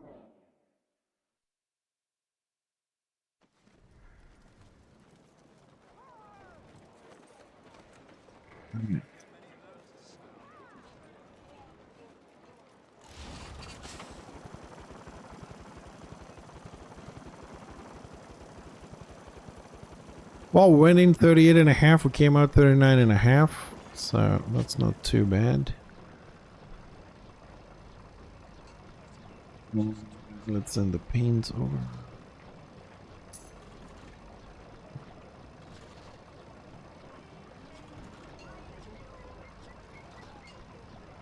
The set, we don't need this, we'll throw this away. What's in the bag? Liniments, please. Let's get all this out.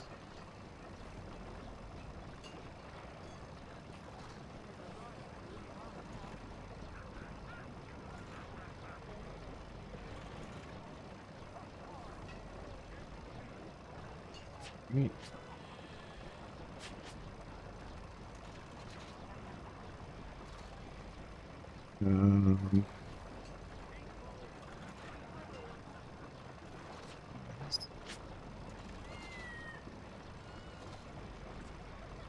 Oh, that one is bound. Oof. That's good. So, here is liniments.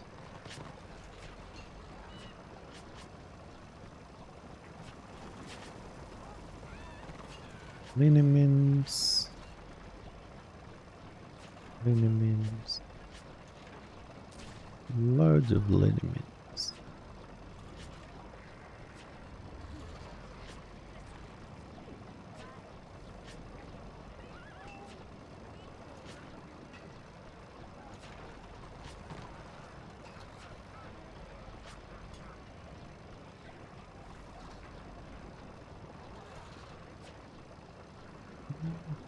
Hold on. No, we don't need any more red eye stuff, so. Get your purse ready. Pleasure doing. What? Fire sale. Goods going cheap.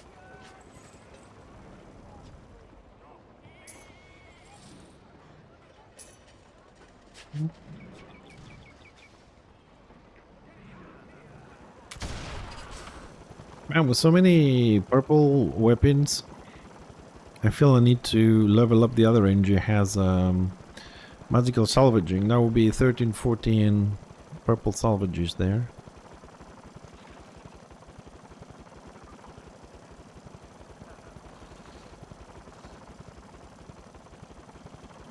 So, a little bit more than half a level to level 40. Greetings. What are you banking? Not you. Who are you then? You. Oh, I don't have. Oh, I do have ballistics. And let's give the man a couple of. Oh, he has armor. Okay, ballistic. Oh, he has everything. What the fuck?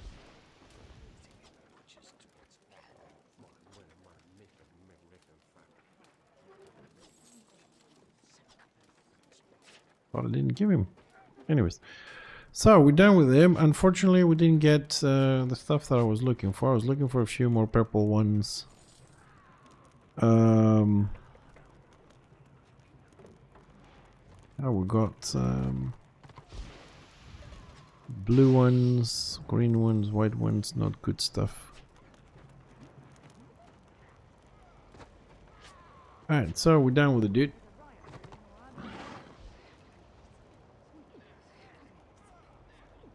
Oh, hold on a second before we go.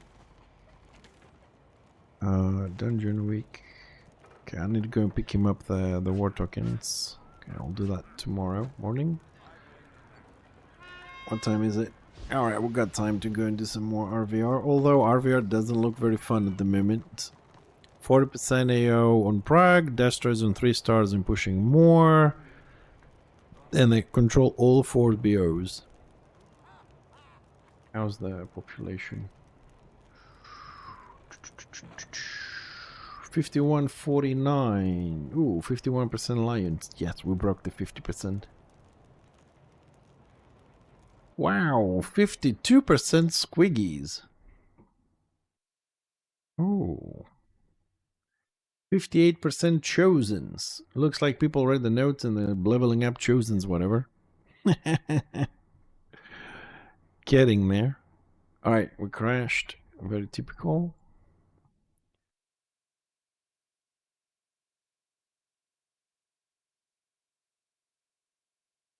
Happens.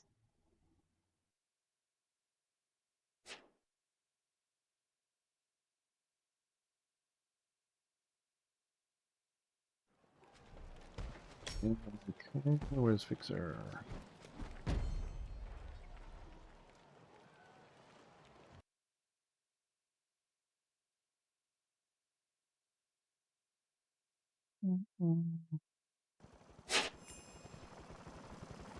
Alright, here we are.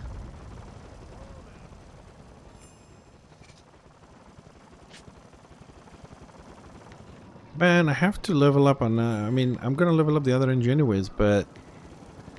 I gotta take him through Gambit again. Get all these things to break them down.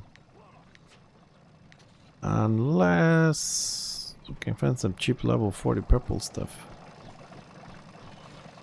Right, so where we want to go and try things? Prague or KV? Let's go Prague first.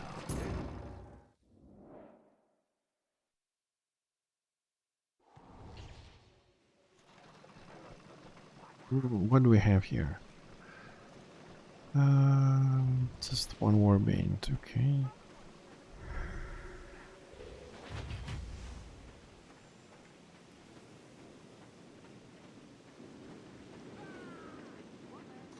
Oh, I'm on the magnet spec shit.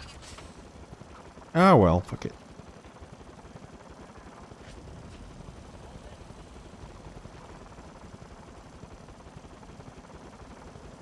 We might just die a little bit more.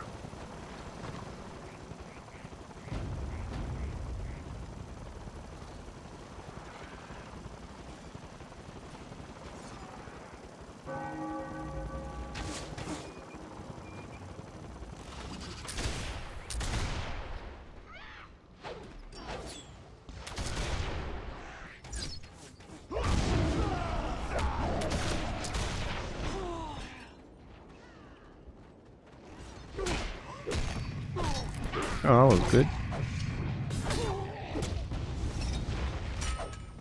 God damn it! I mean, why do they keep the magnets and fucking pulls at 2 seconds, man? They're so useless. 11 years, same shit. Well met. Why giving us skills that are useless in reality? Like, you cannot pull someone with 2 seconds cast time. It is absolutely impossible.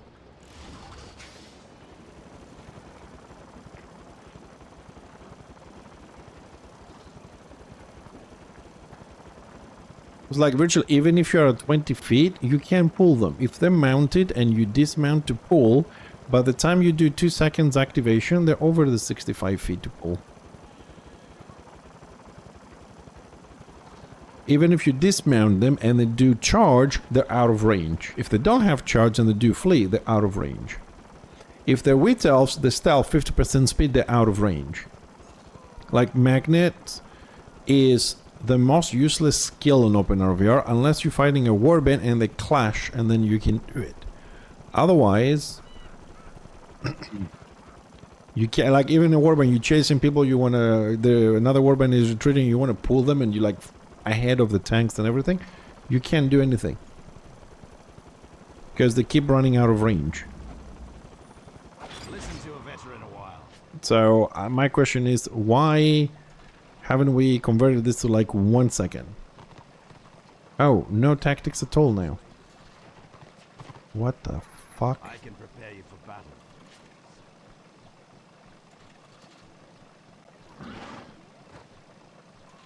You sure? Okay.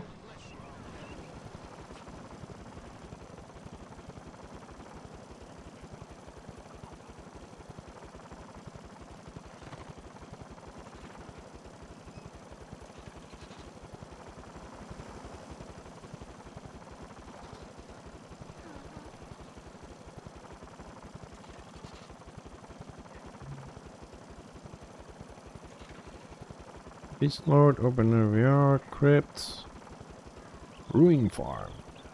Screw Ruin Farm, dudes. Go do some PvP and buy the sets. Fuck Ruin Farm.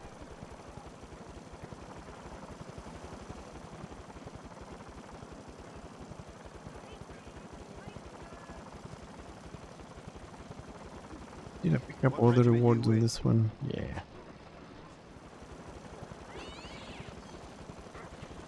Off to start his son. Back to Prague.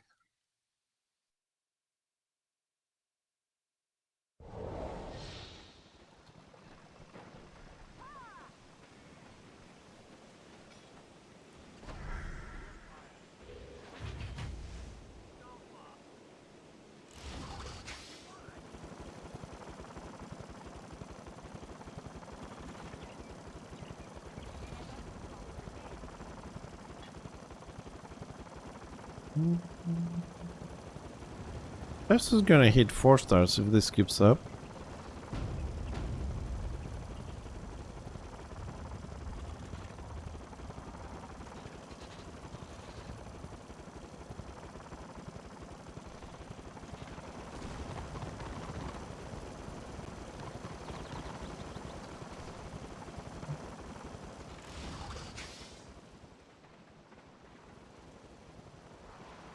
No, it's a small group up there, isn't it?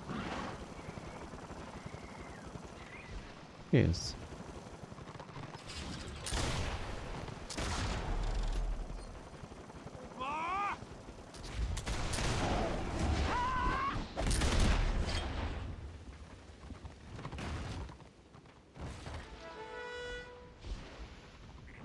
Why are all these people afraid to just charge those 4 or 5 people there? We have the numbers on this side.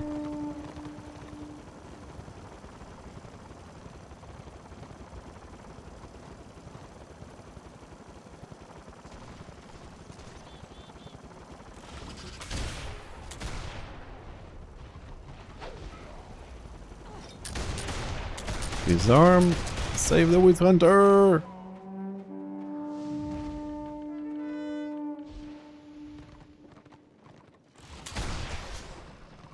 Witch Hunter saved.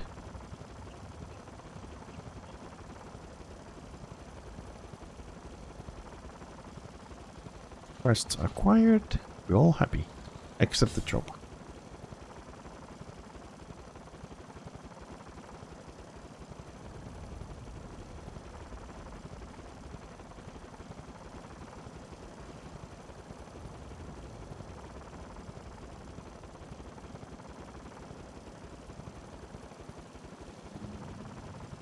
Stealth. It's going that way. Zealot with Squiggy.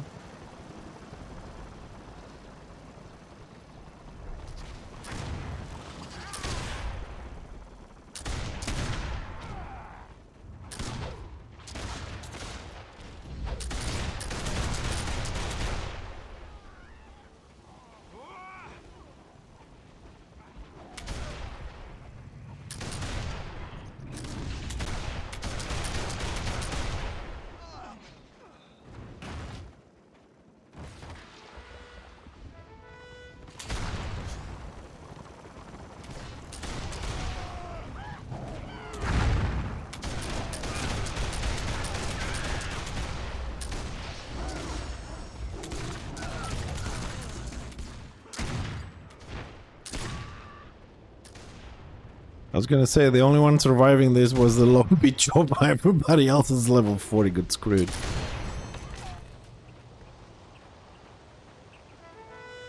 Ulster is strong with this one.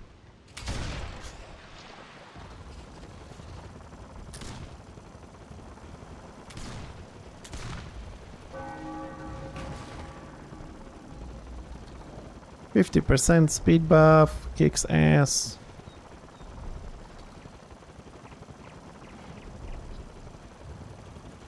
The thing that gets you away from everything.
Oh, that dog was laughing at me when I dotted him and he ran away, didn't lose any HP. Who's laughing now, bitch?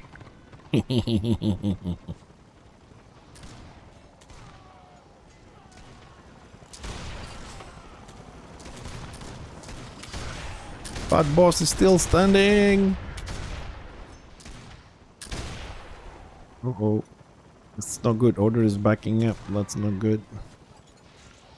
Okay, here comes the counter push, and we are out of here. Unless we get reinforcements.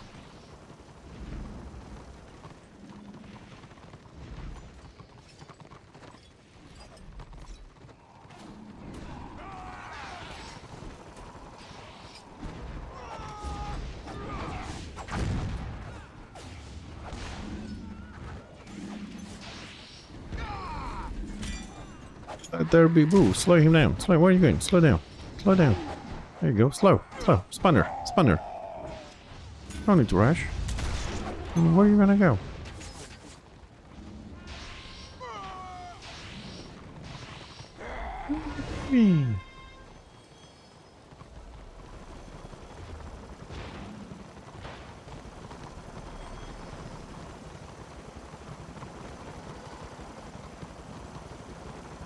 Do-do-do-do-do.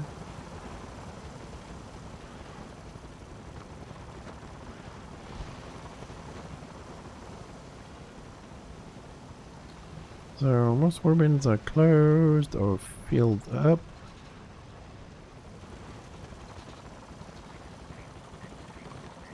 And I am... Oh, and I'm missing one tactic. Again, this stupid thing is removing my tactics as soon as I enter a PvP zone. Why am I bothering saving them if they don't work?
Looks clear.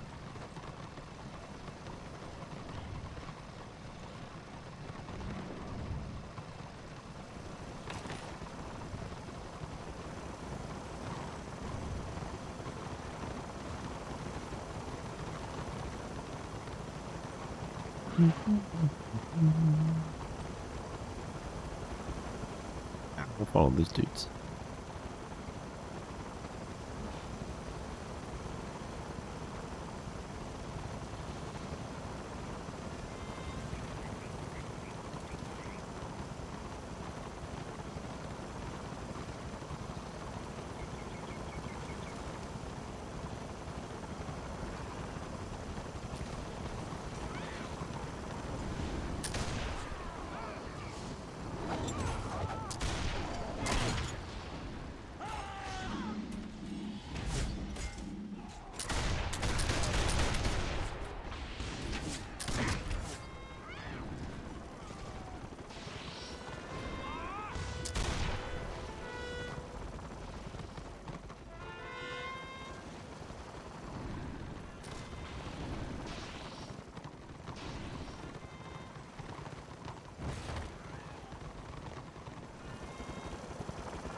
Well, 20% AO for Destro.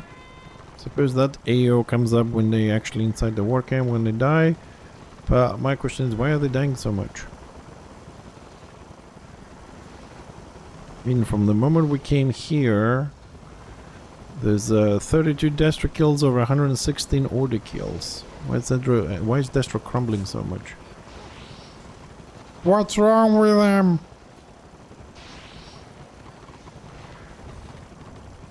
Because 20% is really playable. Okay, we're pushing again.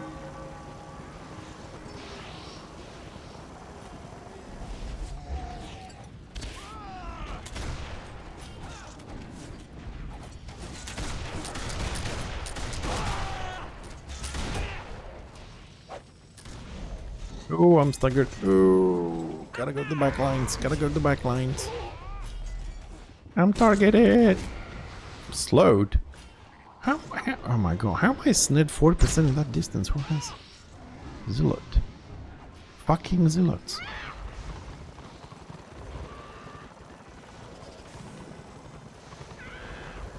I got 3 withered souls on me. Holy shit. Ah, fucking Maguses, man.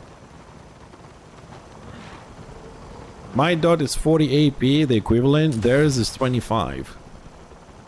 Fucking bastards. They get 10 ticks in 20 seconds. I get 7 ticks in 21 seconds. Fucking unfair.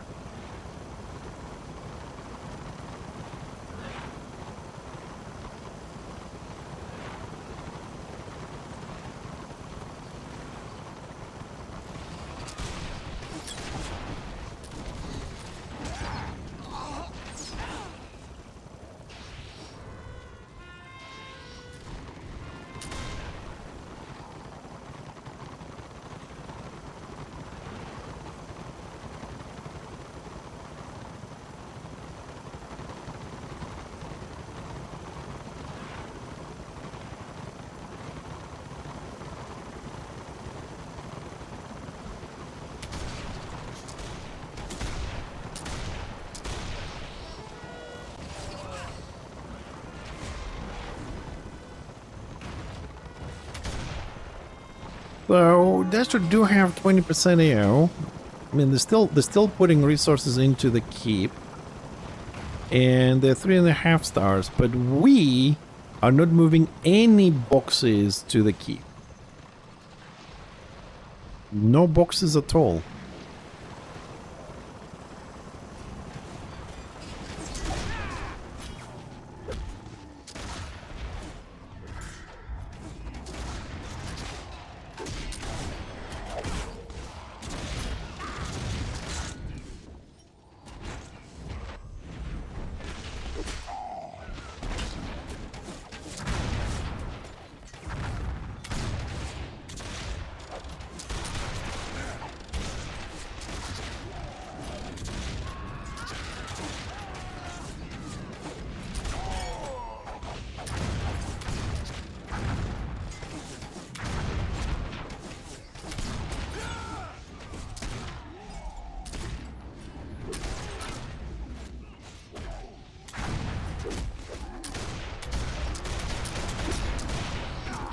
Oh, come on. That was my fucking heal.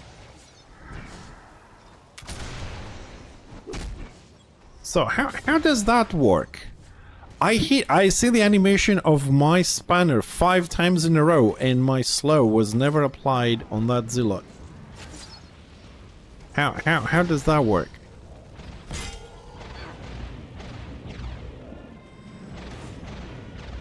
My spanner swung 5 times, no slow application.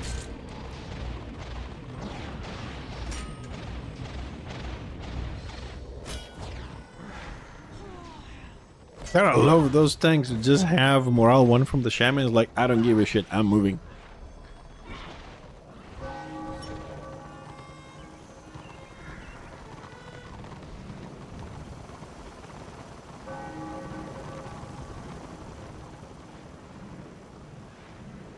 Oh shit, I'm not mounted. Oh, I'm dead.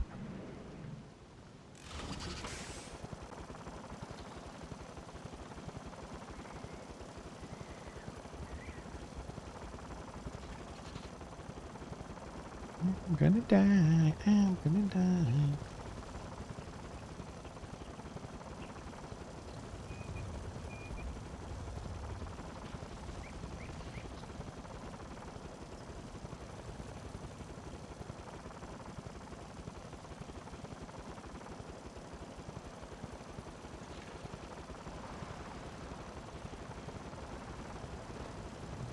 Stealthed.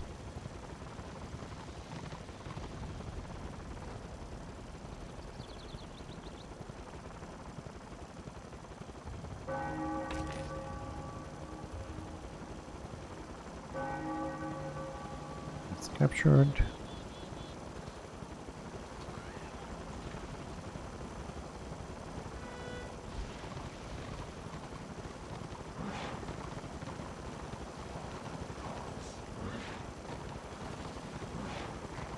Where this guy's dismounted.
Man, it feels like Destra is just all over the place. There's like duos, 3 guys, soloers, and there's one warband trying to push, but they're not doing a great job.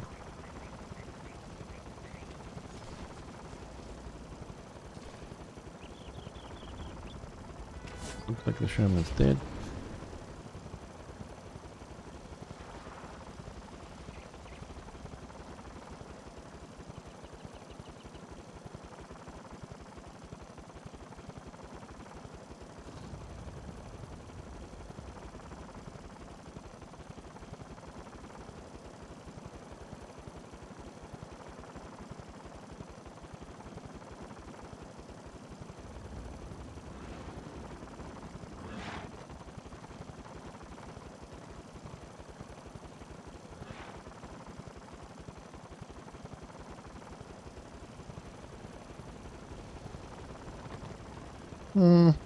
It's a bit boring. Order now Order is trying to push some boxes. It looks like that up to this time we really didn't give a shit. It's not a bad thing, because looks like people are happy it's hunting and killing. Anyways, it looks like the warbands we have, they're all kind of closed. They don't have any spots. We don't have somebody to play with. Scenarios are out of the question. And I am extremely hungry. So, we're gonna leave it here, ladies and gents. And we're gonna carry on, we'll see when. But tomorrow, depends on the mood, we're either gonna carry on with Commandos, or we're gonna do Judun Slayer a little bit. Different game. I've been waiting for that one to come out a little bit to play. So we'll mix it up as always throughout this week. So we have ROR, Judun Hell, Commandos, and Enshrouded. So we'll see what we play tomorrow. Thursday Enshrouded, Friday we'll roll the dice again. A link to my build. No, I don't have a link to my build, but I can show you very quickly. It's 3 pieces Warlord. Hold on a second. Sorry, yeah, 3 pieces Warlord. It's 4 pieces of Triumphant. Definitely the chest piece for armor penetration. And 1 piece Invader. I will be replacing one of the Triumphant for the Triumphant ring to keep 4 pieces. And I will have 2 Invader for the extra ballistics because I'm not on cap. Alternatively, you could just keep the helmet from the Invader, and when you get the ring, you can get the Triumphant extra critical if you want more crit. So it's a choice. Then we have the armor penetration ring, initiative and range power from Genesis. Here is for the Triumphant. At the moment I have the Sentinel and the Warlord band, and for weapons we have Bloodlord Spanner in Fortress weapon.